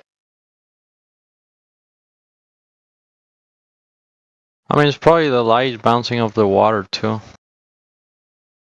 So you could just see forever on a globe, that nothing will ever stop you from seeing on a globe. You could just refraction and light bouncing. You can just see hundreds of miles on a globe. There's limitations too, because like imagine if not like they would be spying Russia from California with a telescope. All the optical effects combined, what is the max distance you can see on a globe before any distance debunks it? So like 10 times refraction, 20, 2. Let me see. Like if it's like 3 miles on a globe, you can have like 10% refraction, 200% refraction, 30% what? We already asked him about the laser. He said less than 3. He said, well, I did. Well, I know this is a different question, but he gave some ridiculous answer about the laser. He said like 689 meters. I think asking about the max is a straight up globe debunker. I've never gotten a straight answer. I don't think there is a straight answer. Globers will just say refraction to the end of the Earth. But if you can give me an answer, what the max distance you can see on a globe ever is, we'll beat it. We'll break it. I swear to God, we'll break it. Because the Earth is flat, and we don't have those Earth curve limitations. Bro, what is this video? What's up, Scott Macri? Do you have anything you want to say? I've been curious about you. You've been sitting there. You got a lot to say in the side chat. You got anything you want to ask? Let me know. Okay, can you send a picture you said? Sure. How do you guys explain the edge? Yeah, what I don't claim one. You too. You claim an edge, like an Earth curve edge that'll block you from seeing boats? Is that what you're talking about? Yeah. Yeah, well, we see well past that. So how do you defend that? When do you see well past that? The black swan, what you see like double. Yeah. Every observation, every single one. Yeah. Every single one. We have the wind black swan that lets you see like 3 times. Well, we just did the Earth curve edge, right? We see past it. Yeah. Okay, but you still see one, right? You always see one. Well, yeah, but that's not necessarily Earth curve, and I can show you pictures right now where it is specifically. It's not an edge. It's not an edge, Scott. It's not an edge. It's not an edge. It's a line. What do you call that line where the ocean stops? The horizon. The horizon. Okay. Why do you always see a horizon? Because of perspective. Because how does that work in perspective? Okay, so a horizon in perspective is defined as a line between vanishing points. We have infinite vanishing points when we look out, right, due to perspective, and that's what the horizon line is. It's called an apparent line as well, where the sky and the ground meet, because we have the atmosphere and whatnot to deal with when we're making observations over the water, right? So it matches, right, the definition. What we claim it is matches the definition. Sorry, Flathulu? Sorry, I interrupted you. No, I interrupted. But yeah, this guy was pissing me off in the side chat, right? Because he is very dishonest. I asked him to draw a picture, right, on a flat surface where you can see the sky and the ground. And show it without a horizon line.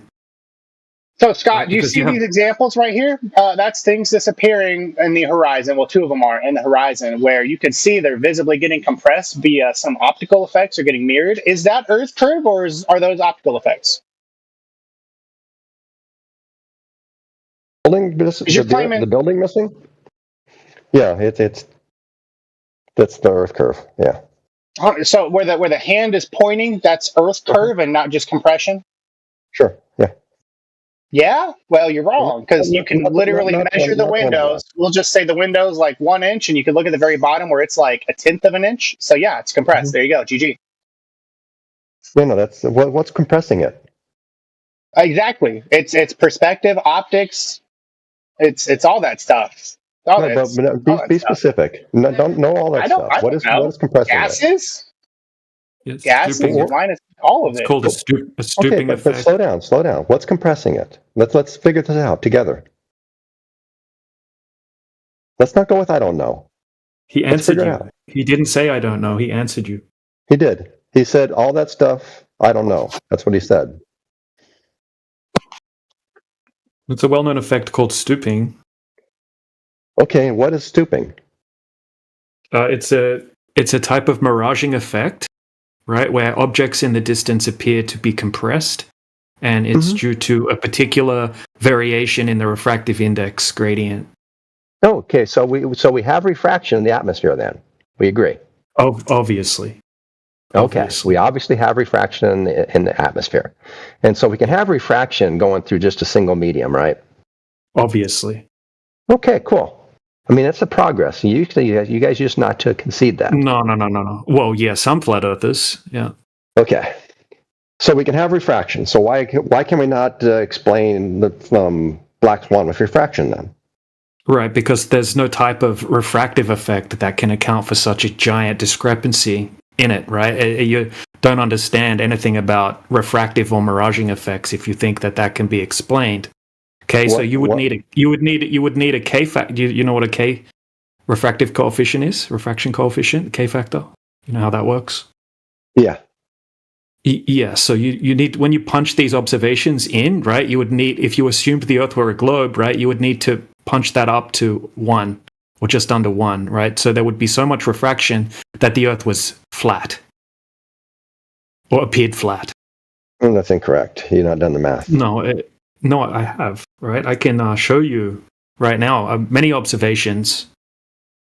Okay, so you're claiming that refraction can explain it. So go ahead and validate that. If that's what you want to claim. Yeah, how many degrees of refraction would you need for the black swan? Degrees? It's not measured in degrees. That's how refraction is measured. Yes, it is. No, it actually isn't. It is, though. Okay, show a citation for that. What is refraction? Go ahead and tell me the mechanism of how refraction even is said to work. What's the definition? What type of refraction are you talking about to begin with? There's only one type of refraction. Bending of light through change in optical density, right? Yeah, but there's different types, right? You can have shimmering, twinkling, you could have atmospheric refraction, Snell's law, a whole bunch of different types. Those are all the same thing. Well, they're all refraction. Yeah, they're all called refraction because it's the deviation of light through one or more medium. And what would the deviation be measured by? The deviation measured by? Yeah, how would we measure the deviation? What units would we use?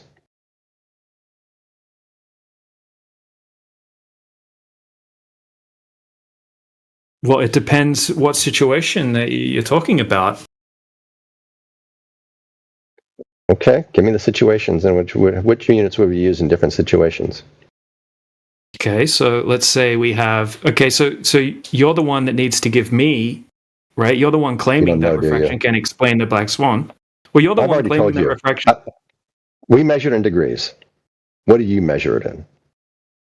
I'm not measuring it. It's not something that could accurately be measured. Atmospheric refraction. So we can't measure deviation of light? I think we can. Are you talking about degrees in temperature? Right, because that's what would change the refractive index. No, I'm talking about degrees in angle. Yeah, and are you pre-assuming that the Earth is a globe in your calculation? Yeah, I agree with Scott. No, it doesn't matter whether it's a globe. It measures how we measure refraction. We measure fraction by degrees of refraction, right? Okay, so show me the calculation. But do you agree we measure refraction by degrees, right? Not in this instance, Scott. This is the issue. Okay, if you know the parameters, the distance, the drop over distance, all that stuff, and you've confirmed that, then you can do a calculation after the fact. In this instance, we don't have that. All we have is the observation, okay? And supposedly, we should have data points which we can use to calculate the refractive index. Who gives a fuck? We don't know what's going on. Who gives a fuck, bro? All right, bro, can you shut the fuck up? All right, thank you. Scott, we don't have that information. This is the problem. This is why all that's available is supposedly a refractive index. There's no units in a refractive index. Or if they are, or if there is, if there is, it's some obscure, unit divided by unit times another unit. Sort of like, I don't know. I don't think there even is. Yeah, show me what formula you're going to use for measuring refraction through an atmosphere. Go on, post the model in the side chat and the formula that's used. Yeah, can you do it, DJ, as always? No, I'm not claiming that. I'm claiming that it can't be explained with atmospheric refraction, right? You would have to have so much refraction in the observations that I've put in to the begging the question Earth curve calculator that the Earth would have to appear flat, essentially, to explain them. And in the meantime, I posted an example of this at 4 minutes past the hour. This is modeling the furthest oil rig in the Black Swan. And you see you need a refractive index, according to this calculator, of 0.989182, which is basically one. You're flattening out, like, almost entirely. Almost, right? But not entirely. Right. The problem is, though, dude, to get a refractive index of such a high value, okay, the question then becomes what actually creates that? And then in this situation, are those values of humidity, temperature, and air pressure and all that stuff actually the ones that do manifest in that area? Would they contribute to something like this? Hey, you flat earth fucking faggots are a bunch of idiots. Go kill yourselves. Solo, be quiet. Stop it. Be grown. Big boy. Yeah, Mick's making a valid point. Okay, so your claim. Okay, so when I punch the numbers right into Walter Bisland's, no, you're right, man. You're completely correct. I can show multiple examples, right, where I've put the numbers into Walter Bisland's begging the question refraction slider, and I have to slide it up to basically 0.99 K factor to be able to explain the observation. That's so much refraction that the Earth would literally look flat. You're increasing the radius of the globe to a point where you would not see any curvature at all for every single one of these observations that I've put into it, which is just a ridiculous claim, right? Because we're not seeing any miraging effects in the observations that I've been punching into it at all. Okay, so you're claiming like basically ducting would be taking place with no miraging effects whatsoever taking place within the observation. Absolutely ridiculous claim. May I ask a question, Scott? To you? I don't think I could stop you. I just tried to ask politely. You could say no, and I would stop. You know the famed, if the conditions were right, the high enough ladder and strong enough zoom lens, you could see your own ass. If the conditions were right, yes. So hold on, let me ask him. Would that be achieving the 360 degrees? If you're going to go by degrees? Yeah, that'd be 360 degrees of Okay, refraction. so you're presupposing the Earth is a ball in the first place. It was your question, not mine. No, it was when you said a couple of degrees. The complete the completion of you seeing your own ass would be 360 degrees. Yes. So you're just presupposing a ball in the first place when you say a couple of degrees. I have no idea what you're talking about. When did I say a couple of degrees? Refresh my memory. That's when we were talking about the black swan. You said, "Oh, all you need is a couple of degrees." No, I didn't say that. Yeah. Okay. Yes, you did. Am I hearing things? No. Yes, you are.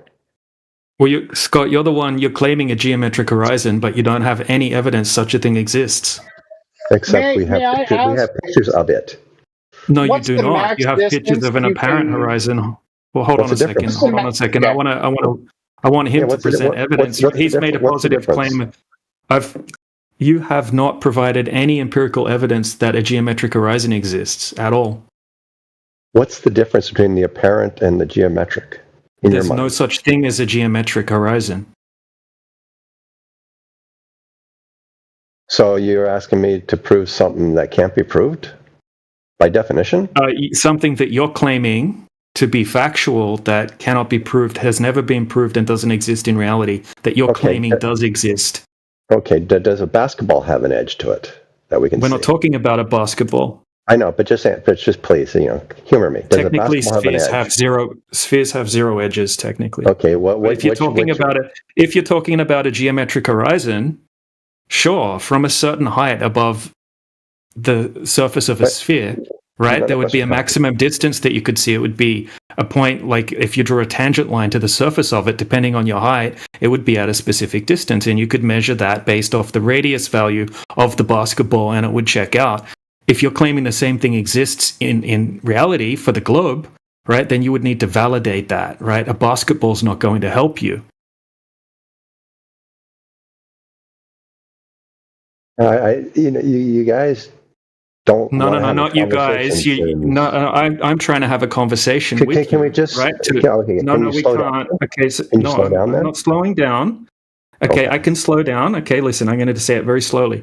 Okay, if you have a globe, yeah, I'm having a conversation, but you don't want to answer the question, and you're trying to get out of it right now. No, I'm asking you a question. Okay, what was the question? Okay. What was the question? Okay, so what validation do you have that there's such a thing as a geometric horizon in reality? There can't be a geometric horizon. It's a mathematical concept.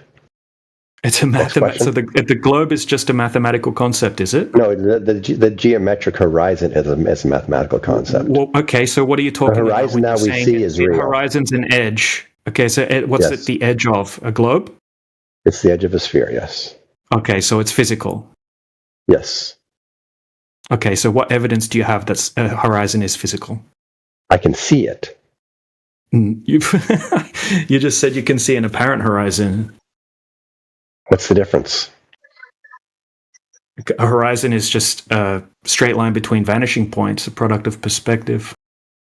Wait, do you think you see anything ever that's not apparent? Here we go again. Yeah, so you're claiming a physical geometric horizon, right? You guys never answered the question. A byproduct. It's a byproduct. Your question. Why you're the one making the claim. No, no, you didn't. Do you think? Do you have any evidence? Do you have any evidence of a geometric horizon? Do you think you see anything that's not apparent? Scott, may I ask one question? Everything we see is apparent. Now this is semantics. You guys are the one who say it's apparent. Hold on, I want to hold into this, right? So do you have any empirical evidence that there's such a thing as a geometric horizon? We can all agree that there's such a thing as a horizon. So you don't have any evidence of a geometric horizon, so stop claiming That's a mathematical concept. I didn't claim a geometrical horizon. No, it's a physical property of the sphere Earth. No, you're claiming that it's a physical geometric property of a globe Earth. That's a geometric horizon. By definition, that's a geometric horizon. Yes, it is. It's not. Okay, if you guys want to change the definition of geometric, go ahead. It's just going to hinder your understanding of the world. No, it's not hindering understanding. Why would you want to do that to yourselves? You don't have any evidence of Earth curvature or a geometric horizon. We see it. Yeah, this is weird, isn't? No, you don't see it. How do you know what you're seeing is a byproduct of the globe? Because we're smart. Does a basketball not have? Not an answer. Hold on.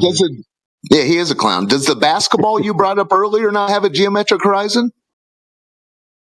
No. So when an ant walks away from you when you're holding a basketball out in your outstretched hands and it goes bye-bye, what's it going over? The horizon. It's just apparently vanishing? Yes, vanishing is apparent. That's what vanishing means. It no longer appears. It's not. It's not a byproduct of it crawling around the ball. Wait. You agree that to vanish means to no longer appear, right? You're playing semantics, dude. Yeah, you're the one that's. You're the one who wants to play semantics. No, you know damn well that the ball is crawling over. You know damn well the ant is crawling over the ball, and that place would be the geometric horizon, based on the size of that ball. No, it's the apparent horizon. It's always the apparent horizon. You're getting weird, Scott. There's no geometric horizon. It doesn't exist. It's a mathematical concept. It can't exist. It's not a mathematical concept. It's a physical property of a globe. No, geometry is math. Yeah, but you're relating that math to a physical object, which would be the globe Earth, dumbass. I'm not. You are. No, you are. That's what you're saying. You said it's physical. It's the edge, physical. Right? It's the edge. Yeah, the leading edge of a sphere based on your observer height. Yes, a physical object. Yes. Yeah. So prove that exists. Yeah, prove that exists. So we see it. We look at it. What other proof do we need? Scott, okay, check this out. Look at it. Check this out, Scott. How do I prove a dog exists? I see it. Look, there's a dog. You look at the dog, you say, "Oh, we prove the dog exists." Don't make us mute you. I'm waiting patiently. You can wait patiently too, Scott. Relax for a second. Okay. I want to ask him one question when possible. Just one quick thing there. Just to get the terms kind of realigned here, okay? Is there an instance of someone looking over the horizon, right, at a shoreline or some object at a distance where there's no refraction, right, and they could use that to measure what the distance to that horizon is? Because I think, forgive me, I'm having my first coffee here.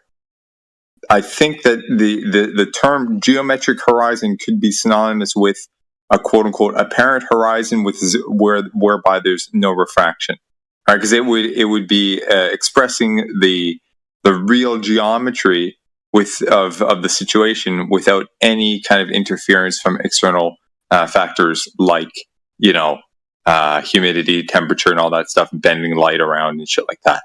So what you would see would be like as close to the real expression of the Earth's geometry in and of itself. So if there's an instance of that, we'd like to see that, because then you can actually do real measurements from there.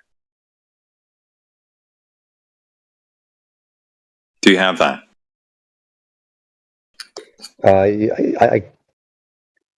The question got lost on me. You went into a lot of details of something. What's the actual question again? Do you have an instance of an observation where someone's looking over the horizon or whatever, where there's no refraction? No. Okay, so how do you know what is and what is not, the actual geometry with no interference versus what is? I don't need to. I never asked that. I never tried to do that. Okay, but then how do you know what the actual refractive index would be? Because that refractive index in relation to something that has basically zero interference compared to you throw in these modifications and then it expands from there. Like there's a gold standard, so to speak, right? Zero interference or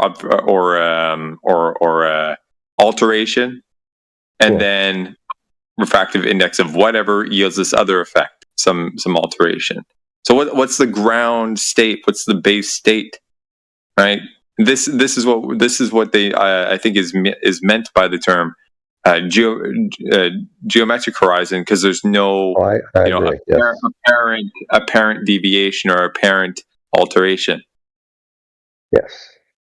That's why nobody ever talks about. That's why nobody ever talks, except for you guys, ever talks about the geometric horizon. Okay, well, how about this? If we word it Is there an instance of this, right, where the apparent horizon is in its ideal state with zero alteration?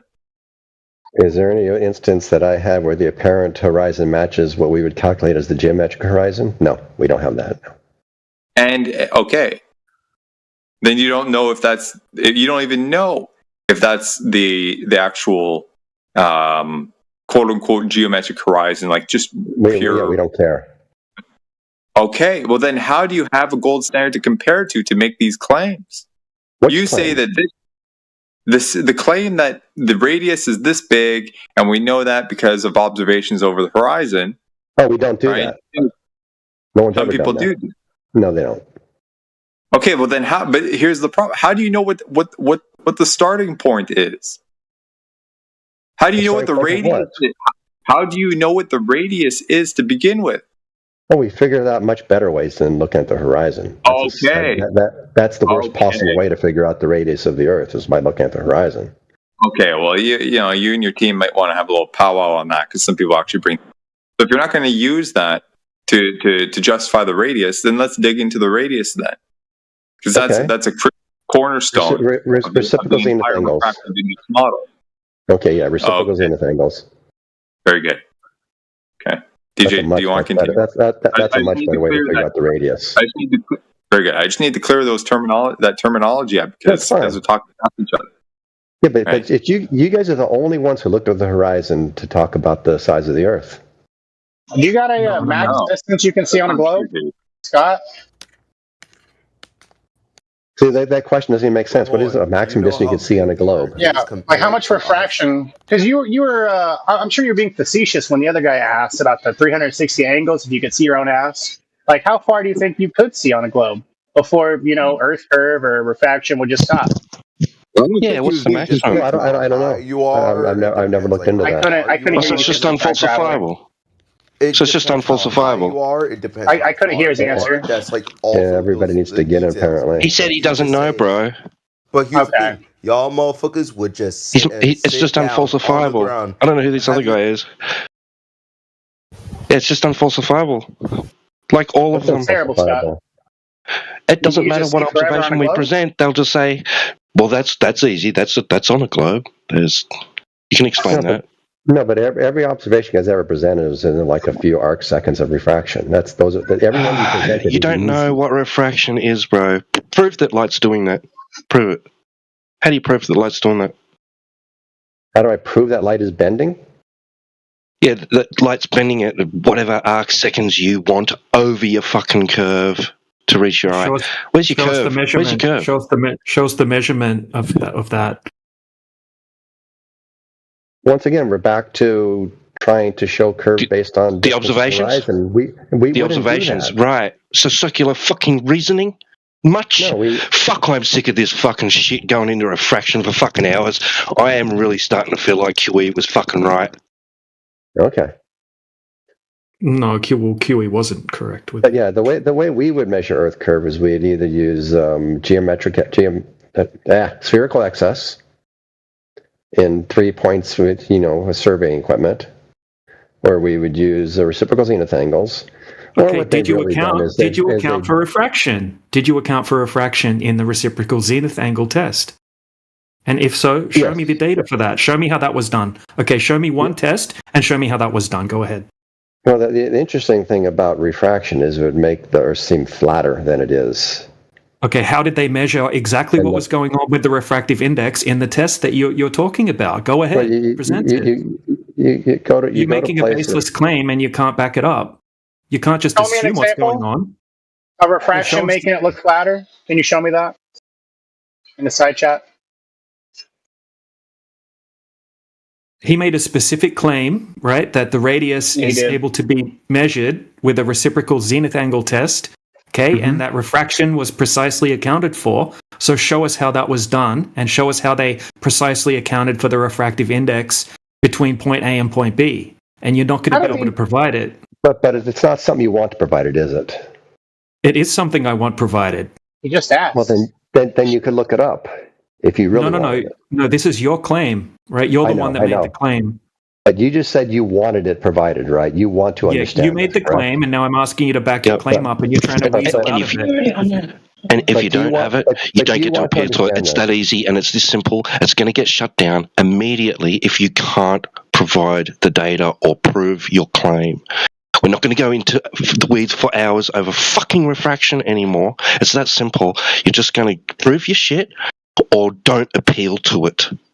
Okay, let's stop appealing to refraction. Let's just talk about reciprocal zenith thing. No, this is what you want to talk about. Right? I want to see the evidence. Can you show me an example of refraction in the side chat? I want to see a demonstration of it so I can believe your stories, and we can move on to the next topic, the next point of the conversation. Do you have any examples, please?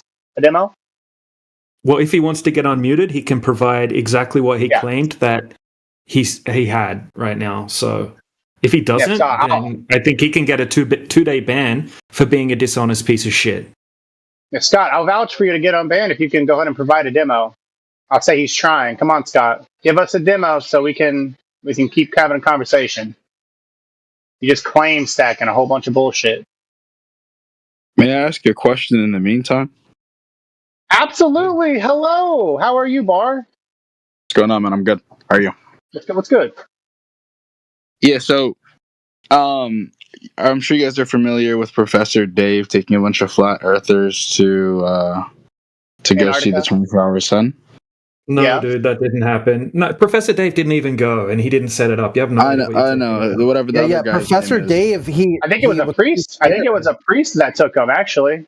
Yeah, Professor Dave was scared to go, so he declined the invitation.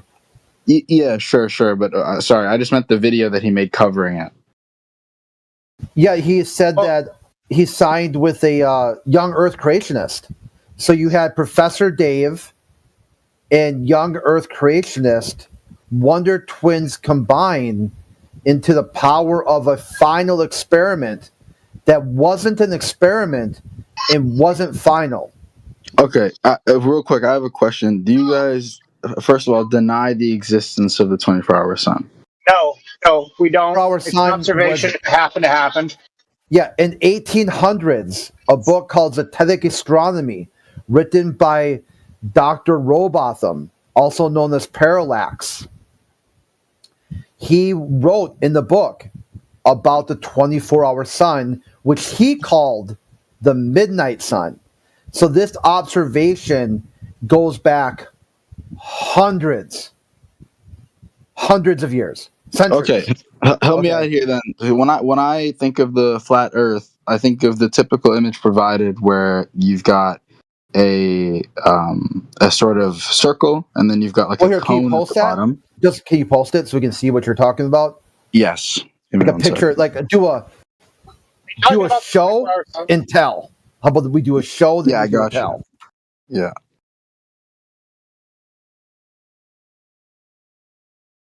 If there's a 24-hour sun, Bar, then it happens over a flat surface. It'll happen over a flat Earth. What else do you want? If you want a model, we don't have one. If you want the evidence, we can show you the evidence it's flat. Well, I'm gonna provide you with what I think, or what I think that I feel like you guys are referring to. Okay. Here. Is it in relevance to the 24-hour sun? Because we could just end it. Like, are you talking about that still or no? No, he's talking about the disk in space. It is. Yeah, it's related to the 24-hour sun. Yeah, hold on. If it is, then it doesn't matter. The disk in space, that's the Flat Earth Society. No one here is a member of the Flat Earth Society. In the rules of this channel, we specifically have said so. Like, if you read, like, before you join the channel... I don't know what that means, though. If I'd read that, I don't know what that means. That model is the Flat Earth Society model. No one here is a representative of the Flat Earth Society. That would be not anyone here. So using the Flat Earth Society, after you've been told this is not the Flat Earth Society, that would indicate you've got some learning disabilities. You should be able to scroll to the very top, and we should have stuff pinned. Can I respond to that? Top of the side chat. So to be clear, Crit, I wasn't told that, and even if I had read the rules, I don't know what the Flat Earth Society is. I'm not very familiar with these conversations, so my bad. I didn't know you weren't a part of the Flat Earth Society, and I didn't know this map corresponded to that. Do you know the position of these people? To which people? The Flat Earth Society people? No, these people we are talking about now. These people. I'm trying to figure it out. I'm trying how to you will figure out. How you will figure out with your assumption or asking the question why you are that? Well, I didn't. No. I didn't assume anything. You started with assumption. You didn't start the question why you people are flat earthers. No. I literally did not start with an assumption. The first thing I asked was, are you familiar with this quote unquote experiment? They said yes. I said, do you deny the existence of the flat Earth sun? They said, the 24-hour sun. They said no. And then I said, okay, this is what I feel like people mean when they say flat Earth, and I sent it. I never ascribed it to any of them. I was only asking questions. Okay. Right. Was your question answered? Yes, it was. But then I have another question then. What do you guys reckon that the flat Earth looks like? Flat. If you're asking about a map or a model, we don't succumb to one. We don't have one. Yeah, flat Earth looks flat. Oh. Well, it's in the name. I understand Anything that, else? but so yeah, I understand that. So like, can you explain to me the logistics behind the movement of the sun? No. Just like cosmology. Anything that happens in the sky is going to be happening over a flat surface. It doesn't matter what anything up there does. It's going to happen over a flat Earth. Period. Well, that's fine. But you guys haven't like opined on the sun. Do we what? Opined on the sun. The sun. Yeah, it's in the sky. We don't make claims about it. It's in the sky. Say that again. It's we don't in make the claims sky. about it. You don't make claims about the sun. Nope. Speculation based off observation. So the best we got is what we see. That's it. It happens over a flat surface is the only argument we need to have. Period. Yeah, but wouldn't you like if you opined on? Did you hear what he said? We could speculate about it until the cows come home, but it's not sun speculation 24/7. It's flat Earth 24/7. I understand, but like for example, like when I come up with a position, I say I come up with a political position because that's usually what I look for, right? I'm gonna start looking for things that are tangentially related that might support my argument in order to make a more well-rounded argument. I'm not saying you guys about the sun wouldn't pertain to the argument about the Earth being flat. I feel like it would though. How? It's irrelevant. It would happen over a flat surface. Because a big part of what globe people think is. There's some globers. There's some esteemed globers who think that the sun is a transformer. Eric Dollard. Okay, that's fine. But anyways, yeah, I found the source of that image. It comes from a movie that guy who played Tyrion Lannister. He's doing some sort of like weird Age of Renaissance movie where they invented a spaceship, and they're talking about the first space race happened with like Leonardo and shit. Like they developed a space the Family Guy, or not Family Guy, Futurama did a whole shtick on this. That there's parts of the spaceship all around the world, and you could reassemble Leonardo da Vinci's spacecraft. So that's where that image comes from. It's from an advent of a movie, a tongue-in-cheek movie about a fictional space race that happened in the 1600s. Yeah, I don't find that to be relevant at all. Yeah, it is, because you got fooled. That's what I'm saying. Look how easy it was to fool you. That's how you got fooled very easily by by fiction. So now that you got that on record, that it's very easy to fool you, use that data point. That's a key data point. Okay, so to be clear, I don't think I was fooled because I specifically asked the question, do you guys adhere to this? You said no. I have met people who do. I don't know why you're saying go talk to them. Go talk to them. No. But I want to talk to you though. I don't know why you would tell me to talk to them. If you said there's people who believe this, go talk to them. No, but I never said that you guys believe it or that I want to talk specifically about it. I just want to know your account for how the sun moves and how night and day happens. If it doesn't move, the same way you account for it. No, I account for it. No, I account for it. We experience the same sun that you do. You're doing that again. You're making some assumption that some guys is making some answers, and you don't want directly to find out what these people thinking, what is their point. I'm literally asking them. No, you're not doing that, man. I will tell you why. You are saying there is some flat or whatever they are considering the sun, and we are telling you now, no, we are not caring about the sun. What's the next question? The next question will be this for me. If you are not speaking about the sun, let's see about what are you speaking. No, I am still talking about the sun. I am. Jesus Christ. No, I understand what you're saying, but it doesn't make sense because I think it's fair for me to just simply ask the question. Okay, well, if you guys don't adhere to this model, right? You also don't adhere to a globe, right? Like the globe, the globe accounts for how the sun sets and how the sun rises. It explains because the sun can only be on one side of the world, right? Like people can only experience. No, it doesn't. Anyway, are you saying it's impossible on a flat surface, or just because we don't have an explanation, you're upset about it? Which one is it? No, well, for me, I'm not saying that it's impossible, but I just don't understand how it works if it's not either model. So if you could explain, it doesn't matter. It doesn't matter. I already told you we don't have a model. We don't have an explanation. Doesn't matter.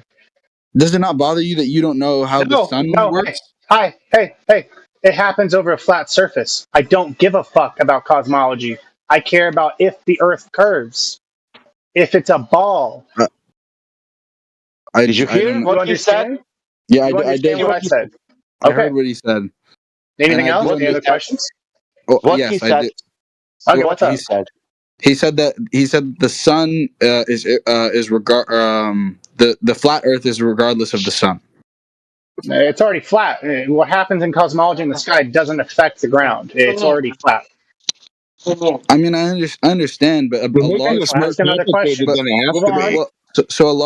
part of so here's a question. A large part of Glober's arguments revolves around the sun, right? We agree. We know. We know that. Just ask your question. Well, that I was just asking that. That was the question, the first one, and you agree.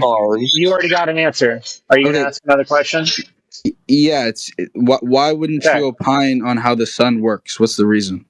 Because the Earth is measured flat. Do you have another question, or is that You're using the word opine. That's not the right answer. Why?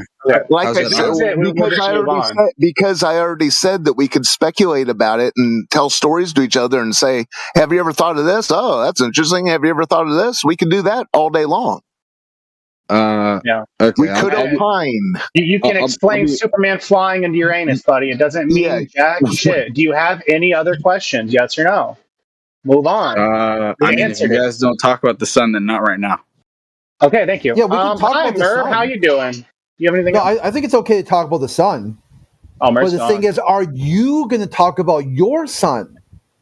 I don't want to. How do you know a couple things? Like, how do you know it's a giant ball of gas? Well, I'm not really fire in the vacuum of space, radiating heat through a vacuum. It's 400 times larger than the moon. That's not listening. It still appears to be the same size as the moon.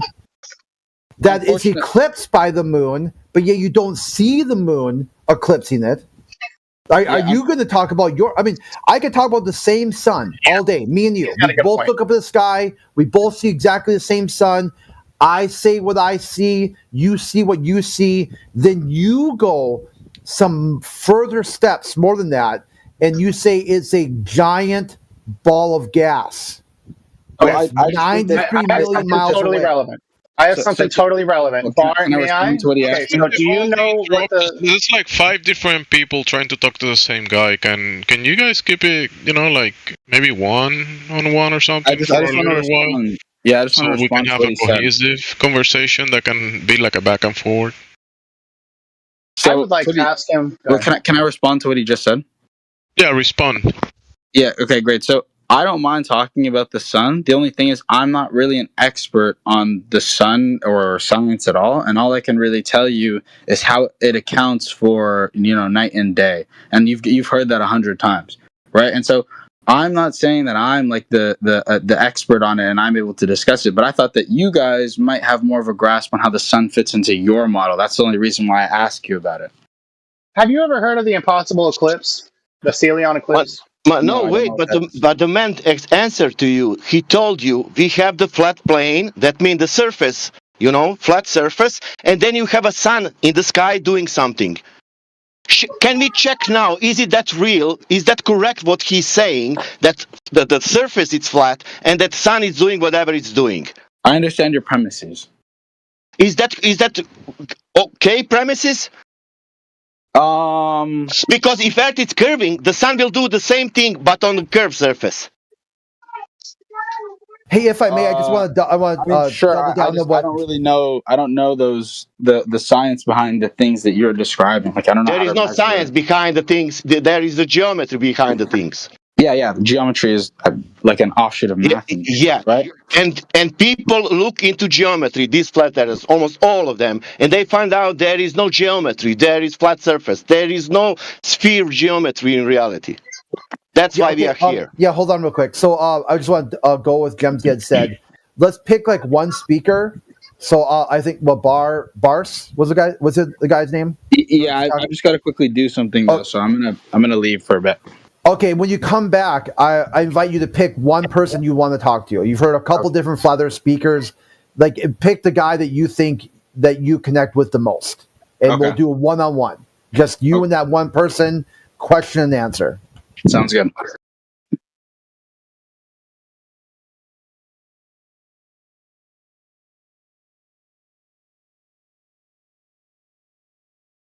All right, so what happened? Did Wacky Mackie, did he run off or did he end up posting what he said he'd post? No, he didn't. He didn't post it, right? So it was a very specific thing that he was asked for. Okay, so he said that the reciprocal zenith angle measurement proves the radius, right? It's a way to measure the radius. And I asked if a refraction was accounted for, and he said yes. So I asked him to show the demonstration of how that was done. I gave him a time limit, and he didn't provide it in the time limit or concede. So he's got a 2-day ban. Okay. I really wanted to compare Bar's question, how we don't have a model showing it. I wanted to compare it to the Globe's impossible eclipse, how they don't have a model to show how that's possible. I wanted to compare it to that. They have things they can't model for either. Like both sides do. And if he can't model that, then why does he still believe in it? And he's asking us, why do we believe in this when we can't model it? Well, he can't model stuff either. I wanted to bring that up to Bar.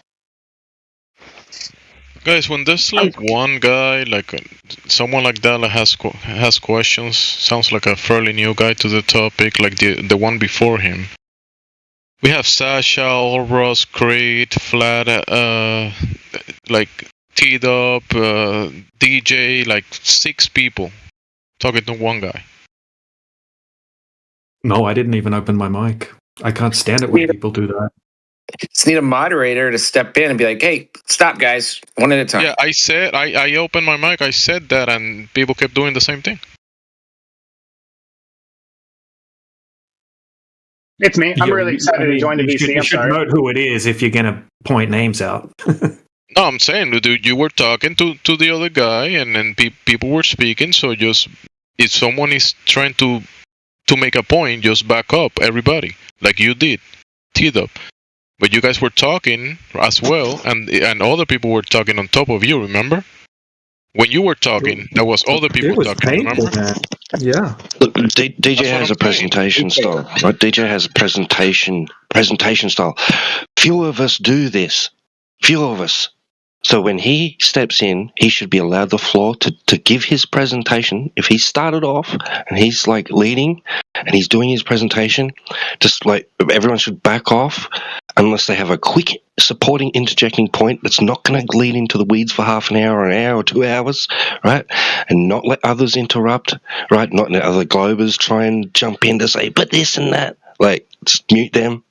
They can come back to them later. Like if it's a new person that's asking questions and DJ's doing a presentation, let him get his presentation out. I've been listening to multiple conversations, and this is what I'm trying to tell you guys, that I've been listening, and it's 5 people, different points, and it doesn't sound correct because everybody gets lost. Yeah, I totally agree with that. Yep. Well, I think we'll try not to let that happen in the future. Yeah, it's trying to like have people. It's better if other people just kind of yield every once in a while, like have some sort of like internal dialogue where you're like, oh, I've been talking for a little bit. This person wants to come in for a little bit, and kind of do like a give and take. So I think this the new, or not the new guy who's on mic. I know I've seen his name before, like the Fleck Cthulhu guy, Cthulhu or whatever, how do you pronounce it? Flahulu. Yeah, like if he's new on mic, and let's give him some space, because I know I get a chance to talk a lot. Sasha does too. So it's nice to get someone who's new, or new on mic anyway. Here. Thank you. I'm actually really excited to, by the way. I know I've interrupted a little bit. Just mute me if you need to, mod me if you need to. Thank you for letting me speak. I appreciate it. I love this channel. You guys are awesome. Good to hear you on the mic now, Flahulu. I've wanted to for a while, just haven't. But I broke my arm, so I'm just sitting down a lot. So I figured now's the time. I say let's give him a wide berth. Welcome. Yep, definitely.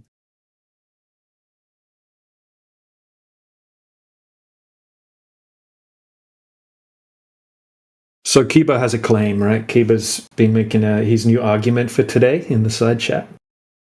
So mass attracting mass because of Saturn and its ring, and that would somehow prove the globe. Like, do you want to present your argument, Kiba? Yes. Saturn's rings are only explainable by the concept of gravity. Okay. Did you test that against anything else? Yes, I've looked everywhere on Earth, and I found no other indicator that rings can float around anything.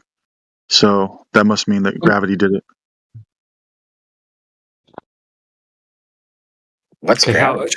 Can you show us rings floating around something in a lab? Wait, that's actually kind of smart. That's actually kind of smart, the ring thing. Yeah. So let's see a demonstration of it to validate his claim is what he claims it is. Can you show us that on a smaller scale? Show us some rings floating around a floating object in a vacuum because of gravity. To back your claim up. Yeah, and that gravity is the cause. But it's true, gravity is the cause of rain, like falling down. Well, I was just asking Kiba if he could, back his claim up with empirical evidence rather than just having a baseless claim. So gravity on the scale of a human experiment would not be sufficient to form rings. Okay, so that's a concession that you can't actually back your claim up. You just have to take the space story and the claim at face value, and you can never actually test that out to validate it to be true. It's not a story. I mean, we have a long distance observation, which you guys really love, of the rings, and we can look at it with our own eyeballs through a hobby telescope, a cheap, a few $100 telescope, and you can see the rings for yourself. And if you're making a whole bunch of assumptions, right? You're making an assumption that it's within a deep space vacuum. Okay, you can't validate that. You're making an assumption that it's a physical object with rings made of, what are they made out of? Like water ice? I don't know what they're made out of, but they're rings. Really? So it's got rocky dust, some water, some ice. Something, right? So you've just been fed a story and you just blindly believe it, right? You can't actually validate it. What you're doing is you're just repeating a claim with no empirical evidence to back the claim. And let me clarify something. I do not believe in the vacuum of space. I believe in an atmospheric gradient, which the pressure in the atmosphere gets lower as you go higher. But deep space is claimed to be 10 to the negative 17 torr vacuum, right? Which that starts at a certain point, and it doesn't get lower than that. Okay, so it's only a minuscule section of space that actually is claimed to have the gradient, and then the rest would be a deep space vacuum of 10 to the negative 17 torr. Yeah, 10 to the negative 17 torr is not a vacuum. That's still a pressure. It's a low pressure, but it's still a pressure. Yeah, so there's no such thing as a vacuum, obviously, but it's said to be 10 to the negative 17 torr vacuum. I agree. There is a 10 to the negative 17 low pressure atmospheric gradient once you get sufficiently high. Yeah. How did you validate that claim? Because everybody who's ever measured the pressure of the atmosphere has found that it gets lower as you go higher. Oh, really? And how did they measure that it's 10 to the negative 17 torr at that distance? Well, they sent up rockets, balloons, you name it. They sent a balloon up to Saturn, did they? And check. Not all the way, but Or how far can you send a balloon up? How far away is Saturn? How far away is it? Nobody knows. Nobody knows how far away is it, and they sent a balloon up. To what height can you send a balloon? About 120,000 feet. No, a little bit higher than that. Let me see. Yeah. May I ask him about Saturn real quick? Yeah. You made the claim that it's only possible because of gravity that it has those rings. I would like to see you show me gravity doing that at any scale. It can be small, large, any demo, any experiment. And I'll believe you. Can you show me gravity making rings around a ball? So, by the way, the highest weather balloon ever was just under 54 kilometers. As for the rings and the gravity, I showed you the picture of Saturn. That is a demonstration of gravity because that can only happen with gravity. And if you want to debunk my claim, all you have to do is show me one example of rings floating around something without being caused by gravity. Hi, that's the observation and question that we're debating. You said it's only possible because of gravity. Can you show me gravity making rings around a ball, as you claim? Because you said it's only possible because of gravity. Yeah, and I'll show you a picture of Saturn. That's my assertion that is caused by gravity. If you can find one counterexample, all you have to do is find one counterexample, and you've debunked my entire claim. If you can find one example of gravity doing it, I'll believe you. I'm not asking for the observation. I'm asking for you to prove your claim that it's because of gravity. That's an assertion that I'm making, and it's an assertion that's well established, grounded in physics. Show me. Okay? Show if me you would like one to experiment. Counterexample, that's normally how you debunk assertions like that. Well, a claim without evidence can be dismissed without evidence. I'm asking for you to show me gravity making one ring. You don't even need to make 3 rings, just one ring. Show me gravity making one ring. You want me to show you the picture of Saturn again? No, I want you to show me gravity making a ring as you claim it does. Well, shouldn't gravity pull in all that debris towards the center of Saturn? It seems that it has a ring. It debunks gravity.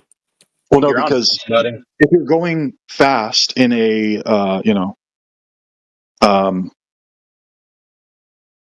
tangentially, right? If you're going fast, but then gravity is pulling you down, then it causes like a centripetal force effect where you end up, wrapping back around in a, circular orbit. And what that has to do with your Saturn claim debunks gravity because gravity would pull all that debris in if it's what you claimed. Look up centripetal force. It's like a tether ball. Does a tether ball pull in the ball? But what that Saturn ring has to do with the Earth's surface? With what? With the Earth's surface. The surface of Earth. Oh, the Earth's surface. Yeah. So the thing it has to do is if the Saturn's rings are caused by gravity, then that means that gravity exists, and therefore a flat Earth could not exist because it would collapse under its own weight into a ball. Okay, that means gravity exists, and that means Earth is spherical. Is that correct? Correct. That means if Earth is spherical, it's also measured that it's spherical. Yes. That means if you go to reality and use the geometry of the Earth, size of the Earth, that it will measure like that. Yeah, just like Al-Biruni did. Al-Biruni did what? He went up a mountain, looked at the drop in the horizon. Mountain. Yeah. And calculated that it was a ball. based on the drop in horizon. Dude, you'll get wrecked with the Al-Biruni argument. I wouldn't even go there. Can we do that the same thing today? What Al-Biruni did? Yeah. Can we do that on the beach, not on the mountain? You need some altitude, but Main Surveyor actually did it. If you want to check out, let's do it with the 0 altitude, with let's say lower altitude. No, you need to go up in altitude a little bit. Why I need to go to open? Does Al-Biruni measure the radius? Yeah. And what is the radius? 3959 miles. And what that mean for your height? How much you can see?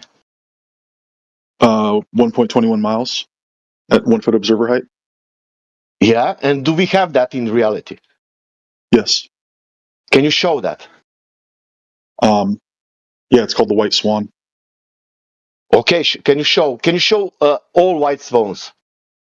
Just this one. Yeah. Look, I'll post it for you if you want, and then we can go over that.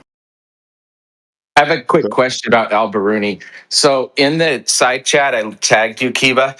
That's the common illustration from the Al-Biruni blogs and essays that you read. Do you see that D line on the bottom? When does that start curving? 1.21 miles. It starts curving at 21 miles. What's your citation for that? 1.1 miles. Oh, or 1.1. Okay, but I don't see that in the illustrations. None of them show that. They all show this. That the D is a straight line. They don't show any curving. None of them show anything about it curving at 1.1 miles or whatever. I can find you a better illustration than that. Can I ask you something? You said white swan, because maybe of some black swan. Do you know what is black swan? Yeah, the oil rig? No. The one on the beach. You didn't get it. You think that it's the black swan because it's called black swan. Did you get that phrase, black swan, why existing? What is the black swan? It's an oil rig off the coast of like Santa Monica or something. No, that's that example what people are calling. Yeah, that's the black swan. Do you think that's the one black swan? Hold on, ask him again. Ask him why it's called the black swan. Yeah, why it's called black swan? Of it being called that? Because black swans are rare or something? Yeah, they were saying people like there is no black swan. All swans are white. No, it's not that black swans are rare. He's on board with this nouveau black swan event is some anomalous event thing. No. The existence of a black swan lets you know that not all swans are white. Right. And the existence of a white swan. Is this the white swan that you're talking about here in the side chat that I posted? Probably. Yeah. Sure. Probably. Look at it and confirm. Let's go with that. Is that the one you were talking about or not? I think so. Okay, explain how that's a white swan. Go ahead. Well, because the farther oil rig is below the horizon. Yes. How does that make it a white swan? How does that make it a white swan? So if you look at Mick West as well as the Walter Bislin have shown what it would look like under a simulation at with standard refraction, and that's what it would look like. No, that's not what it would look like with standard refraction. Okay, so what percentage would standard refraction allow you to see further than the 1.225 mile horizon that should be there for this observation? 7/6R. Yeah, okay, so what's that, about 8% further? Okay, so so we have the oil platform at 6 miles, and that's the distance the horizon's at. So we have a horizon at about 6 miles here in this observation. So what's 1.225 plus 8%? Sorry, DJ, it's about 16 to 17%. So we're talking about the bottom of the legs, not the top of the oil rig, right? Because obviously the oil rig has a height. So the height can be above the horizon even if the legs are behind the horizon, right? Well, that's not confirmed here. Okay, so what we have is a 6 mile horizon. So let's do what Mick just said. say 17%, which is actually considered a very heavy refraction, but not standard refraction. Okay, so, right, let's do this. Okay, 1.225 plus 17%. Now we have a 1.43 mile horizon on a globe, right? So that would be a white swan, right? If you were having the horizon at 1.43 miles. But we have it at 6 miles, right? So this is actually another black swan. Now, why does it look like the oil platform is partially obstructed?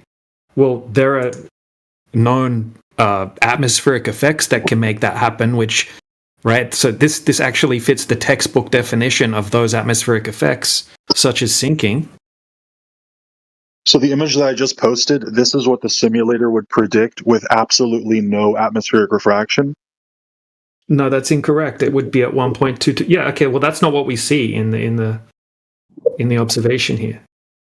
He's done this before with that very image. He doesn't realize that also exceeds the 39-59 mile radius ball. He doesn't get that. Well, maybe he's under the impression that just not being able to see the bottom of something makes it a white swan. No. You being able to verify that horizon is at the predicted distance, that is a white swan. Yeah, so a white swan is showing something that with atmospheric or standard refraction, it looks as predicted. No, it's about distance to the horizon, bro. It's about distance to the horizon.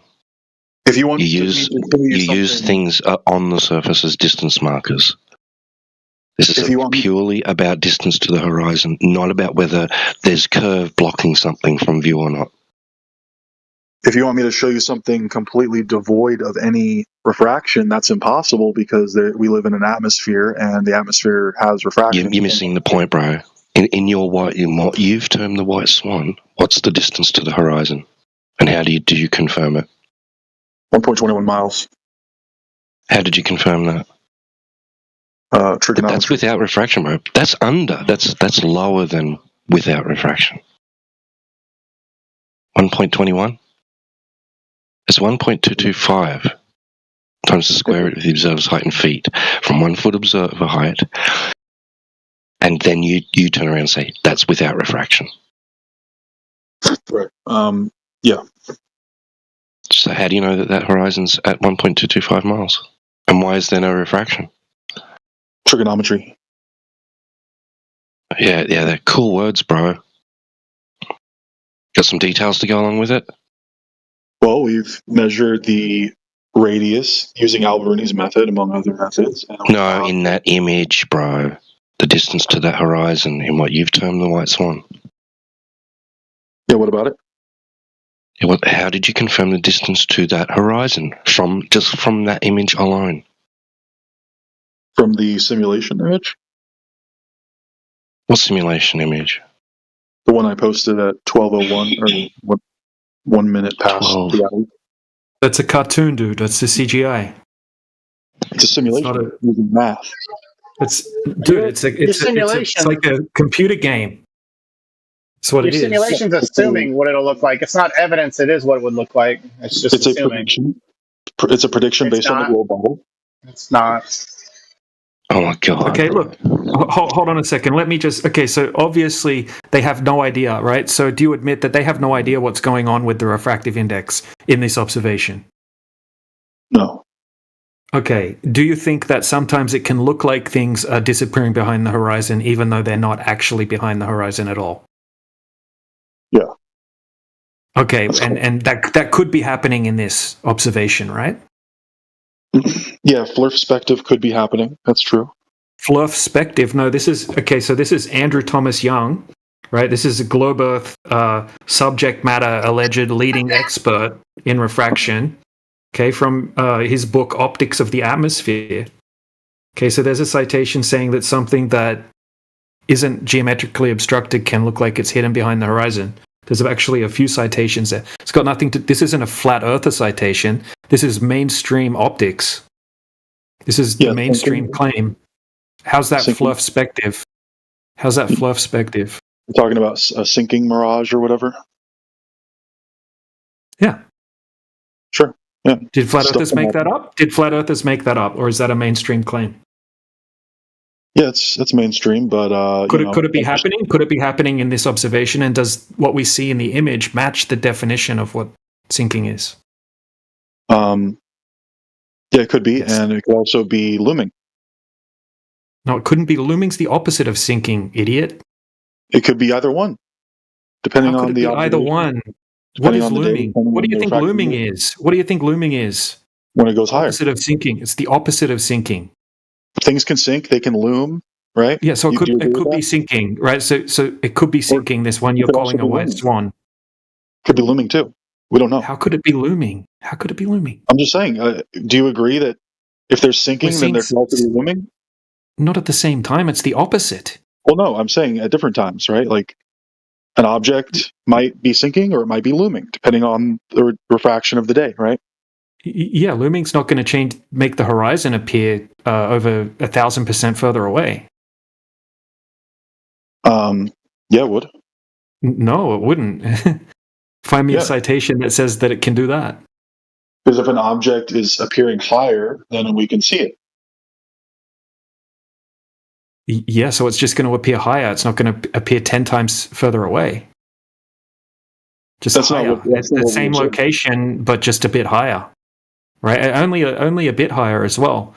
Because once you get past looming, right, then you get into superior mirage, like heavy superior mirage territory, where it's obvious miraging effect with total internal reflection and whatnot, mirroring. That's not true. Yeah, sinking and looming is completely opposites. So anything that can happen with sinking can happen with looming, just in the opposite direction. Yeah, but we're talking about the oil platform. Appearing to sink behind the horizon. And I think it's looming behind the horizon. Because that would make it appear above the horizon. Not necessarily. It just means it'll appear higher than where it was. Well, it's not going to make the horizon all of a sudden appear 10 times further away. That's not looming. It's going to bring objects that are behind the horizon up above so that we can see them. And then it's going to make the horizon appear behind the object, is it? It's not in the definition of looming. Looming means to loom, right? The opposite of to sink. Well, then you have Fata Morgana, which can cause the water to also loom and create false... No. Fata Morgana is like an extreme version of a superior mirage. Right? Looming's just a mild version of a superior mirage, dude. Look, the sky is blue, the water is blue, so sometimes you're going to get some weird effects where it looks like, there's a horizon behind the horizon.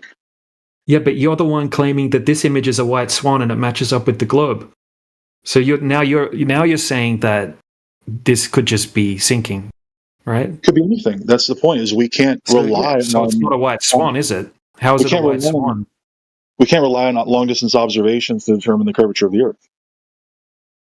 Well, you just presented this as an evidence of the curvature of the Earth. No, I'm just saying that there are white swans. You can make of that what you will. But it's not a white swan, though. Well, the horizon's 6 miles away. It should be 1.225. And the black swan isn't a black swan. What do you mean? Yes, it is. It could be looming. How does that take away from it being about a black swan? Because if something looms, that doesn't mean that. No. Okay, so the horizon on a globe should be at a set distance, depending on the height of the observer, the physical geometric horizon. And refraction. Do you have any evidence that such a thing exists? That's the whole question here. These are all horizon tests. Alberuni.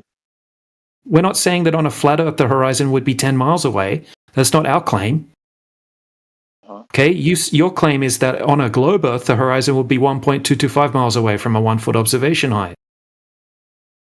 We're not making a claim of a geometric horizon. You are, right? We're testing that claim and we can never find the geometric horizon. In fact, we can see orders of magnitude further on it, which aren't able to be explained by looming, right? And you're not able to show a single observation that validates a geometric horizon exists in the first place.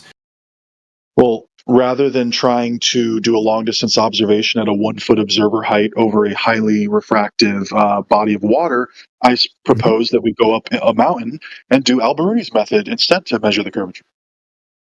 Well, we've done that, and we can see things that should be hidden by miles below the curvature. We've even gone up into planes with $8,000 worth of optics and infrared and been able to see landmarks that are over 1,000 miles away that should be hidden by many kilometers below the curvature of the Earth. So we've done that. We've done it from low heights, medium heights, high heights, plane heights. Now, Jay Tolan's been... We've got... Jay Tolan... Bro. No. We've got one. We've got one where your horizon is not there. Period. Jay Tolan was fudging the numbers. He was exposed and debunked. He wasn't giving accurate. Did McToon tell you that?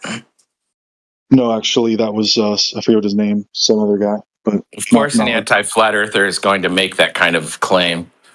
Well, it's not a claim. He showed the numbers that Jay Tolan provided, and he found the accurate numbers. Mr. Sensible. So hold on. Let's get back to: do you have a single observation that validates a geometric horizon exists or not? If you have one, yeah.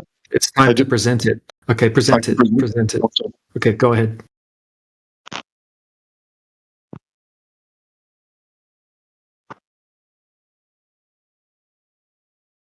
Describe it while you're looking for it. Okay, this guy named Maine Surveyor, he took a theodolite up to a known altitude on a mountain, and he measured the horizon and determined using Albert Bruni's method that, the radius of the Earth, which was 30. Okay, what's the maximum recommended range limit for the theodolite that he used? Usually it's 3 to 500 meters. Okay, show me where it got an infinite range rating. We'll have to look up the spec. Did you do that? Yeah, maybe. Possibly. You did look it up, or you maybe looked it up, or you possibly looked it up, or you didn't look it up. I mean, that's retarded. Oh, only 500 feet. Give me a break, dude. Like, come on. It's a tool that you can use for whatever purpose you want. It's a tool that people use for short-range observations. Okay, 3 to 500 meters, not feet. 3 to 500 meters is the general range limit that these things are useful for. If you use it outside of the specifications, you can run into huge margins of error. Why? Because of refraction? You're conflating the focus range. Sorry, DJ, but he's doing the same thing that he did yesterday. Okay, there's the focus range, which they do say is between some small value, whatever, up to infinity. Okay, but you guys are overlooking the other recommended range, which is the operating range. But this is what we're talking about. Okay, you're saying the same. You're saying it's the same thing. But if that were the case, why the hell are the manufacturers actually specifying these two things as if they are different? Okay, it makes no fucking sense, dude. There's no observation in the video that you've tried this before with us, right? The same one that doesn't even show the observation. Doesn't show how the refractive index was measured between point A and point B. Doesn't show anything. We've had this exact conversation like a week ago, and you conceded that this doesn't even show anything in it, right? It's just one of those things where you just have to trust this anti-flat earther's numbers that he's written down. So the theodolite is only measuring the angle to the horizon. So you don't need. It doesn't matter if if it's with an operational. So how did he account for? Did he account for refraction? How did he do such a thing? No, there was no refraction that day. It's all good. There was. How did he validate there's no refraction that day? That's a retarded claim. You just said earlier that there's always refraction. NPC reset. Dude, you're just a train wreck. Yeah, but how about you show me what type of refraction is in the Black Swan until the first ray? You have it? You know what? Just What's a second, happening? Sasha. Just a second, man. I just want him to concede this quickly, right? So it's basically over. You've already destroyed your own argument. But so how do you know there was no refraction that day? Does he even claim that there was no refraction that day? Did you just make that up?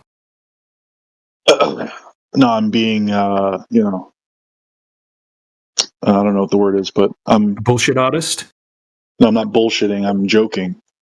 Obviously, yeah. Okay. Is that your escape mechanism? Is it to try? So you have no idea. Just be honest. Right?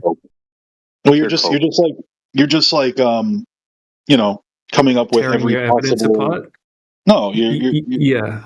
you're just casting doubt without considering the main argument itself. What's the main argument? That when you measure the drop in horizon, it is consistent with the shape of a ball, not a flat Earth. How did you validate that? How did you validate that? With a theodolite. Theodolites are not to do that. By the way, until the first Sol rig, that radius is 26 times larger. You clown Kiba. Yeah. How can you have 26? How can you have 26 times larger? Beyond the second Sol rig, that if you count just 10 miles, that means it's 67 times larger. You keep a clown. You cannot have 67 times larger, 39, 59 miles. Okay? I disagree with your math, but yeah, I'll just your radius is not there in reality. You cannot have 67 times larger, man. Look, I'll give you the benefit of the doubt, and we'll just agree that the Earth is 67 times larger. We'll just agree that the Earth is a large ball, okay? Large ball? You did claim a radius, man. You did claim a radius, okay? You did post in the side chat a radius. You cannot have 67 times larger your radius, okay? So you just admitted the Earth is a 67 No, you are making up shit, clown. You admitted it's a ball. You are making up shit. You are bullshit talker. Okay? So we can touch on that. We can come, that's our common ground. The Earth is a ball. Congratulations. Do you have any small scale? Do you have any small scale demos of that? Small scale what? Do you have any small scale demos of showing us like any times further on a ball that you can see further on a ball? Do you have any small scale demos of that so we can believe you? Well, yeah. I mean, every single black swan observation has demonstrated a ball. No, a small scale demo, like an experiment, my friend, a demonstration. Yeah, I do actually. Okay, yeah. You seeing further on a ball multiple times further? Yeah, let's see it. Absolutely. I'll show that to you. Right. You're not going to like it, but I'll show it to you. I'll love it if it's an actual demo. Yeah, no, of course I'll love it. Butane isn't the same as the air; it's totally different. But I'll show it. Did Kiba say the Earth can be a bigger ball? Yeah, he does that. It's a contradiction to himself because he did post in the side chat how to calculate the radius of the Earth. So he cannot have 67 times larger that radius. So he's contradicting himself. Okay? I'm going to post the calculations. That would make Kiba quite the conspiracy theorist if he thinks it's a bigger ball. Okay, I posted the video. The seed oils are strong with this one, I tell you.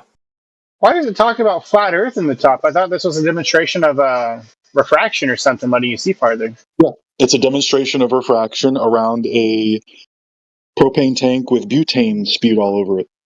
That doesn't match reality. Is this a constant effect, or is this just like a one-time thing, like it happens, like a flash and it goes away? Is it like a constant? This doesn't increase the distance of the horizon at all. It doesn't change distance at all, does it? Because you can see beyond the horizon. You would need see the horizon of the tank. Okay, you would need to have that completely disappear and appear behind the object. That's what we're showing in the Black Swan and other observations. We're seeing the horizon behind the object, right? You're just watching a little object pop up for a second when you pour some butane gas on it. That's not extending the size of the radius of the tank, right? That's not making it all flatten out and other horizon lines popping up behind the object. That's not what you're showing here. It's a false analogy. It's causing obstructions to appear from behind the horizon. Yeah, but it's not increasing the size, the distance that you can see, right? It's not increasing the horizon distance, is it? It's not making the horizon appear behind the object. Yeah, it's not presenting this type of refraction. Exactly, DJ. He's making a bullshit talk. And worse yet, if you really think about it, even if you want to go with that refraction is going to cause the thing to appear from over the curve, you have the oil rigs, which would be at a certain distance that would have a specific refractive index to curve around, to help the light curve around. But the horizon, if you want to qualify that as being an object that also reflects the light that is traveling to the observer, it's further out by 10, 20, 30%. So the refractive index of that light must be even stronger, so the light would bend more steeply over that longer distance, right? So you have to quantify that too. Do you have that? So you know how light spreads out in all directions? Do you have that, yes or no, sir? Do I have what? Do you have the refractive index of the light bending from further out at the horizon, assuming you're actually going to qualify that as being an object equivalent to the oil rigs? Not off the top of my head. I don't think he doesn't even know what refractive index means, Mick. Yeah, the guy's a fucking moron, man. It's one of the dumbest globers that comes in here by far, actually. He sounds like it too. You guys hear him? He sounds like a caveman. God damn, you're coming in here like it's almost like you're like trolling the globe side, right, and making them look like they're morons. No, I'm just just entertaining myself. Just bullshitting, right? You're either a bullshit artist or a troll. There's no way that you could be this daft. A single time. I never bullshit. Kira, half the shit we're telling you is going right over your head. You're like, every time we say something. Well, because you aren't making sense. No, we are making just trolling, dude. You're just retarded. No, I'm definitely not. Yeah, you obviously are, dude. No, makes sense. You can't answer any of our questions. I asked you one, and you're like, I don't know. You didn't even consider that being a possible factor in your argument. An object is at the horizon. Like, I don't know. How am I going to know? It's not about an object. It's not about the object. It's about the distance to the horizon, right? That's the whole point of the observation. It's testing the geometric horizon. Okay, so in your little butane thing that you've presented here, the horizon doesn't appear 10 times further away, does it? Objects which are obstructed by the horizon become visible. Answer the question. Answer the question. Does the horizon appear behind the object? No. Okay, so it's not analogous.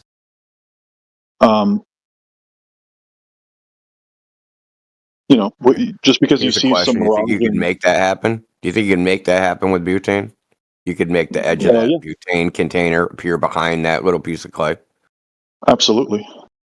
Oh yeah, let's see it. Let's see it. Anyway, I don't mean to interrupt. Anyone that's a mod in the main server, we're gonna have a mod meeting. It's gonna last from like 3:30 to 5, but you only have to be there. It's a rolling mod meeting, meaning. Oh, which time zone is that? You only need to be there for like 5 minutes or whatever. Which time zone is that? Mine. It's gonna happen in 7 minutes from now, starting. Oh, awesome, awesome, cool. Home server. All right. Yeah, the home server, yeah. Yep, cool. It's just mod. You're not a mod, right? No, you're not a mod. Oh, no. I thought you meant this one.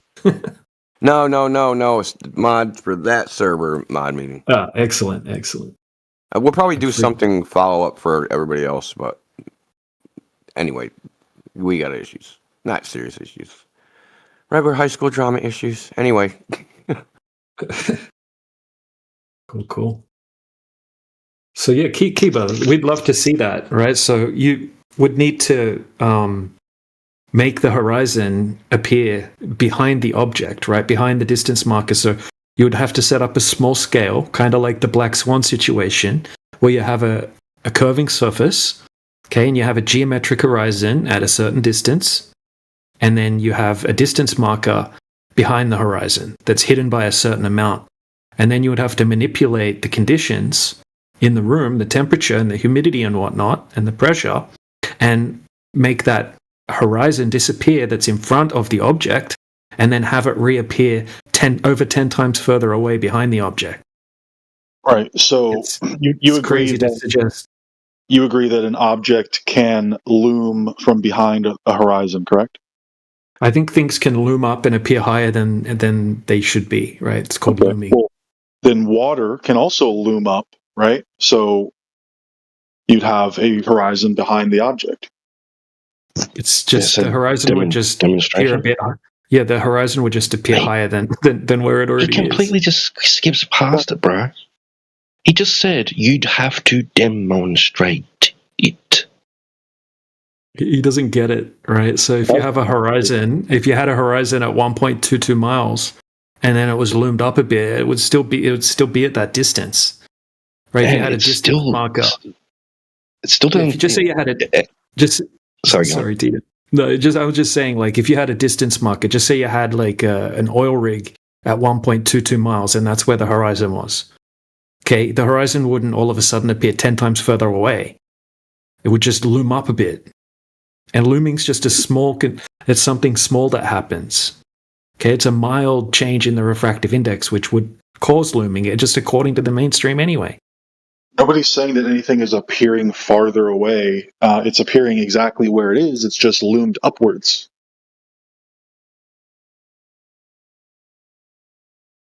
Still the same distance. Distance doesn't change. How does the distance not change? Because we have a distance marker. Dude, we have a distance marker at 10 miles away, at 9.4 miles away. That's right, the distance marker. An object is 10 miles away, whether it's on a flat Earth or a globe. The only question is it looming up so that we can see it beyond the obstruction? If the horizon's visible behind the object that's 10 miles away, obviously it's not at 1.2 miles. And the horizon is an object which can also be subjected to refraction and looming. The horizon is an object? Where did you come with that? One sec. Looming is not that. Looming is the apparent displacement of objects with respect to the horizon. Show me a citation that says that looming involves the horizon distance changing. So, water is an object. And did you just hear what I said? Yeah, I did, actually. You asked me to show you? Yeah, a citation. Get an authoritative academic citation that says looming extends the distance to the horizon. Do it or don't appeal to it. It's called atmospheric refraction. No, do what I said or don't appeal to it, bro. You just don't have anything. You're just making shit up out of your head. He didn't ask you under what category is looming, which would be atmospheric refraction. It's not what he asked. I mean, you want me to go search Google Scholar? Yes, get me a definition or a citation from some place, some person, some authority, someone in the field that knows about this, that on your side, that states that looming involves extension of distance to the horizon. I mean, if I do that, will you concede that the Earth is a globe? No, I'll accept that that's what they say. Okay, so because you're saying that that's what it is and that's what it can do, and I think you're just talking out your fucking ass. But you're still not going to agree with it either way. So what's the point in finding it? Because I want to see if what you're saying, if you know what you're talking about, or whether you're just talking out of your fucking ass. Kiba, if you do that, we can actually continue the conversation. Look, it's really simple. It's really simple. According to the globe model with refraction, water is a object. Light bounces off of the water. That light can loom and appear higher, right? So then you're going to see. Go get a citation for that, as you were asked. There's no difference. No, fuck this, dude. Go get the fucking citation and come back. Until then, I don't know, guys. I'm sick of this shit. Yeah. Just quickly, Mick, can I just unmute him for a sec? I just want to ask him something quickly. By all means, go for it. Thanks. Yeah, so Kiba, right? So in the observation that you presented that was meant to counter or show what happens with this black swan, with your butane, why didn't the horizon distance change? Why didn't the horizon appear behind the object? Hey, who muted me? Who cares? No, who muted me? Tell me. I'll do it in a second if you don't answer my question. No, I'm going to talk to the guy who muted me. No, you're not. Yeah, actually. Who cares? I'll mute you. Just okay. I did it. I'll mute sure. You, calm down. Yeah. Any mod here will take that. So you think it's acceptable to just say, "Give me a citation" and then mute people? Like That's not how you have if you're being intellectually dishonest, I wasn't being intellectually dishonest. then you're lucky. You're lucky that you're allowed to remain here if you're being intellectually Google dishonest. Scholar every single point to prove every single concept. If you make a claim, yeah. This is a very simple concept. It's common knowledge. It doesn't need a citation. Why didn't it happen? Why didn't it happen in your example that you showed us of looming? Did it forget to in that situation? It forgot to lift up the horizon or change the distance to the horizon? Looming malfunctioned, did it? In that one? Kiba? Yeah. Exactly. If you're tired of the conversation and you want to move on, that's fine. You can tell me no. Why didn't it happen? Why didn't it happen? Yeah. Why didn't what you claim happen? There's no reason to mute. Hold on, dude, answer the question. Well, this is the thing, right? You made a claim, right? And we're asking you just to back up your claim, and you're kind of refusing to. And now I'm just showing you how you contradicted yourself, dude. But can you see how you contradicted yourself? With the observation you showed of we were having a conversation that you yourself wanted to continue because you asked he doesn't want to. And so not going to do it. No. Yeah, back on mute. Yep. Because okay, so is it the one? Is it the one where they've got the gas cylinder and there's a little thing sitting on the other side just poking up? Mm-hmm. Okay. Yep. I thought, well, doesn't that form a horizon, Kiba? I thought a horizon was an object that could be refracted. So, like DJ's saying, what did it forget? Did it ignore in that instance that the gas cylinder itself is an object that is subject to your so-called refraction? And notice how he only started invoking. Notice how he's only started invoking this after I put this forward earlier. Right. So even in the event that he does show this. Again, what I said still applies because the distance to the horizon is further out, right? So the light would have to bend more sharply, thus a higher refractive index. So he still has to provide the data for all the contributing factors, right, across that even further distance, justifying that refractive index. So I mean, it's not a one-hit KO. He still has to do some work. He's just adding more work to his thing, What I'd also like from him is the direct link to his so-called computer simulation, right, from Mick West. And you mean the MS Paint? And I just wanted to show him this one, which is not Jay Tolan. Not Jay Tolan.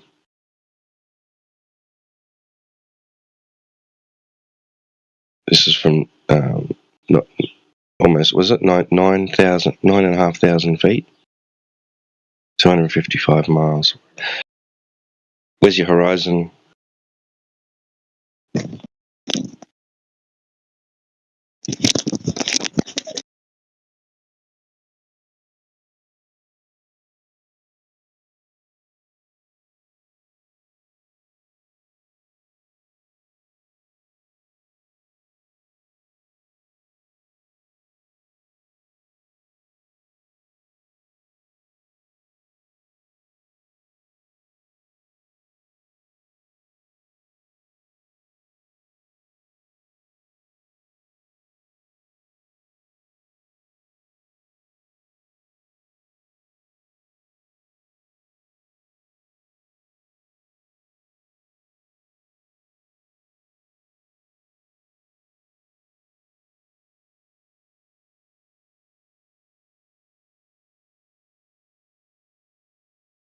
Yeah, your horizon should be at 117 miles. Can you draw a line on that image, Kiba, where you think the horizon is? That'd be where the sea appears to meet the sky at 117 miles.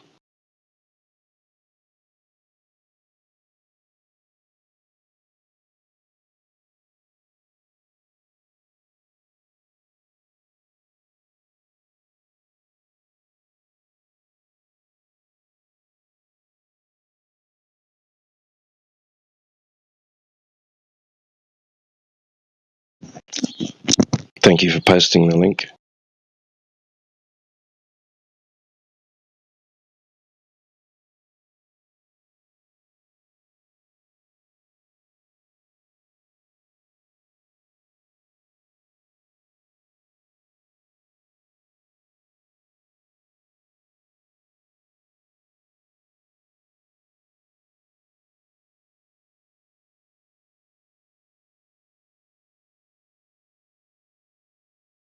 Oh, he provided his stuff?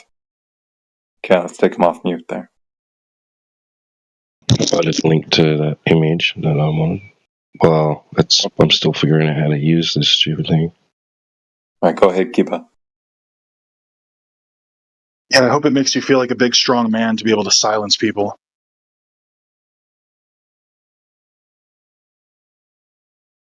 You know, when you don't shut up because other people are talking and you're diverting from their question and shit, you're damn right you're going to get muted because you're derailing the conversation. No, I wasn't. You made bullshit claims. If you don't answer a question, dude.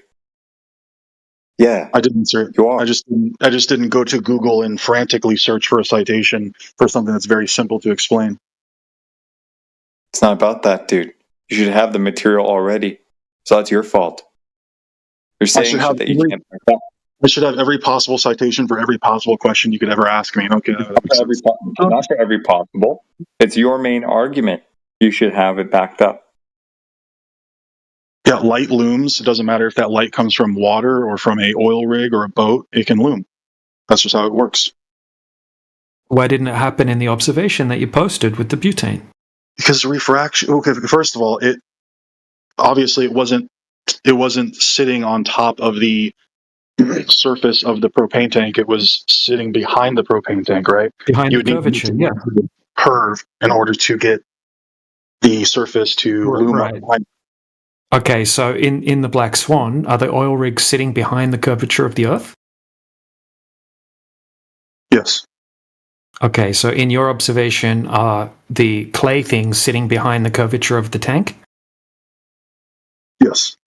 Okay, so same thing, right? So in the Black Swan, we see the horizon appear behind the oil platform. Do you see the horizon appear behind the oil platform in your observation with the clay?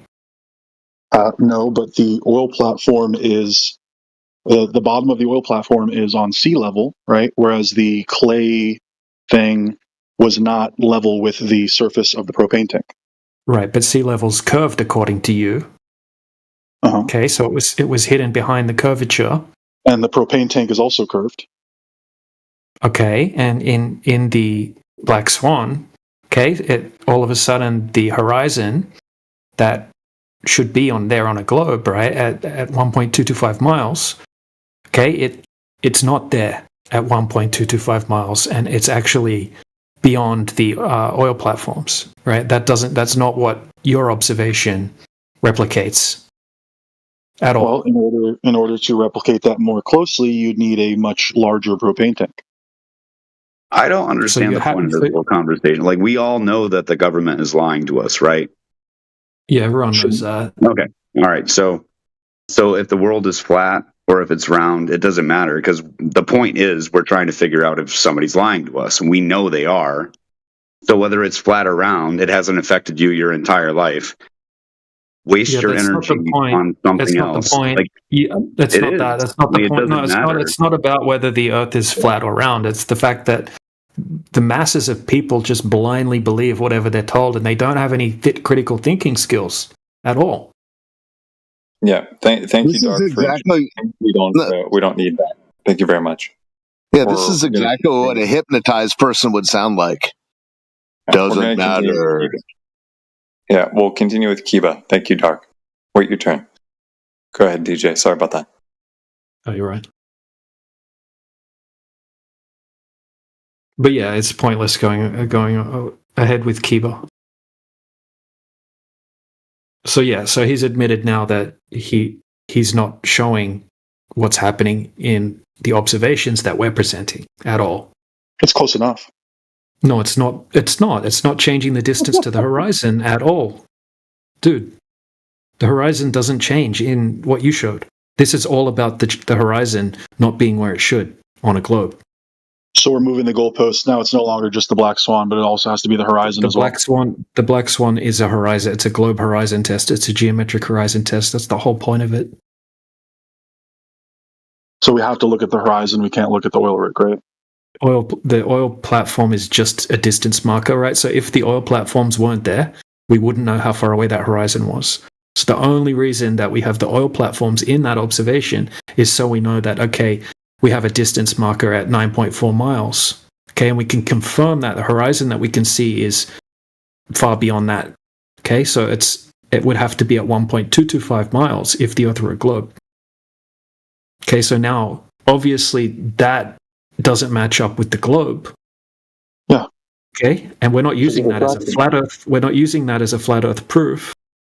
Okay, so now you've got a problem. How do you know that there's such a thing as a geometric horizon or curvature? What do you have? What do you have? If you can sufficiently debunk atmospheric refraction, then I'll become a flat earther today. No. We don't need to debunk atmospheric refraction. It's a real thing. It's got nothing to do with the globe. Then the globe this is the problem. How is the globe real? You don't have any evidence of it existing in the first place. Atmospheric refraction assumes an R value, so you just admitted that the 39. No, it doesn't. No, it doesn't. It doesn't say anything about an R value in the definition of atmospheric refraction. Yeah. Okay. Here's no. Standard. That's completely different. Look, here's the definition. Okay, so this is like the leading glossary, right? These are peer-reviewed definitions of meteorological terms. Okay, so atmospheric refraction. Show me anywhere in that where it talks about a radius value or a globe, right? You could present a demonstration showing atmospheric refraction in a room in a house, for example, with a flat floor. It's got nothing to do with a sphere Earth or anything like that. So it's the K value, right? No, that's not what atmospheric refraction is at all. Atmospheric refraction has a K value, doesn't it? No, it doesn't. Absolutely not. Hold on 1 second. Let me just clear this up. Okay? Atmospheric refraction has nothing to do with the globe at all. Okay? If you're trying to reverse engineer observations on a globe, on a presupposed globe, right? That's when they bring in the refraction coefficient. Okay, so it's got nothing to do with the mechanism of atmospheric refraction or refraction of light in general. So why does standard atmospheric refraction have an R value, but other forms of atmospheric refraction? It's not called standard. Okay, it's not. They just call it standard refraction, right? If the Earth were a globe, right, then they're applying a agreed upon standard atmospheric refraction calculation to that presupposed globe radius. It has nothing to do with the actual mechanism of what atmospheric refraction is. That's why it doesn't mention a globe in the definition there. That's begging the question. Yeah. Sorry, DJ. I just want to say, okay, but the question is how it's modeled. Okay. The way you guys are modeling it, you're presupposing all these things that DJ's highlighting. That's the issue. The phenomena is the phenomena. Okay, but how you calculate that coefficient, okay, is what's in question. Yeah, standard refraction is completely retarded, right? There's nothing standard about the shifting of the refractive index gradient in nature, right? It's something that's constantly changing, right? It's something that no observations display, right? This so-called standard refraction that works on a globe, right? There's not one observation that works with. Also, right, you're just begging the question of a globe in the first place, right? You could use atmospheric refraction inside a bedroom in a house. I'll show you an example of that right now. So standard refraction is atmospheric refraction. It's just assuming that it's on like a normal average. Standard refraction is not atmospheric refraction. I just posted the definition of what atmospheric refraction is. Okay, it's just the deviation of light through a medium, right? Through the atmosphere in this case. The deviation of light through the atmosphere in general. And what controls that primarily is temperature. It's got nothing to do with there is actually a little bit of contention amongst the so-called experts in that field as to the precise definition of atmospheric refraction versus terrestrial refraction, because atmospheric refraction for some of these experts simply is the redirection of light as it passes from the vacuum of outer space into the Earth's atmosphere, displacing apparent location of celestial objects only, right? And then terrestrial refraction is the changing of the path of light within the Earth's atmosphere due to whatever variables they think exist. Yeah, you'll get all sorts of conflicting definitions from different places, different .edu sources and whatnot. But like Andrew Thomas Young, for example, he doesn't explain it like that. How about on Kiva or whatever? What is the distance? Like, can you put a goalpost up? How far is the maximum view possible on the globe? The maximum view with the most intense possible theoretical amount of refraction would be the K value of 1, in which you can see the back of your head. No, you could have a K value more than 1. That's true. Or less than 0. Less than 0 as well. But look, I was bringing something up. I was just showing you an example. Look, this is inside a house in the side chat. Okay, this is atmospheric refraction at play. It's got nothing to do with a curving surface, right? It's just showing you that, okay, we have atmosphere in the room, air, and when the temperature is manipulated, we see a particular effect based on the change of the refractive index. Okay, so what we see in this one is a red light in the distance and some blocks, right? And it looks like they disappear behind the curvature of the flat floor, right? But it's just apparent. There's no curvature. It's just appearing to do that because of atmospheric refraction. This has nothing to do with the globe, right?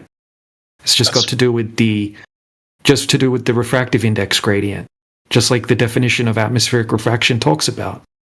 Yeah, that's perspective, right? How is that fluffspective? This is mainstream. This is just mainstream. It's got nothing to do with flat earthers. What's fluffspective? What do you think? That's a funny term. No, I don't know. Yeah, but, what is it? What is it? What's it referring to? Well, when you say stuff like that, and then you get muted and stuff like that, or you get banned for 2 days, don't cry about it, bro. Oh, well, I can't make a joke. Dickhead. I'm trying to have a serious conversation with you. You can't answer the question, so instead you just try to throw out an insult. It's not an insult. I wasn't insulting you. You couldn't answer the question, so you decided to throw out an insult instead. If you put the camera really on, obviously it's implying that something's being made up, right? That this is just something that flat earthers have made up. Is this an actual phenomenon or not, bro? Sure. All right. What's the reason for it? I don't know. So it wouldn't have anything to do with refraction. It might. It might. What else could it be? You douchebag. It could just be due to the field of view of the camera just being obstructed and the floor. I don't know, something like that. Well, the camera is stationary on the floor. Yeah, when you put a camera really close to the ground, strange things start to happen. I don't know. Why? Why do they start to happen? I don't know. Really? So you don't agree with the mainstream explanation, which would be atmospheric refraction? Sure, it's probably true. Yeah. So what does that prove? Well, I'm just trying to teach you the basics of how it works. And that has nothing to do with the Earth being a globe, right? If you wanted to incorporate the radius value into it and try to explain observations, begging the question, that would be fallacious, faulty logic. Well, my whole point is that because refraction exists in some capacity, these observations are dubious at best, and we should, before we make these long-distance observations, we should first try to debunk the form of refraction necessary to make the globe model work. Okay, so you don't have any observations that have accounted for this that match up with the globe. So you don't know that there's such a thing as Earth curvature or a geometric horizon in the first place. Even if I had a white wall, has it ever been pointed out to you that that's affirming the consequent? It's an invalid argument. Why? Right, so if my globe model is correct, I will observe X. I observe X, therefore my globe model is correct. That wasn't my argument. Yes, it is. That's what you're doing. No, my That's argument a prediction. was... That would be a prediction based on what you want to see according to your model. My argument is I don't trust long-distance observations until the form of atmospheric refraction, which would be sufficient enough to make the globe model work. You do. You're leaning on the globe side. You're on the globe side because of this affirming the consequent formological fallacy. Yeah. I have other evidence. Why did you share? No, why did you share the main surveyor observation before and say that confirms the globe? Because I believe that the Alberine simulation is a good way of approximating the radius. And how does it what radius? Yeah, what radius? Good one, T-Dub, exactly. The radius of the Earth, whether it's a ball or a flat. Where'd you get that from?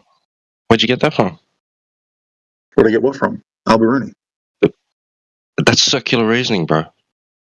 How? What? That is circular reasoning.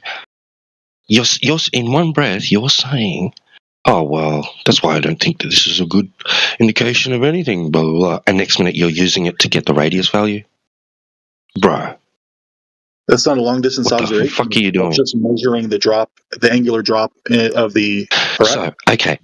This is how it's circular reasoning, because you're going to say, I get radius from distance to horizon observation. Radius value proves distance to the horizon observation.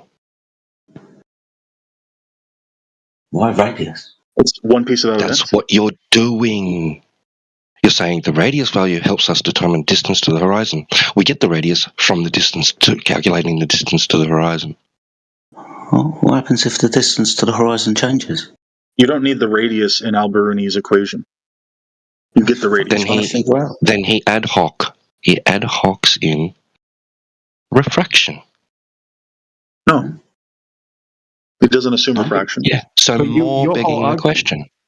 Your whole argument has been that refraction changes where you see the horizon. You've been saying that for the last hour. Now all of a sudden, it doesn't? Because you said you measured... Oh, not when you're up high. It doesn't affect the angle of drop compared to eye level. Sorry. Okay, then address the Mount Canigou. Then address the Mount Canigou observation I presented. The what? That's not Jay Tolan, bro. That's not Jay Tolan. Let me see. Where is it?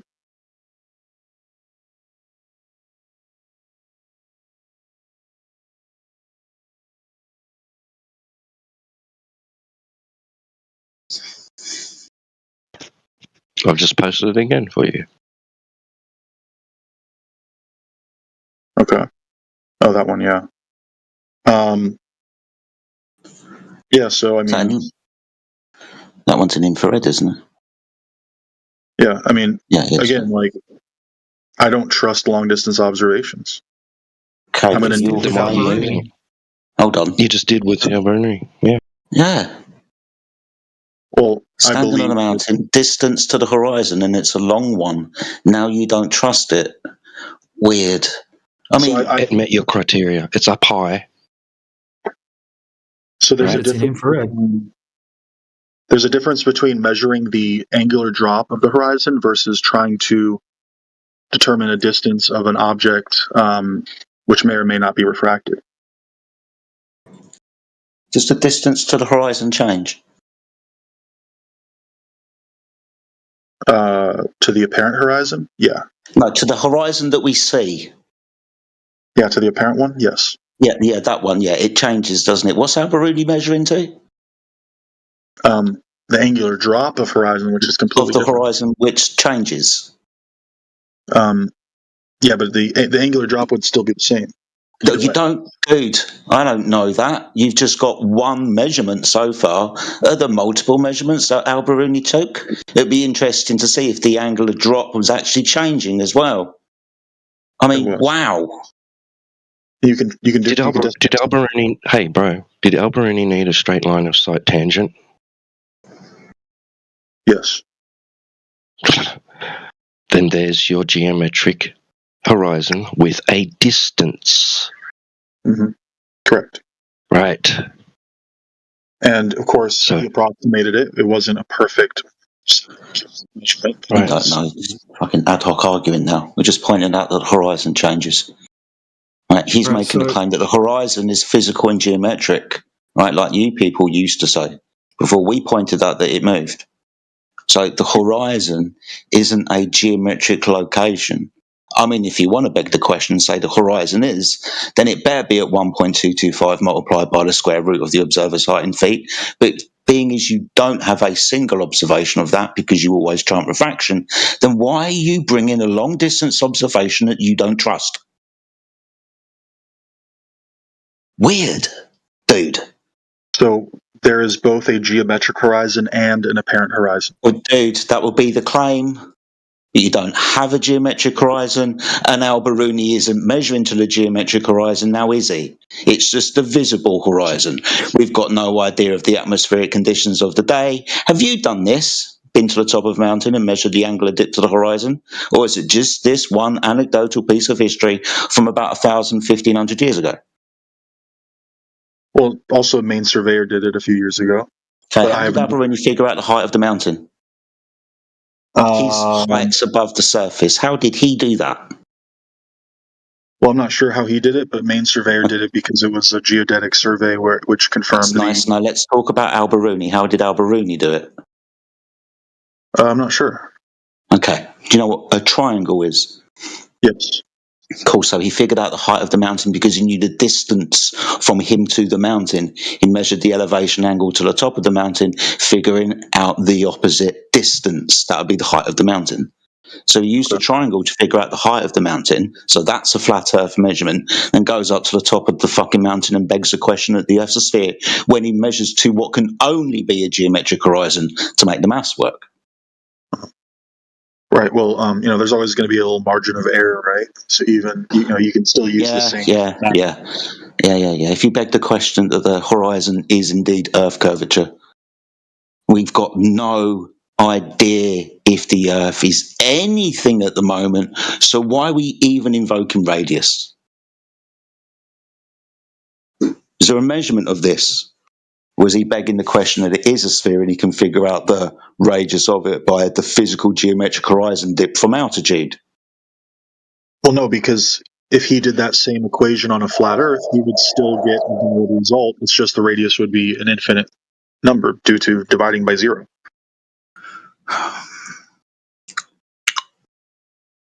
That's just a conversion from eye level to surface level, dude. So the equation going to give you a radius. Like it's not assuming a globe because the Unless equation it's going to be a circle around the person taking the measurement. It's the only radius you're going to get. My point is that the equation works whether you're on a flat Earth or a globe, and it'll give you an accurate result either way. Accurate result? Yeah. Infinite's accurate, is it? Yeah. If you divide by 0, that means it's on flat Earth. Yeah, divide by 0. You're just going to have a circle of observation around the person making the measurement. That's just going to be a circle. Limitation of that viewing circle. That's it. Which increases with altitude, obviously. The curvature of a straight what curvature? line. We haven't measured that. You're begging the question that the Earth is an R in the first place. Exactly. The flat Earth also has a curvature value. That curvature value would just be a radius of infinity. Okay, the rate of change of slope is 0. Right. Yeah, good. So why are you begging the question that the Earth is a sphere? I'm not. I'm just trying to determine what the radius. Dude, The Earth I'm pointing out that this is begging the question that the Earth is a sphere. T-Dub already pointed out that it was circular reasoning for that fucking reason. Just because I'm finding a radius value doesn't mean that it's not flat. Yeah, I've already pointed out that's a circle around the observer. That'll be the third time I think I said it in the last 30 seconds. I'm with you. I'm waiting at the end of the road for you. Hey, bro, do you use the radius to figure out how far you're seeing? Like you did with MiQuest? Simulation? Sometimes I use the Earth curve calculator. No. You're right. That's how you're going to do it, right? You're going to use the radius. Do you use how far you can see to figure out the radius? Not necessarily how far, but the angle. Yes, you have to. You have to. If you're measuring a dip and Alberini had a direct line of sight tangent plane to the horizon, then yes, you are. It's not the distance; it's just an angle. Yeah, which necessitates a distance. Not necessarily. An angle can, the lines of an angle can go off towards infinity. What's the math that Alberini did? So the math is that the radius equals distance times distance of what? The distance, or sorry, the height, I believe. Yeah, the altitude. The altitude times tangent of the angle divided by 1 minus the tangent of the angle.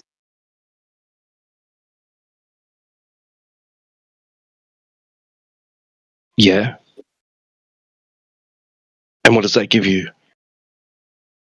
Gives you the radius of the Earth.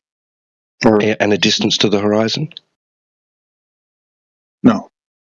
Just the radius of the curve. It has to, bro. It's going to be based on the distance to the horizon, the very fact that you get a radius. Hell.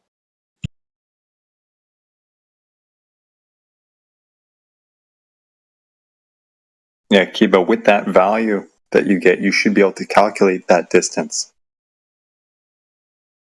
Yeah, you could, unless it was infinity, right? Mm-hmm.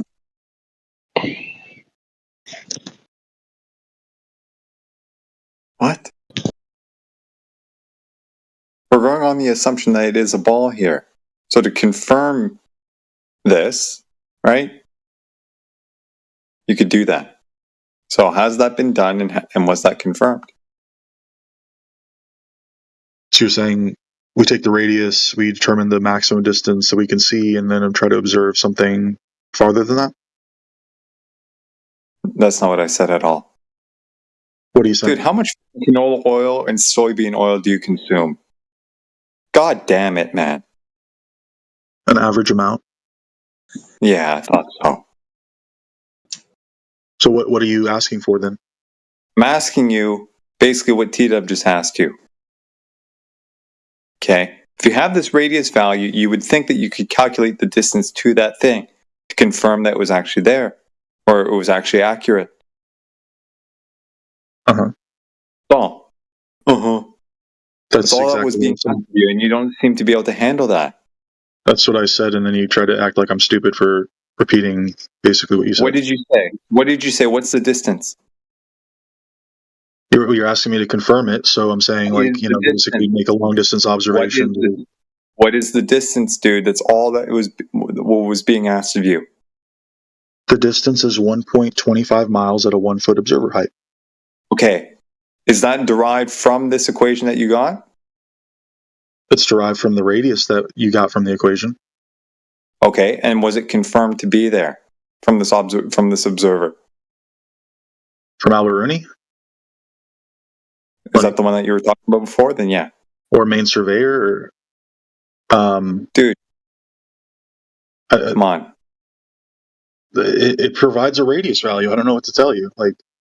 It provides an if. If the Earth is a sphere, and if my line of sight is a tangent plane to a physical geometric horizon that I'm seeing, then I can use dip angles or distance or whatever, right, to figure out the radius. If I'm on a sphere, and if my line of sight is a tangent plane to the edge of that sphere. If we were on a flat Earth, the horizon would always rise to eye level. No. No, bro. It stands out alone or by itself. Are those ifs confirmed to be true? Those ifs are not requisite to get an accurate value from that equation. Bro, are those ifs confirmed to be true? Have you confirmed that those ifs are true? Or are you going to say that they're true because of what you're doing? They don't need to be true. Because you got a radius value from it. If we perform that same method on a flat Earth, we will get a radius value consistent with that of a flat Earth. Yeah, is the Earth a sphere because of this? No. Does this mean Earth is a sphere? Does it mean Earth is a sphere, bro? Well, here's the thing.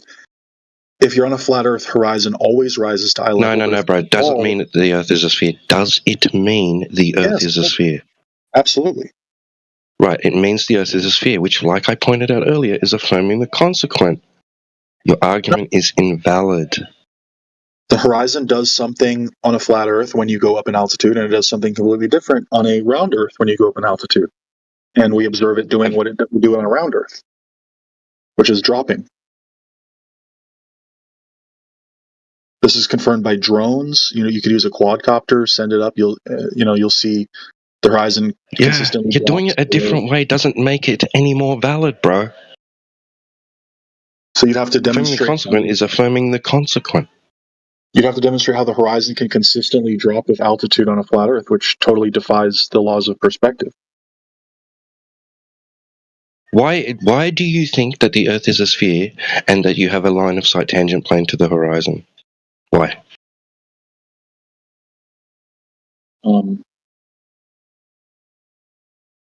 Because of flight times in the southern hemisphere. So it relies on something else. So that doesn't prove the Earth is a sphere by itself, does it? Well, that as well. It's a piece of evidence, right? It's not necessarily a proof.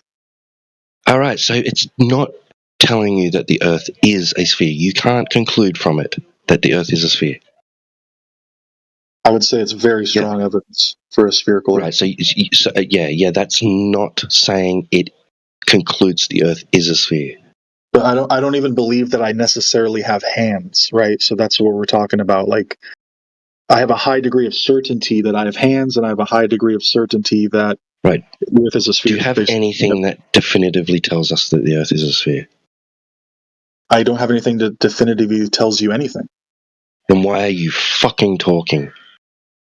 Because that's just how language and the fallible human mind works. We don't. Why are we bothering to talk to you if you aren't sure about your very fucking existence of physical reality? Me asserting that I'm sure does not make it true. No, we're looking for something that definitively concludes that the Earth is a sphere. Well, actually, we're not, because we've gone out and looked, and it's not a sphere. You're saying it is, but then you're saying you're not sure if it is. There's always a possibility that any piece of data could be misrepresented or incorrect. Okay, so you don't have any definitive proof that the Earth is a sphere? I have extremely solid evidence. Okay, so you don't have any definitive proof that the Earth is a sphere, yes or no? There's no such thing as definitive proof. Right. Okay, thank you. Does anybody here claim to? Is there anybody else here that thinks that they can definitively prove beyond all doubt that they live on a big spinning ball? Because this guy doesn't have that. Well, I'd be interested to see definitive proof of a flat Earth. Airplanes flying. Incorrect. Boats sailing away from you. It looks so flat, that's how we know it's a globe. Climb a tree. So he's demanding 100% certainty. Yeah, that's the fucking goal, right, bro? That's the focus. That's the focus of this chat, right? Is to talk to people that think that they know beyond all doubt that the Earth is a sphere. If you're not in the realm of knowledge of the Earth's shape, then you don't have a freaking claim. No globe earther can assert to have perfect. That's great. So you're saying the whole world says we can't prove it. You can't prove it. You can't prove it. And we get called crazy. When we get called crazy. A long distance observation. How can you prove that we're not a figment of your imagination? Oh my god. It begs the question. Brain in a jar, exactly. But you guys can't prove definitively 100% certainty that the Earth is flat just because you see a long distance observation. There are other explanations that are plausible.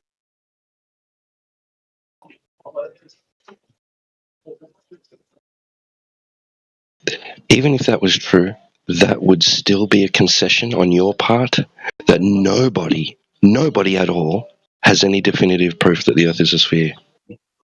I concede that you are throwing your side under the bus. You are conceding. Yeah, I concede that I don't know with 100% certainty anything. I concede. Because to do so would be hubris, and How can I hire you for this position? And just saying it doesn't make it true, right? I cannot hire you for this position that you're applied for because you're not 100% sure of anything. I mean, if you'd like me to pretend and say, "Oh yeah, I'm 100% certain it's a globe, brother," like, okay, I can do that, but that's just ignorant.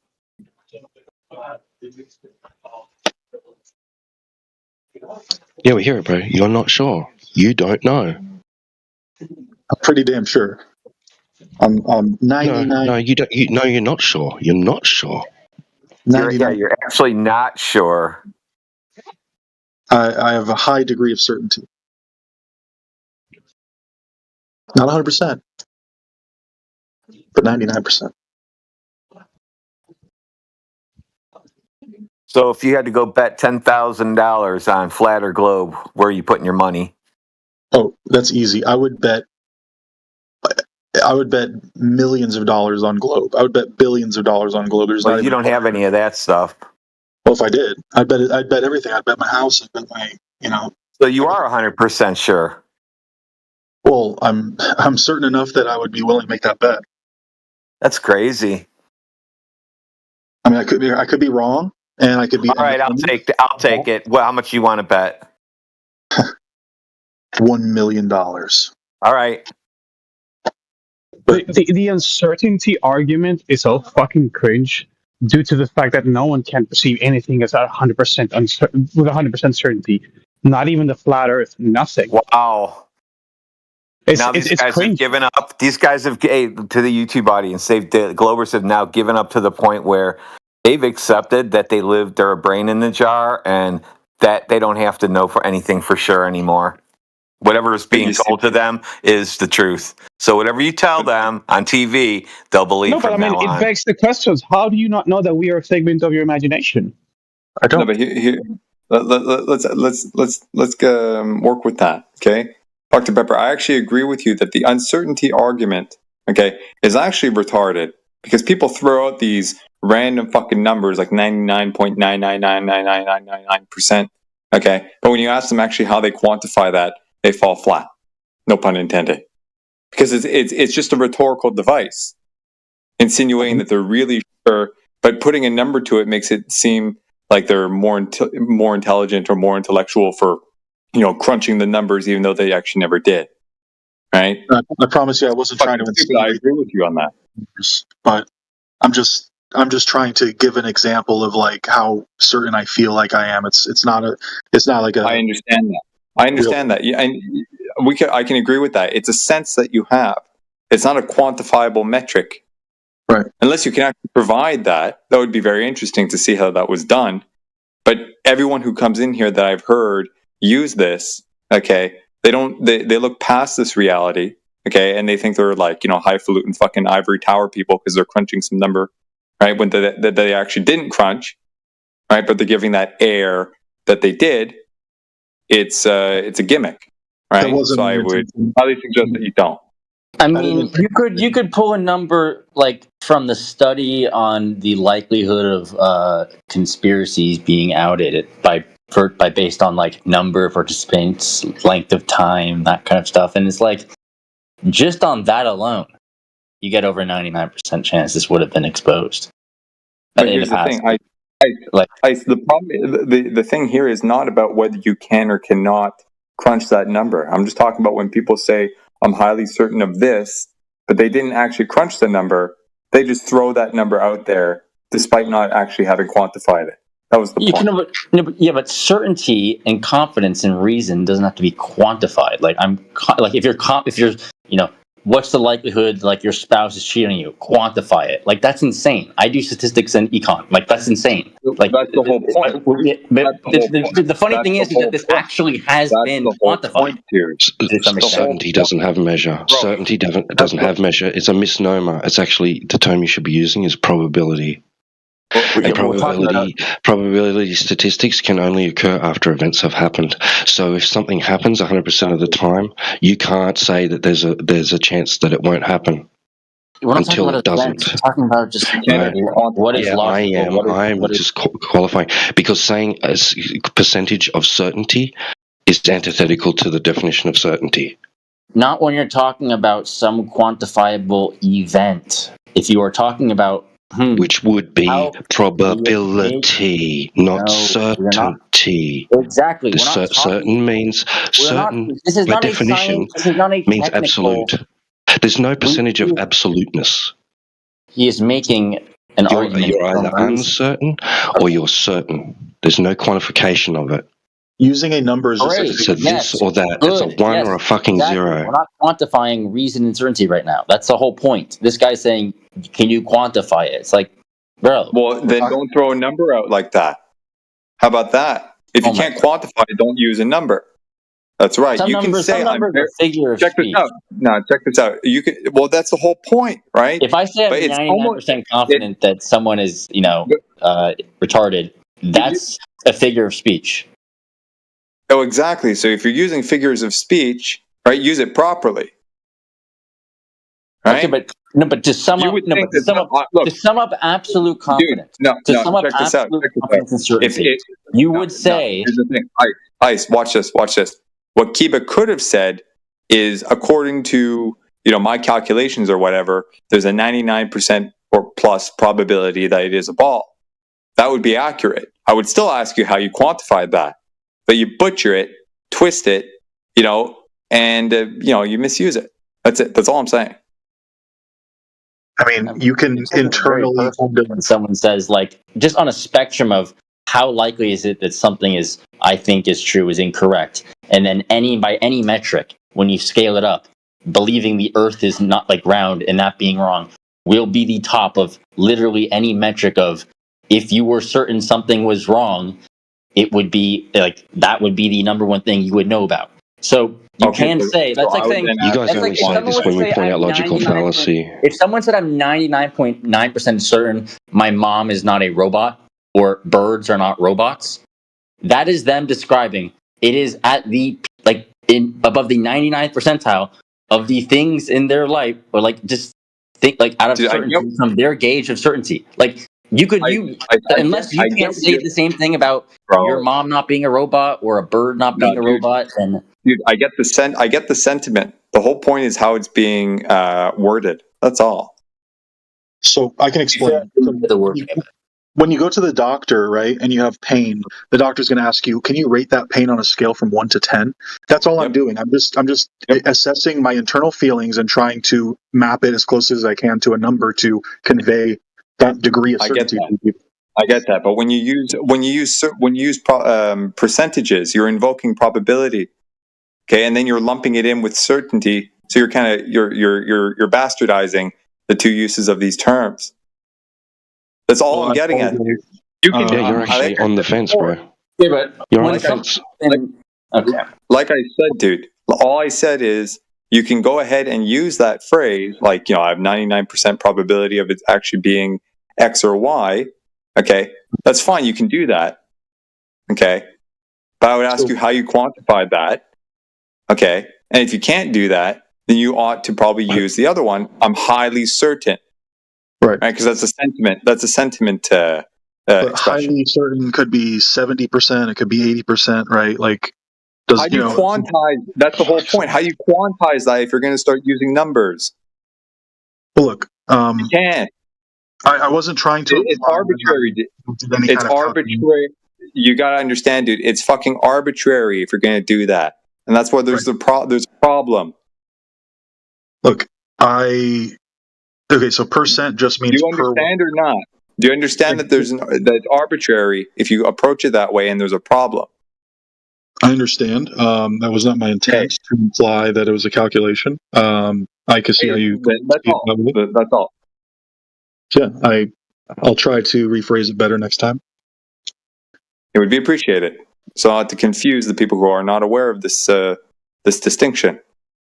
Yeah, it's just I've heard other people use it that way, so it's just kind of like gotten ingrained in my speech. I know. It's all good. I know. I've done it too, dude.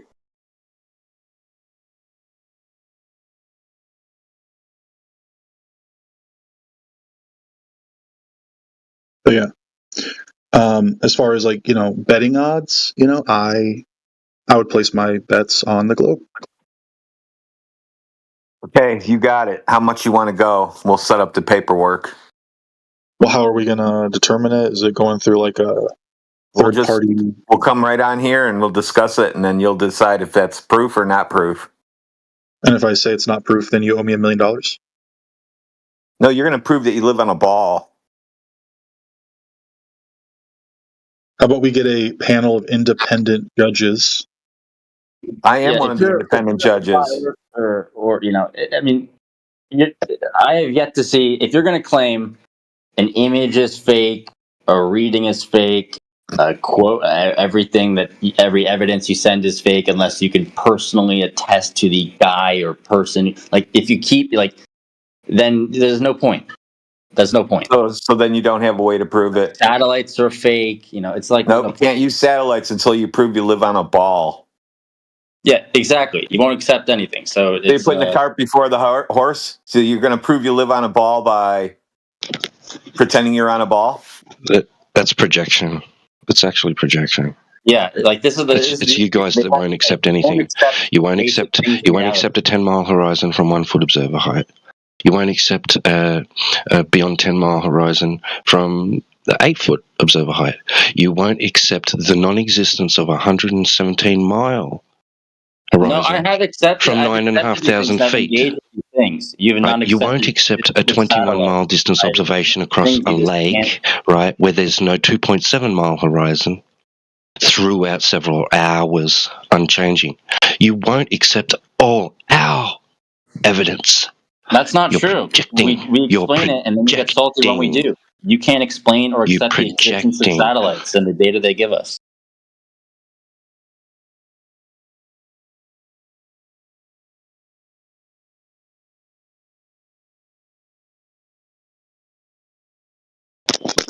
No. That's not your evidence. That's something you can't do or verify. That's someone else's evidence. You get that person in here. Get them in here. This person that claims to be able to do something nobody else can do. Let them defend it. It's not your argument. It's somebody else's argument. Then why are you? Yeah, I think the Southern Hemisphere flight times is actually a really good argument, and I feel like you guys dismiss it a little bit in bad faith, Airplanes. So airplanes prove you live on a ball. Yeah. Okay, go ahead. Prove you live on a ball, and you'll get that money. If you really just consider it, give it a fair chance, I think you'll realize I'm not going to play hypotheticals and imagination and imagine that this did this. We're not doing that. Use airplanes to prove you live on a ball. All right, I can show you a video from Critical Think where he recorded the entire flight from Sydney, Australia to Santiago, Chile in 11 hours, and that could only happen on a ball. Prove it.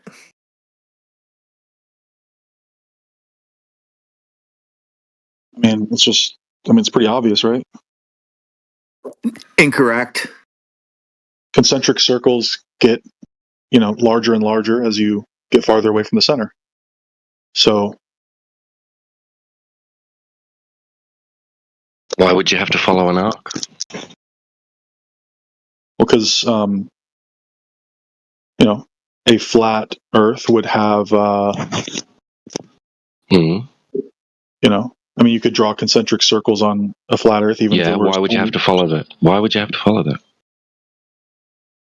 Well, you don't have to follow the arc. Okay. All right. So it could be shorter then. Well, I'm just saying, like, the distances get farther away, the farther away from the center, right? What, in an arc? In an arc? Well, no, in any shape, right? In an arc? You're saying in an arc? If something's Why'd you bring up concentric circles? Why'd you bring up concentric circles, bro? Also, tell me where the center of a flat surface is. It's in the middle.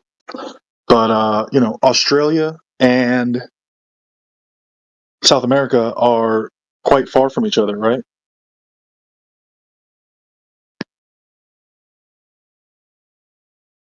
So can you present any map that would enable an 11-hour flight from Australia to South America, as well as a 7 or so hour flight from London to New York on the same map? No, that's not our argument. If it's your argument, you present it. Yeah, we don't use maps to make arguments about flat or globe. My argument is that it's impossible on any flat map, any conceivable flat. But all maps are flat, I thought. Yeah, unless you want to talk about how the map was made.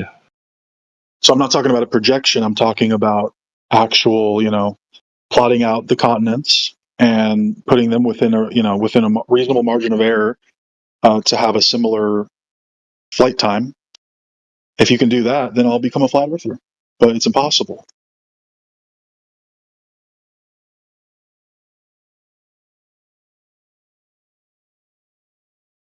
It only works on a globe because the globe gets closer to the globe then. The globe gets closer together once you pass the equator, right? But on a flat object, right, things would continue to get farther away, even beyond the equator. Why? Because that's just how geometry works. What are you imposing upon us? We must accept to be true in order for that to be true. What I'm imposing is that a sphere, right, is distances are closer at the poles and farther away at the equator. But on a flat object, distances continue to get farther away the farther away you get from the center. That's just kind of a very and so therefore we can make assertions about how flight times should work on a flat object versus a spherical object. So what is it that you're imposing upon us that must be true in order for that statement to be true? So based on the flight times from northern hemisphere and southern hemisphere flights. So not distances then, flight times, so not distances then. Times. The flight times approximate distance. It's miles per hour. So you can. Do they measure it? You can take the hours and then find the miles. If what? If. See, you can measure the time with a stopwatch or a camera that has like a little. And that means what? And that means if you know the speed of the aircraft. And do you? No, yes. You don't. No. Well, you can look up the jet streams and see how fast they're going. But even if you wanted to impose the fastest ever known jet stream of 400 miles per hour, even that would not be good enough to make it work on a flat Earth. You would need a jet stream going thousands of miles. What flat Earth? What flat Earth? Any flat Earth. Any flat map that you want to imagine. Couldn't work. So you've done this? Or have you just used one? Well, it's just an intuitive thing that can be extrapolated to any conceivable flat map. Okay, right? perfect. So now let's extrapolate that. So first, to prove this, that what you're saying is right, we'll first use a ball and we'll do flight times on a ball. So we got to measure that, make sure we're living on a ball. And then we'll make sure we're living on a flat Earth. We can measure flatness over water, so we can guarantee we can do that. So to do yours, how do we get the measurement for a ball? Wow, what a retard. Nice logic there, you simpleton. Oh, me or him?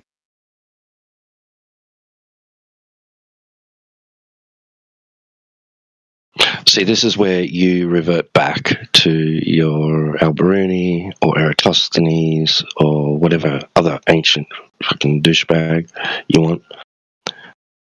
And then when we ask you about that, you refer back to the flight times.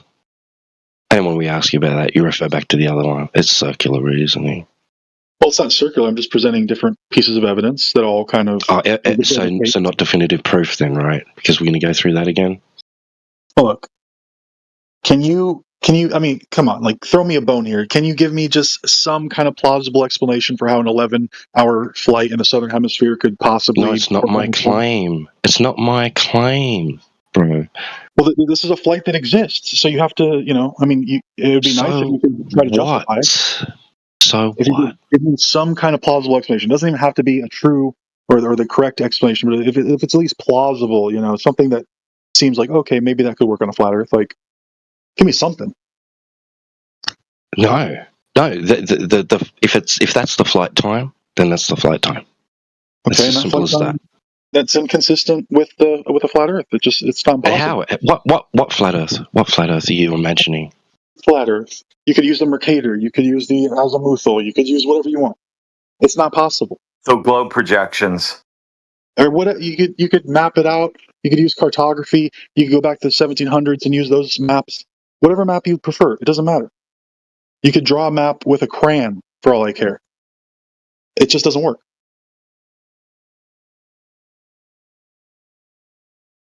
And that's an Ipsy-Dixit fallacy, bro. You're just saying it can't be true. If you really consider it in good faith, you'll come to the same conclusion that I have.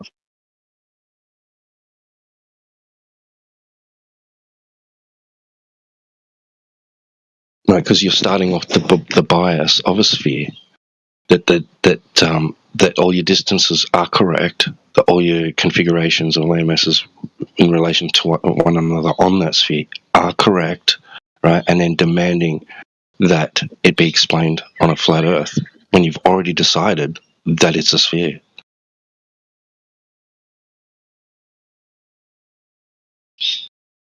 I just, it shouldn't be too hard if you want to just, like draw a quick little picture of like how that flight could also exist on a flat Earth. I'd be interested to see it, but I just don't think you can draw anything because it's just physically impossible.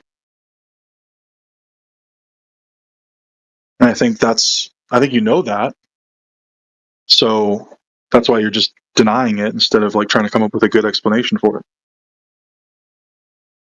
Since the Earth is measured flat, how do you get a globe? Since you want to go that route now, since we already measure it flat, how do you know it's a ball? Since we have to get down to simple terms, you already know my answer to it being measured flat, and that is refraction. So flying over a measured flat place does not turn it into a ball. So then, how the hell do you get there in 11 hours? It's not possible. It would take longer on a ball. No, because a ball gets closer together at the poles. A flat Earth gets farther away once you get farther away from the center.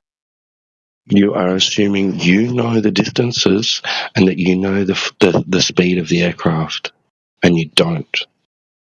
And you're assuming that you know the configurations of the land masses, and you don't. So are you saying that commercial airliner jets are capable of going thousands of miles per hour, but they just secretly... No, that's a straw man. I never said that. Okay, well then, how is it possible? It's not my claim. I'm not making a claim about it. You are. Even if I were to take the maximum value of the fastest a commercial jet could fly and the fastest a jet stream could speed it up and add those together, that's still not enough.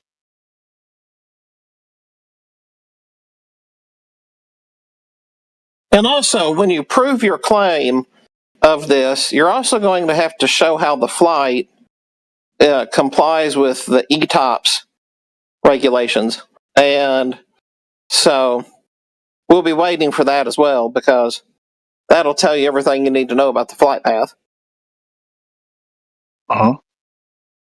Yeah. So why would ETOPS affect that exactly? Well, you're the one who has to make the claim. You made the claim, so you can prove the claim, and then you can do some research into the rules, and so then you would know why. So when you do those couple steps and you make your presentation to us, then that's going to be one of the things you'll be quizzed on. Well, ETOPS is just a safety regulation indicating that a plane that goes over like the ocean has to have certain, certain safety requirements and stuff. So, that's your contention? Yeah. Okay then. So we'll be waiting for your presentation then. My presentation on how ETOPS has nothing to do with affecting the flight time in the Southern Hemisphere?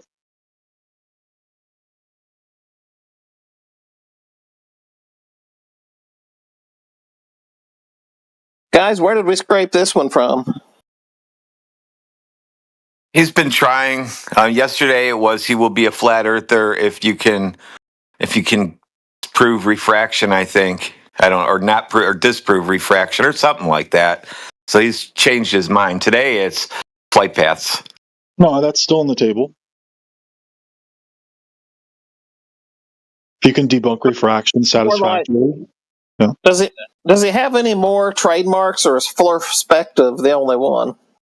I mean, it is kind of a creative view into the inside of a psyche.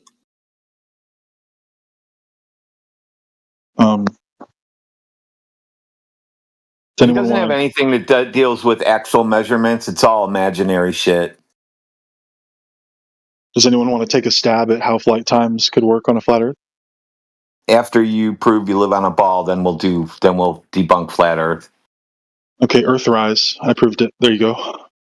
Nope.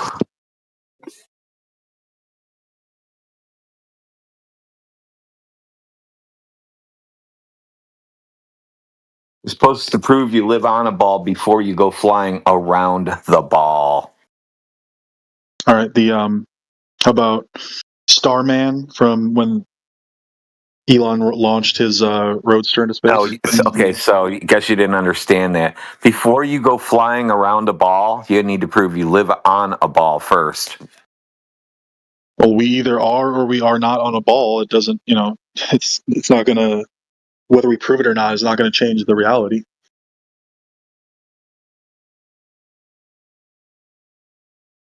So you don't get to use rocket launches. You don't get to use anything until you prove from the ground you live on a ball. Because you can't say, well, I can prove I live on a ball if I go around it. That's retarded. Who's going to go? Who's going to take the first flight? Katy Perry.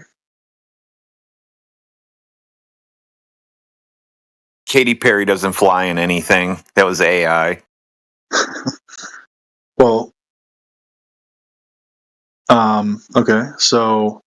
And still there was no claim that they actually went to quote unquote space.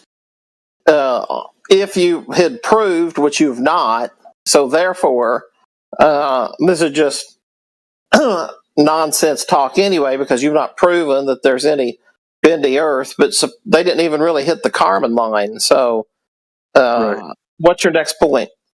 Do you have something to prove the shape of the Earth? You got to prove that there's curvature. What's your proof of curvature? Nothing about rockets. Nothing about looking up. Nothing. What's your actual proof? Oh, you missed it. You missed it, Jay. He doesn't have any. He admitted it. Oh, I know. I have evidence, but yeah, I mean, so you don't accept.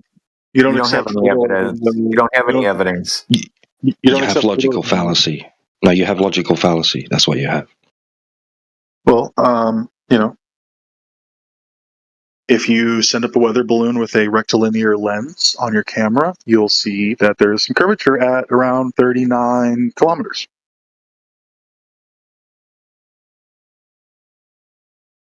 So when we give you ones that are higher than that and there's no curve, what do you say? They must have been using a distorted lens. So it distorted, so everything's flat and level and straight? Yes. But, this is not difficult to do. That's a huge cope, dude. A weather balloon costs like $100. India went over this with you already. Bro, there is no way you believe the Earth is flat, man. Come on. It's not a belief, it's an observation and measurement. Of what? Literally everything that you observe is telling you that it's here. Like what? Incorrect. That's incorrect. You lost. What did you say? Like what? Give us an example. No, he said something. Let me hear. What's his example? That was incorrect. What you said, you have lost. Oh, you said that I have lost. Damn, I guess you win the argument. That's correct. Nice. You're really good.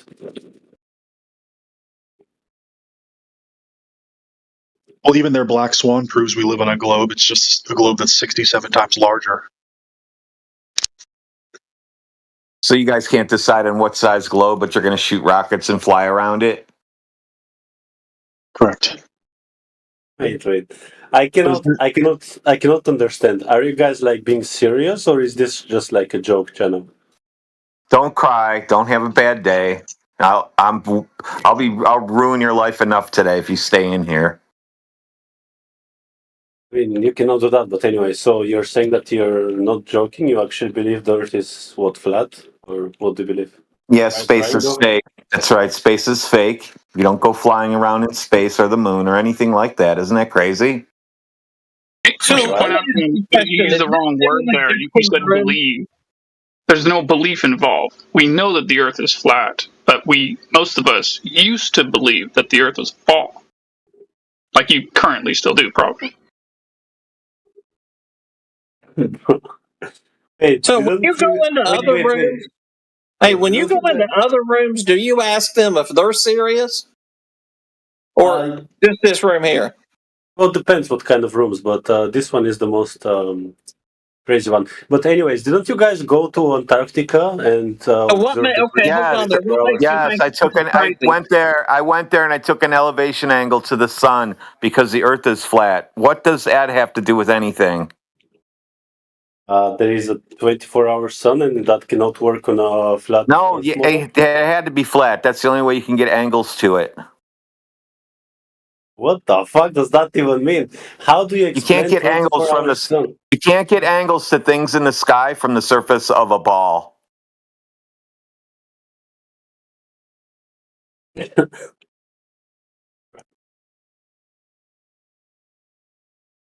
You'll be all right.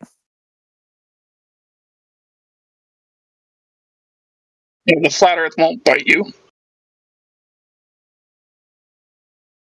Damn.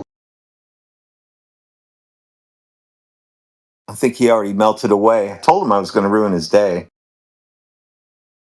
Yeah.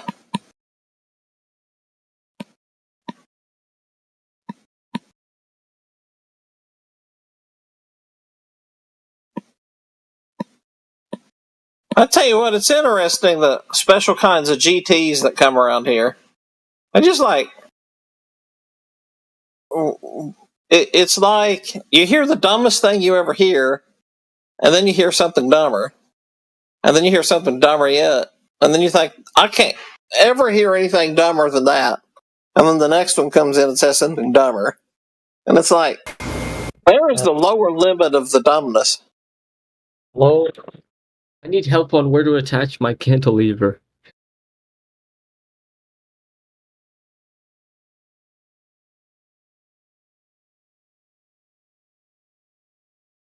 You know what a cantilever is, right? No one gives a shit. Yeah, flat earther. I bet that made you feel better to say that, didn't it? Yeah, globe earther. You mean baller? All right, ball licker, whatever you guys call yourselves now.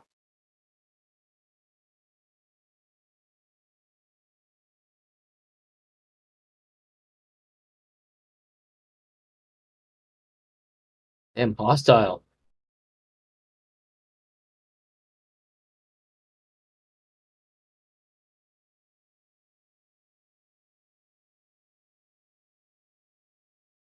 Any other geniuses in here that have proof they live on a ball?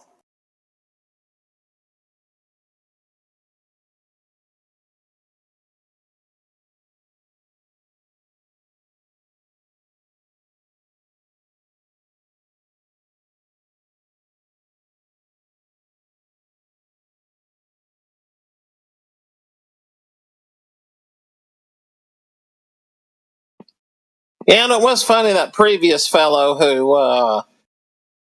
was just, well, what kind of refraction is it? Oh, it's sinking. No, I mean it's looming. No, I mean it's sinking. No, I mean it's looming.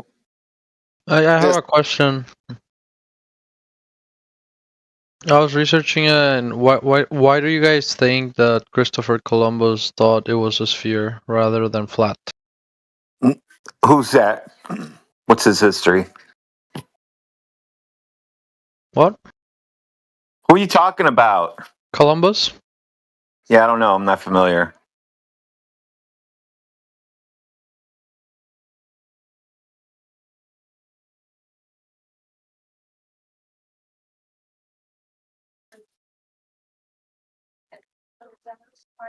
So what is a backwards, stupid Oakley argument? I've never heard of such a thing.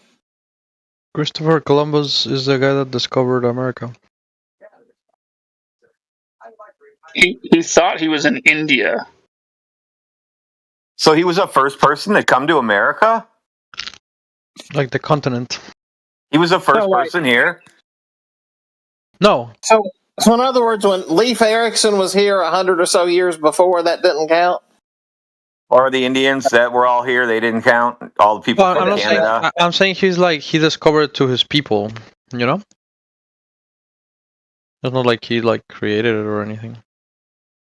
So 100 years before, Leif Erikson came from Europe, saying that, so they knew at least for 100 years, if not before, because Leif Erikson knew to come here.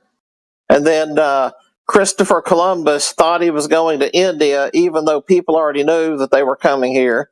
So you tell me, what does Christopher Columbus have to do with any of this? I was just curious on why you guys think he would, he thought the Earth was round. So again, there were people already coming over here and going back here and back, especially with Leif Erikson and others, for 100 or so years before Christopher Columbus, which his real name is Cristobal Colon, having said that. And so there was already charts. They already knew how to come here. So Cristobal Colon thought that he was in India. So my question for you is, how did he discover North America if he there were people doing it for hundreds of years before? They knew how to get here, and he thought he was in India. So what did he discover? I know what happened. He thought he lived on a ball, so he was trying to navigate like he lived on a ball. That's why he didn't get to India, and he got all fucked up and went somewhere else, because he thought he lived on a ball. And then after he got to the United States or America, then he became a flat earther, because he realized that only flat earth navigation works on Earth. I just think he sailed the seas a lot, so I would expect for him to believe it's flat, you know? I don't know. Yeah, nobody at this age can know what he thought, really. Nor do we care. I mean, he ended up at the wrong place, so why would we care what he wrongly asserted anyway? So the whole line of your whole line of questioning doesn't seem to present a lot of logic to it, but We'll be here listening.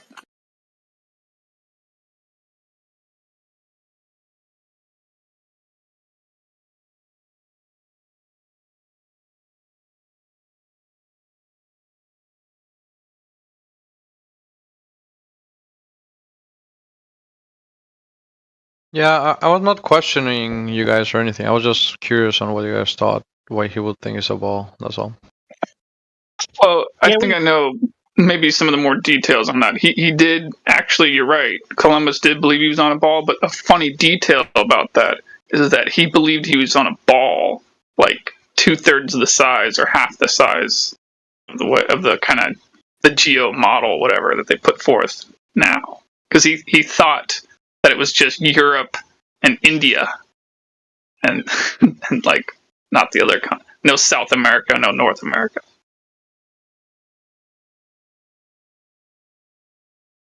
Yeah, like Asia, Europe, and India. But use Glober navigation techniques and got all screwed up and ended up in America.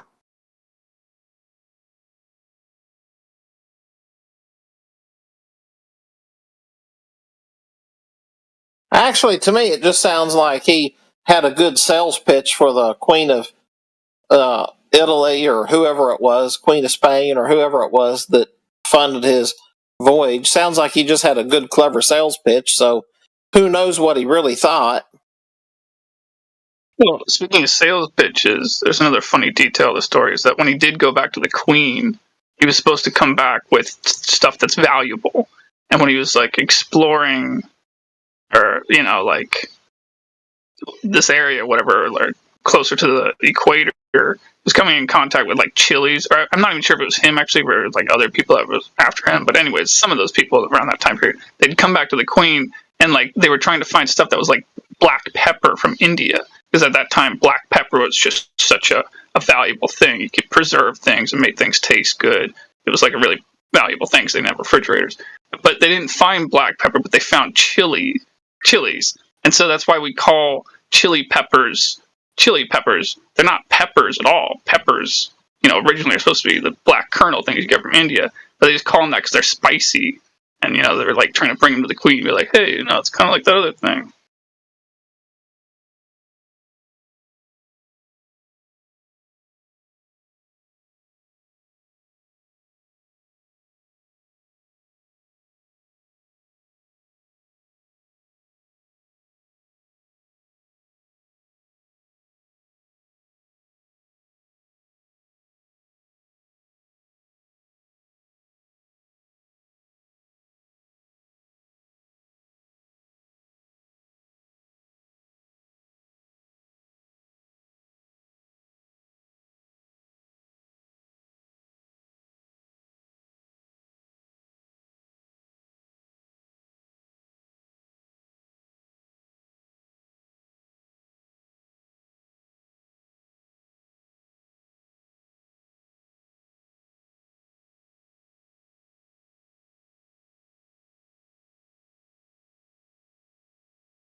Did ancient Egyptians believe it's round or flat like Earth?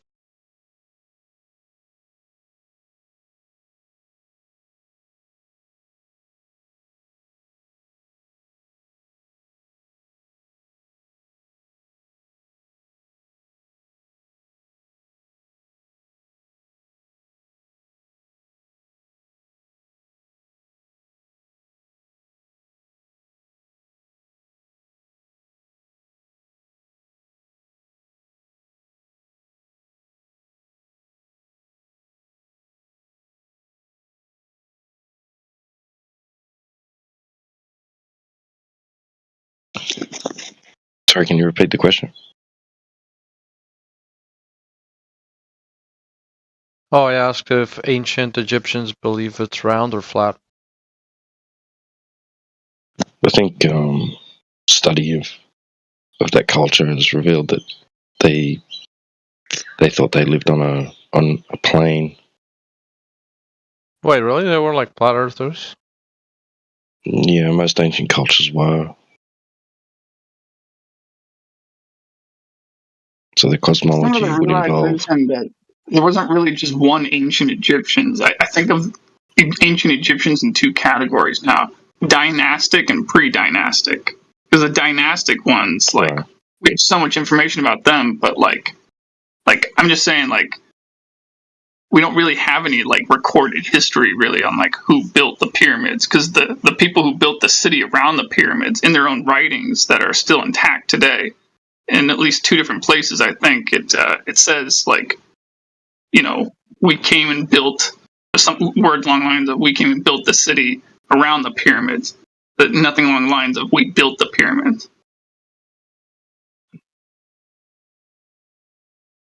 Like, the people who built the city around the pyramids, I think, was an entirely separate culture that was disconnected from the people who built the pyramids. Like, two separate cultures entirely. Well, being that, as it may or may not be, right, that the culture that we do have, you know, that we do study, right, their cosmology is depicted as a flat baseline with, I can never remember the name of the goddess that is depicted arced over the top of that plane, like as a sky guardian. That's like a dome, right?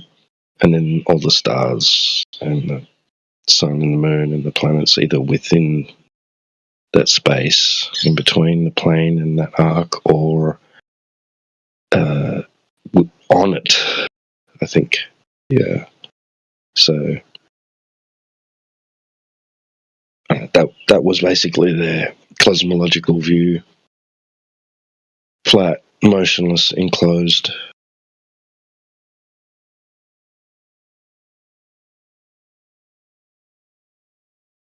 Is it Nut? Nut, I think. N-U-T. Nut, Nut. I don't know how to pronounce it. That's the goddess of the sky, I think.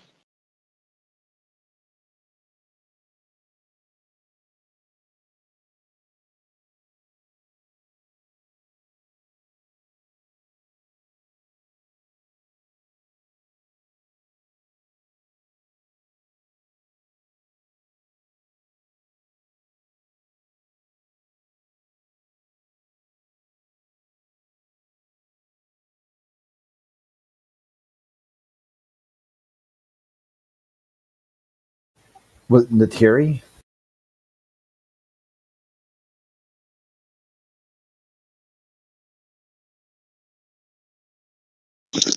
That could be it too. I don't know. I just going off memory. It's probably failing me. No, I guess I did Google it. That's a goddess of Hindu goddess of death, decay, and misfortune.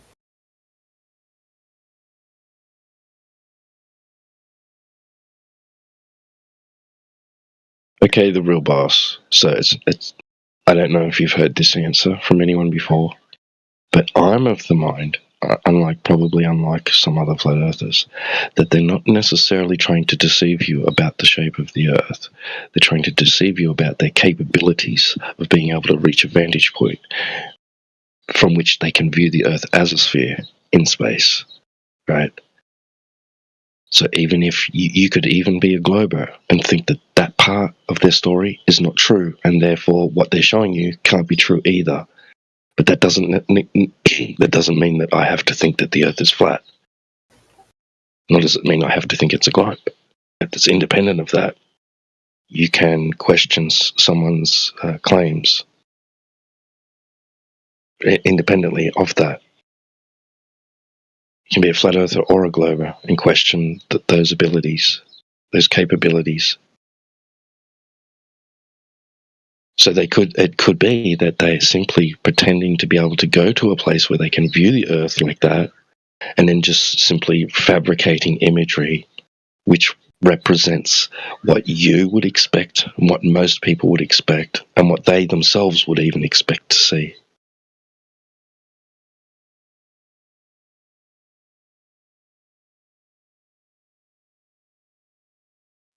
Because at the time that they did it, bro, everybody already accepted that it was a sphere. Well, most people, like a large portion, it was being taught in schools, in universities, etc., etc. They'd already decided that outer space existed, that it was a place that they could possibly send men to be able to turn around and look at it.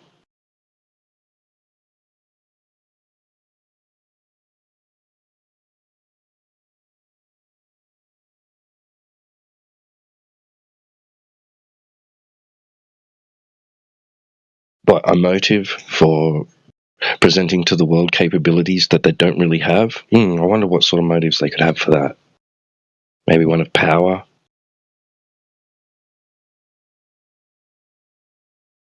Look what's been built off it. An apparent industry, right?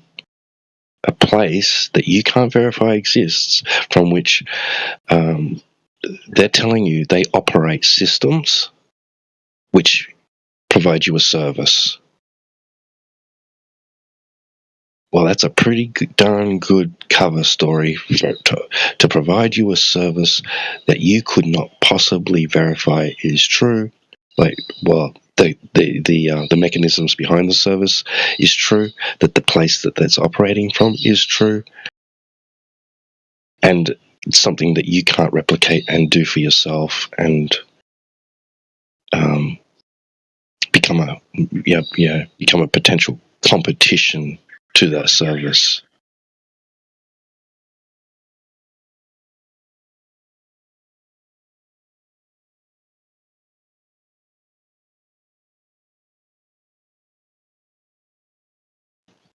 Or maybe they don't want you knowing what they're really doing and how they really do that and how they operate for national security reasons.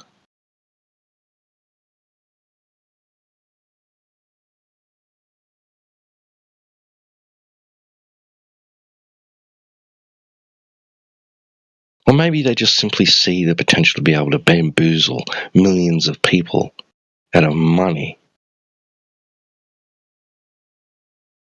for investments that you don't know about. Shadow government operations, for example.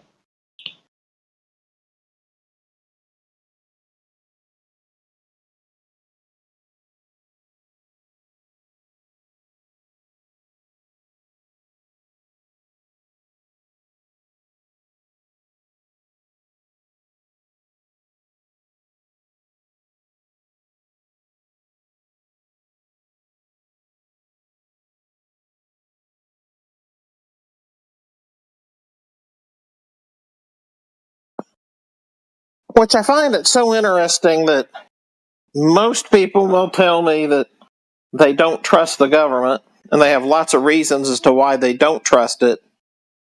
But then the next thing happens is they're telling me that I have to trust NASA, that NASA would absolutely never lie. Yeah, NASA's the exception to the rule.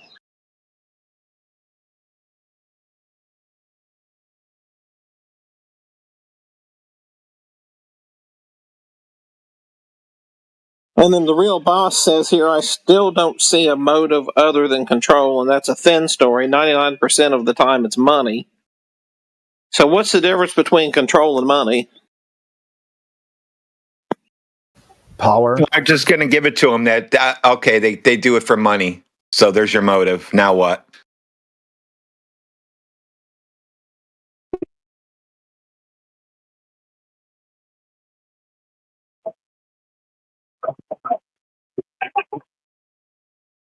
So is this real boss even in the... Yeah, he's been in here, or is he squawking. just chat stacking? He's been squawking on and off all day. This is the best part.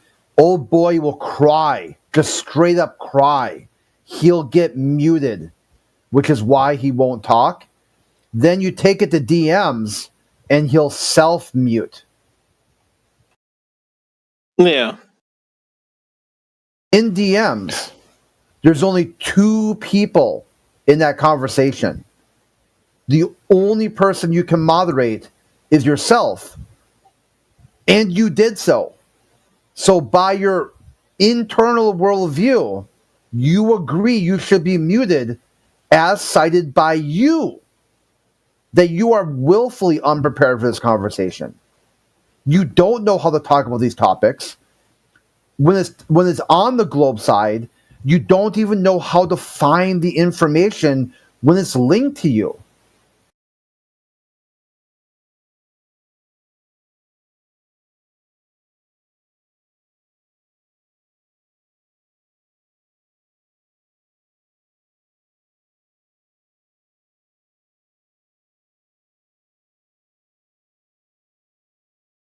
Yeah, we'll take care of the text chat there. He just got his perms back. Like, I just gave him his text perms back, and he instantly goes back in to spamming. This is the best part too. Wiles giving him a briefing on how to avoid being text muted or VC muted, which is simply like, don't spam, don't mic spam, listen, be responsive. He overtalked me the whole way through it. Like, AV was like, holy shit, dude. That's not surprising. It's always funny it's to me. Amazing. It's always funny to me that the trolls, they come in, they act like they got with really bad behavior. They start insulting, et cetera, and then when they get muted, they start talking about you're violating my rights of free speech. Yeah, I'm not a government organization. Like, this is the best part too. This is like 3rd or 4th grade civics, the First Amendment. There are 5 freedoms listed in the First Amendment. Do you even know them? How are you invoking 1A if you don't even know what it is? And even better, 1A is covered in freedom of association. I'm breaking my association with you. I'm not taking away your free speech. You can go do your speech anywhere you want. Freedom of speech means a government cannot criminalize your speech. And we've seen that has changed, though. There is some speech that is being criminalized. They're not supposed to, but they do. Here, I'm not criminalizing your speech. I'm not suppressing your speech. I'm saying, based on your speech, I wish to break my freedom of speech with your freedom of speech. This is called freedom of association, covered in First Amendment.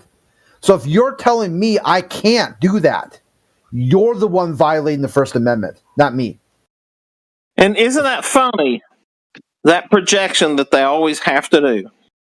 Well, it's because their education level is very, very poor. Government. Here's another reason why government would lie. The government was supposed to. The government said it would. We can take your kids and teach them all about civil liberties, all about the equal branches of government, all of it. We'll teach it all to them. So you don't have to. you can go be a wage slave and we'll raise your kid for you. And then you get these kids who show up in this Discord call and they don't have a fucking clue about what the branches of government are. They don't have a fucking clue about the First Amendment, Second Amendment, Third Amendment, Fourth Amendment. None of them. Like, you could go through every single amendment. They wouldn't even get it in the ballpark of what each amendment covers.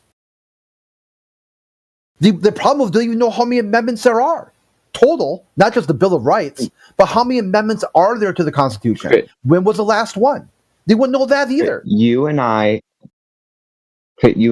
both know that you copy and pasted the same exact messages over and over, and I Yeah, asked this you was to explained to you. This was explained to you that you kept asking the same question over and over again. This was fully explained to you.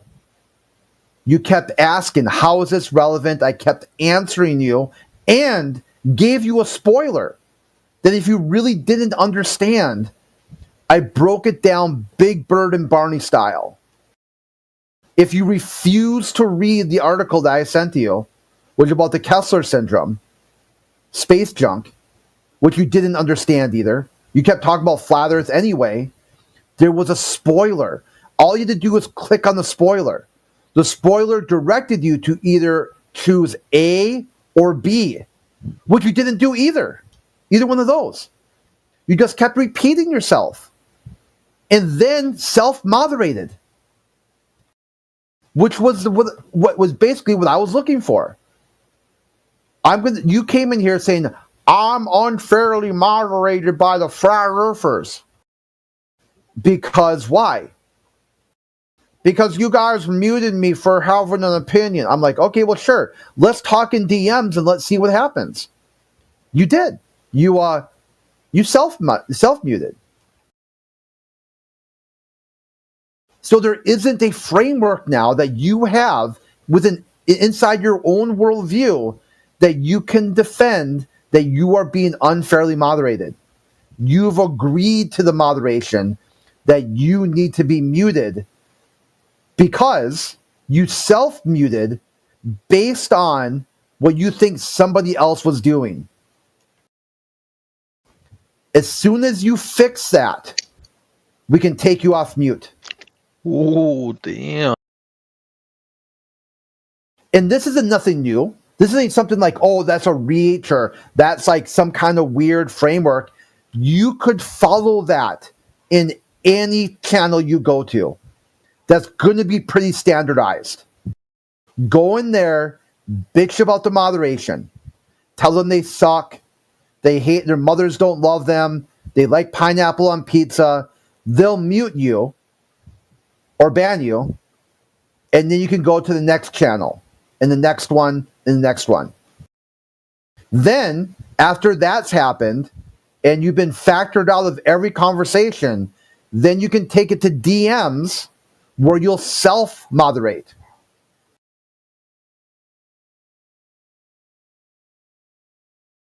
You know, you describe exactly the thought that I continually have about these GTs that come around.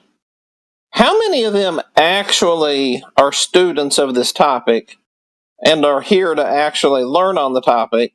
Or how many of them are just lonely and they start here and then they go to another room and then they go to another room, they jump over to another server and go into a few rooms, and then they argue about whatever the topic that they can come up with for those rooms are. And then so by the time they get back, they haven't exactly done the NPC reset. They just don't remember because they've been in 10 rooms arguing because they can't leave their parents' house for whatever reason. And so they stay in the basement or their bedroom. And then, so by the time they come back, they've been in 10 different rooms and they don't even remember talking here. So, yeah, that's the best part too. That they go into every room. That's why we have these guest rooms to highlight minority points of view that aren't platformed other spaces. Because you've got virtually echo chambers everywhere you go. Like somehow 51% take control of a space and they silence the 49%. So here they're like, hey, we want a space where minority opinions are platformed, and the people make the choice to join those channels. No one's forcing anybody to join these channels. They click of their own free will, and then they go in there and say this channel should be shut down. Well, why? Because it's an insult to your sensibility. It's like, well, no, it's an echo chamber. You're like, so if it's not here anymore, and this channel is removed from the server, and Flat Earth is no longer discussed, only globe, that would make it a globe echo chamber. And they're like, yes and no. And you're like, well, how? How is that yes and no? And they do the same thing. They'll go to the vegan room. They'll go to I'm tabbed out right now, but you could go all the special interest rooms. They'll go one by one, the atheist room, the vegan room, whatever, the NCAP room, one room after another. If that room is 49%, they'll act like everyone in that room is some kind of cringe, neckbeard, Discord mod, echo chamber superstar. And you're like, how the fuck do you maintain that worldview?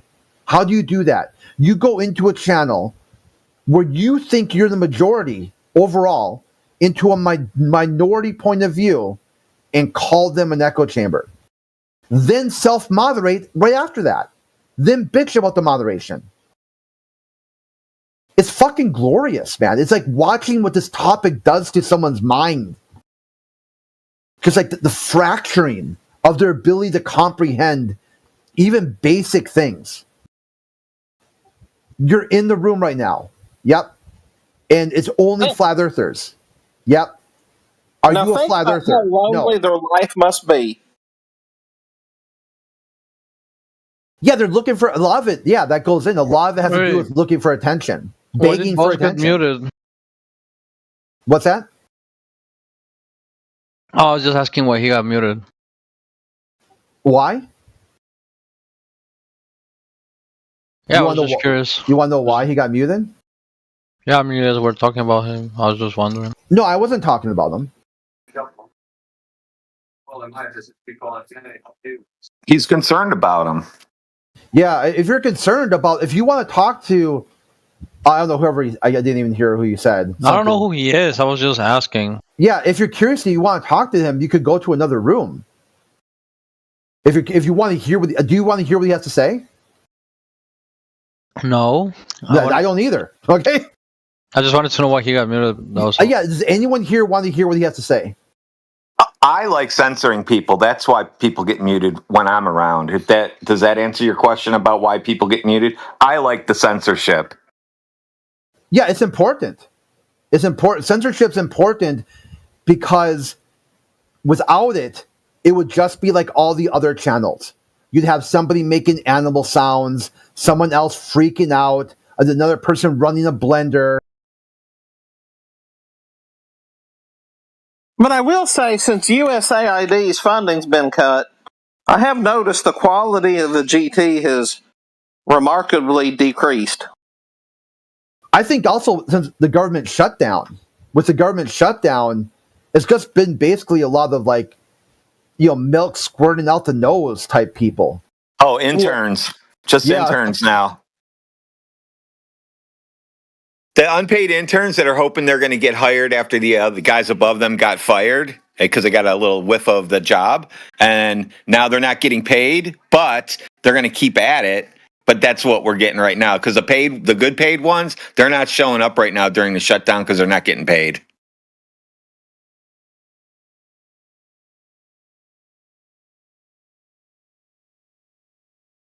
That's what it sure seems like.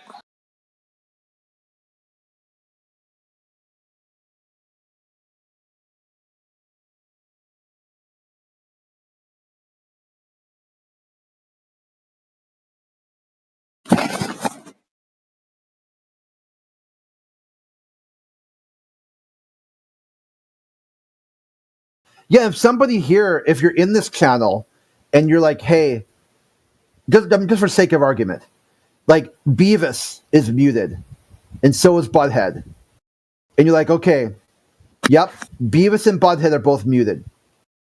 All right, do you want to hear from them? And they're like, well, not really. I mean, they're dumbasses. I mean, they don't really have a lot to say. They're kind of degenerate. You know, they talk a lot of shit. They really don't understand much of anything. I mean, these are kind of like tablet kids begging for attention that you kind of point and laugh at. And they're like, yeah, I guess so. I don't want to hear from them either. There's a person that is like, yeah, I like to hear I want to hear Beavis and Butthead. You're like, well, sure. We'll go to a channel where they can talk. Because they can't talk here. I just told you why. But then they won't. All kinds of other channels out there they can go to and talk. They don't have to talk. They won't do that either. So you're like, okay, you want to hear from Beavis and Butthead, but you don't want to go to another channel where they can talk. And you're like, how do you maintain such a illogical, broken worldview? Like, I'm just curious. Explain yourself. Just try. I'd like to hear you just try to explain that. That you can talk to somebody and you can't be this channel. So why are you in this channel saying you want to hear from someone that you can't hear from?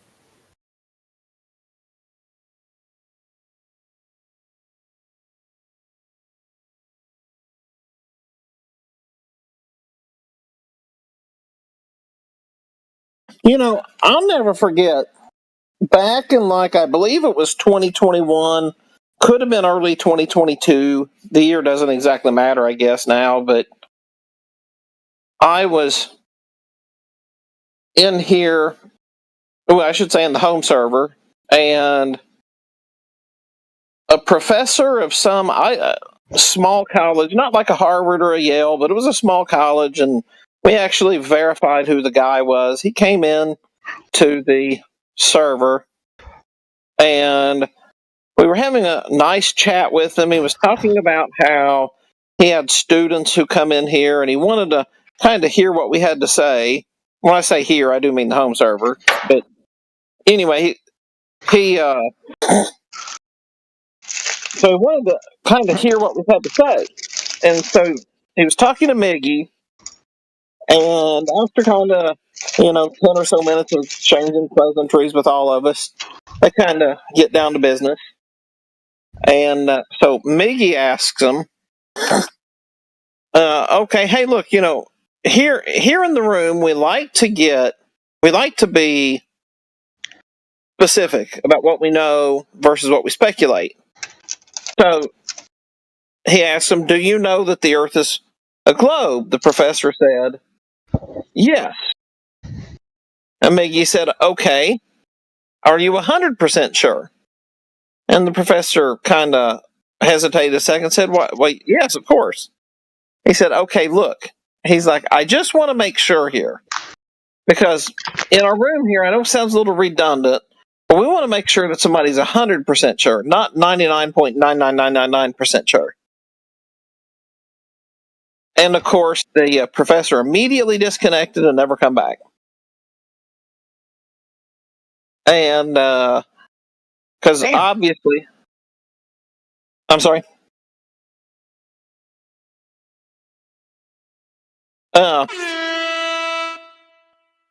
Somebody's there. That sounds like CB, I guess. But anyway, so at the end of that, he was unwilling to be caught up in that no, he's not actually 100% sure. Therefore, the conversation goes to a way a professor wouldn't like it. And so earlier, the gentleman that was going on about it could be looming or sinking refraction, blah, blah, blah. He's talking about earlier about being convinced of something and talking about percentages, that sort of thing. And so I'm just kind of curious. And I'm sorry. And then he ended up with this nonsense of, well, no, you don't have to be 100% sure to know something. But is it just that none of these people have ever considered that they're going to be hit up for, do you actually know this, or do you just, to pardon their word, believe this? To borrow their word, I should say.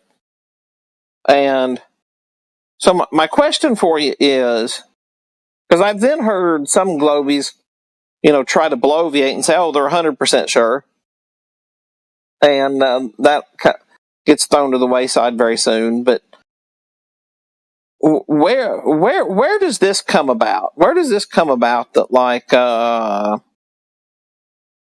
want to toe the line that they're 100% sure, but then when you start pushing them, they might as well be a brain in a jar. If you give them the option for brain in a jar, they will pick that versus Earth is flat. No doubt. But you got to ask them, how come your Earth is flat and you're a brain in a jar? Because it's still measured flat, even though you're a brain in a jar. How come in your brain in a jar it's flat? Well, I guess if you're a brain in a jar, the jar makes it look like it's, since it's a dome, it makes it look like it's circular to your eye on your brain. So, therefore, you just think that it's a circle when you're really just a brain in a jar.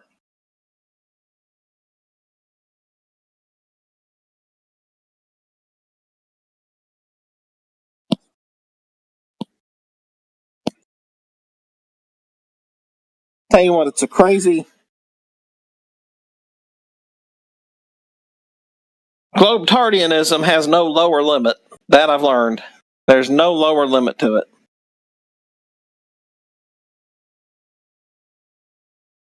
Yeah, it's like, it's gotten, I mean, you've seen how far down they'll go. Like, what type of tactics in crap they'll use. And you're like, it's at this point, I'm never surprised anymore. It doesn't shock me at all.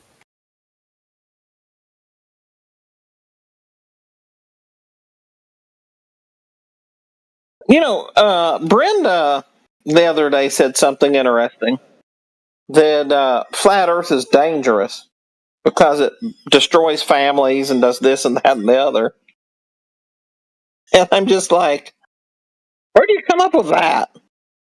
Well, like, But playing Halloween 365 days a year isn't dangerous? Right, exactly.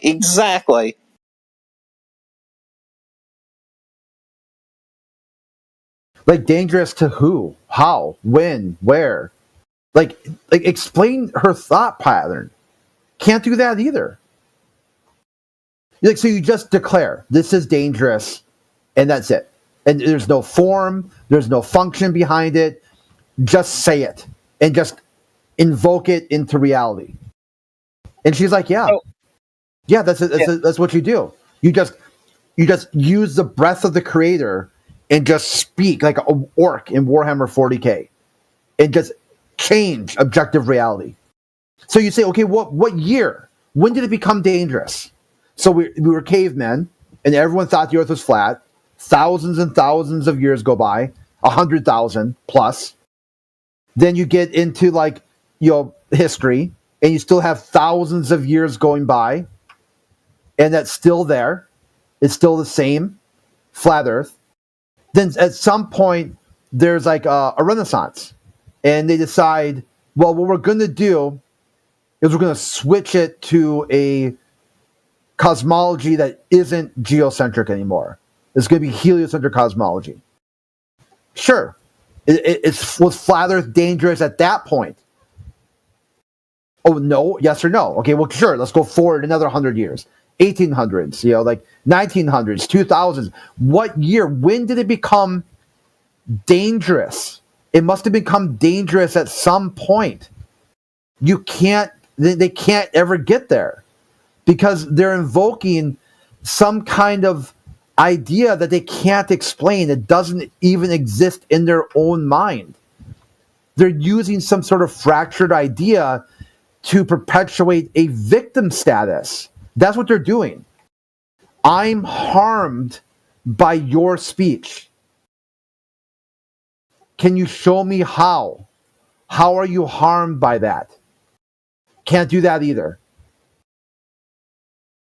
Okay, so what is it then? Flat earthers are causing the downfall of society. Okay, look, okay, sure. If that's the case, are flat earthers in charge of anything? Well, no. So how are they responsible for the downfall of society if no flat earthers in charge of anything?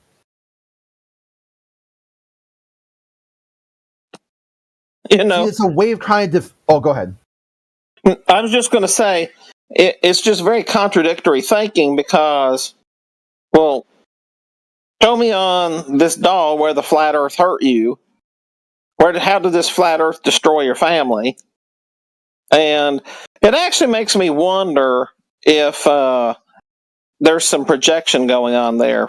I've heard over the years, I've heard a couple other people claim that it was dangerous, and I'm beginning to wonder if that's like just a projection of their own situation somehow. It'd be like harmful. They'll use like the word. They'll say, "Well, it's not dangerous; it's harmful." And you're like, "Oh, how? How is it harmful? Who's harmed by it?" Like, you gotta show me who. Like, so dangerous to who? No one. Harmful to who? No one. Like, well, harmful to yourself. Okay, so why do you care? Why do you care about that? They can't tell you that either. You know, of all the hundreds and hundreds of false ideologies there are out there, like I'll give you an example. A very good friend of mine is in the medical profession, and he told me about something that we should take. And so I started doing some digging in it and found out that it's a joke, more or less, you know. And it was something that he was actually taking, so it wasn't anything that he was. He truly believed in this product. And after I did my digging, I found some things through some customs records and other things that you can find online, and found out that the whole thing was pretty much bogus. It was not what it was reported as being. And so I sent it to him, what I found. And he thanked me for sending it and told me that he was ending his association with any of those people. And, at the end of it, my point of all of this is, so what did I do? I went on with my life. I myself, I found out, okay, well, no, we don't need to invest in this therapy. He stopped dealing with the therapy. And you know what? There's all kinds of people around that talk about this, and I don't even waste my time. It's not even worth a moment of my time. So I went on with my life, and I'm just curious, what is it about the GTs that on this topic here, that so many other topics they just walk right past, and far more dangerous topics they just walk right past, but yet this topic, they have to spend so much of their life around people that they think are retarded.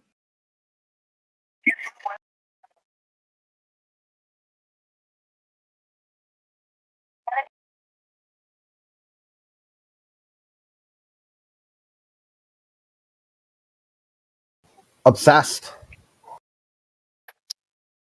And I think a lot of it too is that they realize that they're scumbags, like they're shit for brains. They're really just the worst of the worst.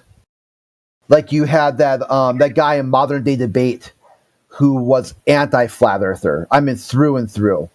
The Ozian, just toxic anti-flat earther, like sick shit. And it turns out he was caught up in a Hansen style sting. Chris, have a seat over there. So you're like, this whole time, you've been waiting for the shoe to drop. That you're gonna like. He does this little shtick, like, I got an offshore oil rig job, and even then had to take a shot at flat earthers as he's about to get, legally banned from using the internet and social media because they realize they're at the bottom of society. They can't get any lower than they are. They are really the shit stains that society has ever produced. But they can't take that. They can't they need to find someone else who's below them so they can punch down at to feel better about themselves. Because in their mind, they're the peak. They're the highest form of evolution. They've evolved to like some sort of higher form, like it's survival of the fittest somehow. Like inside their worldview, they've perfectly evolved to the next step of human evolution. You had that anti-flat earther guy who was going to run for office, loses in a landslide, and then one of the things he says is that his own daughter didn't vote for him. And I'm like, that is a red flag, dude. Yeah, it is interesting to me that the absolute lack of discernment that they have, that they're willing to go along the way, they're willing to just travel along with whatever scumbag, so long as the scumbag allows them to have their globe fairy tale. And they really truly don't care. And I've got a feeling that if we started pushing them about this fellow, they would start telling us that he was censored by some flat earth prosecutor, that this didn't really happen or whatever else.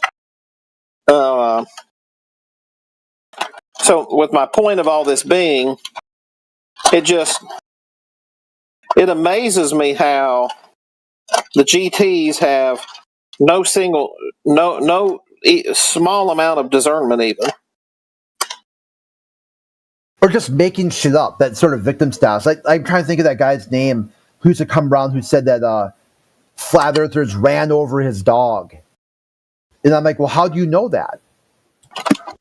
How do you know that flat earthers ran over your dog?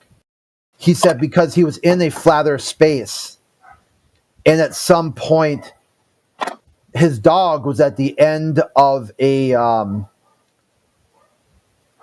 driveway, and then his dog got hit by a car. And I'm like, okay, so how did you know it was a flat earther? Because he was just talking in the flat earth space, then his dog got hit.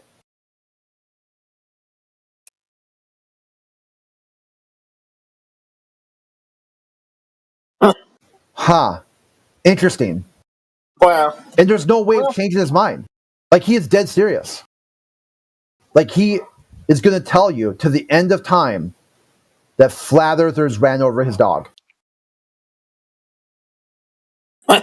Crazy. I'll be right back. It's dinner time. My mama's going to give me a third eye if I don't get down here.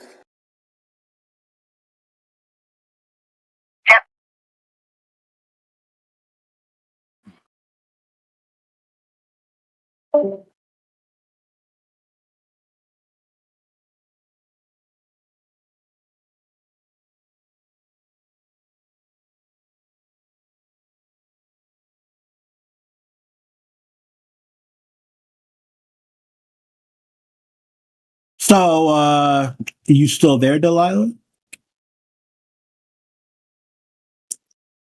Delilah. Well, something going on in text chat. Just ignore it. Just ignore text chat.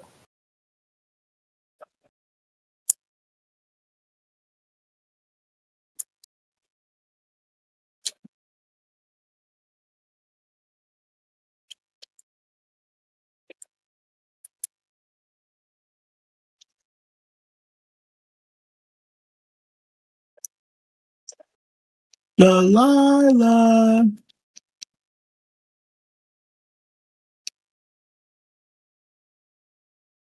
Delilah. Okay, let's shut that shit down.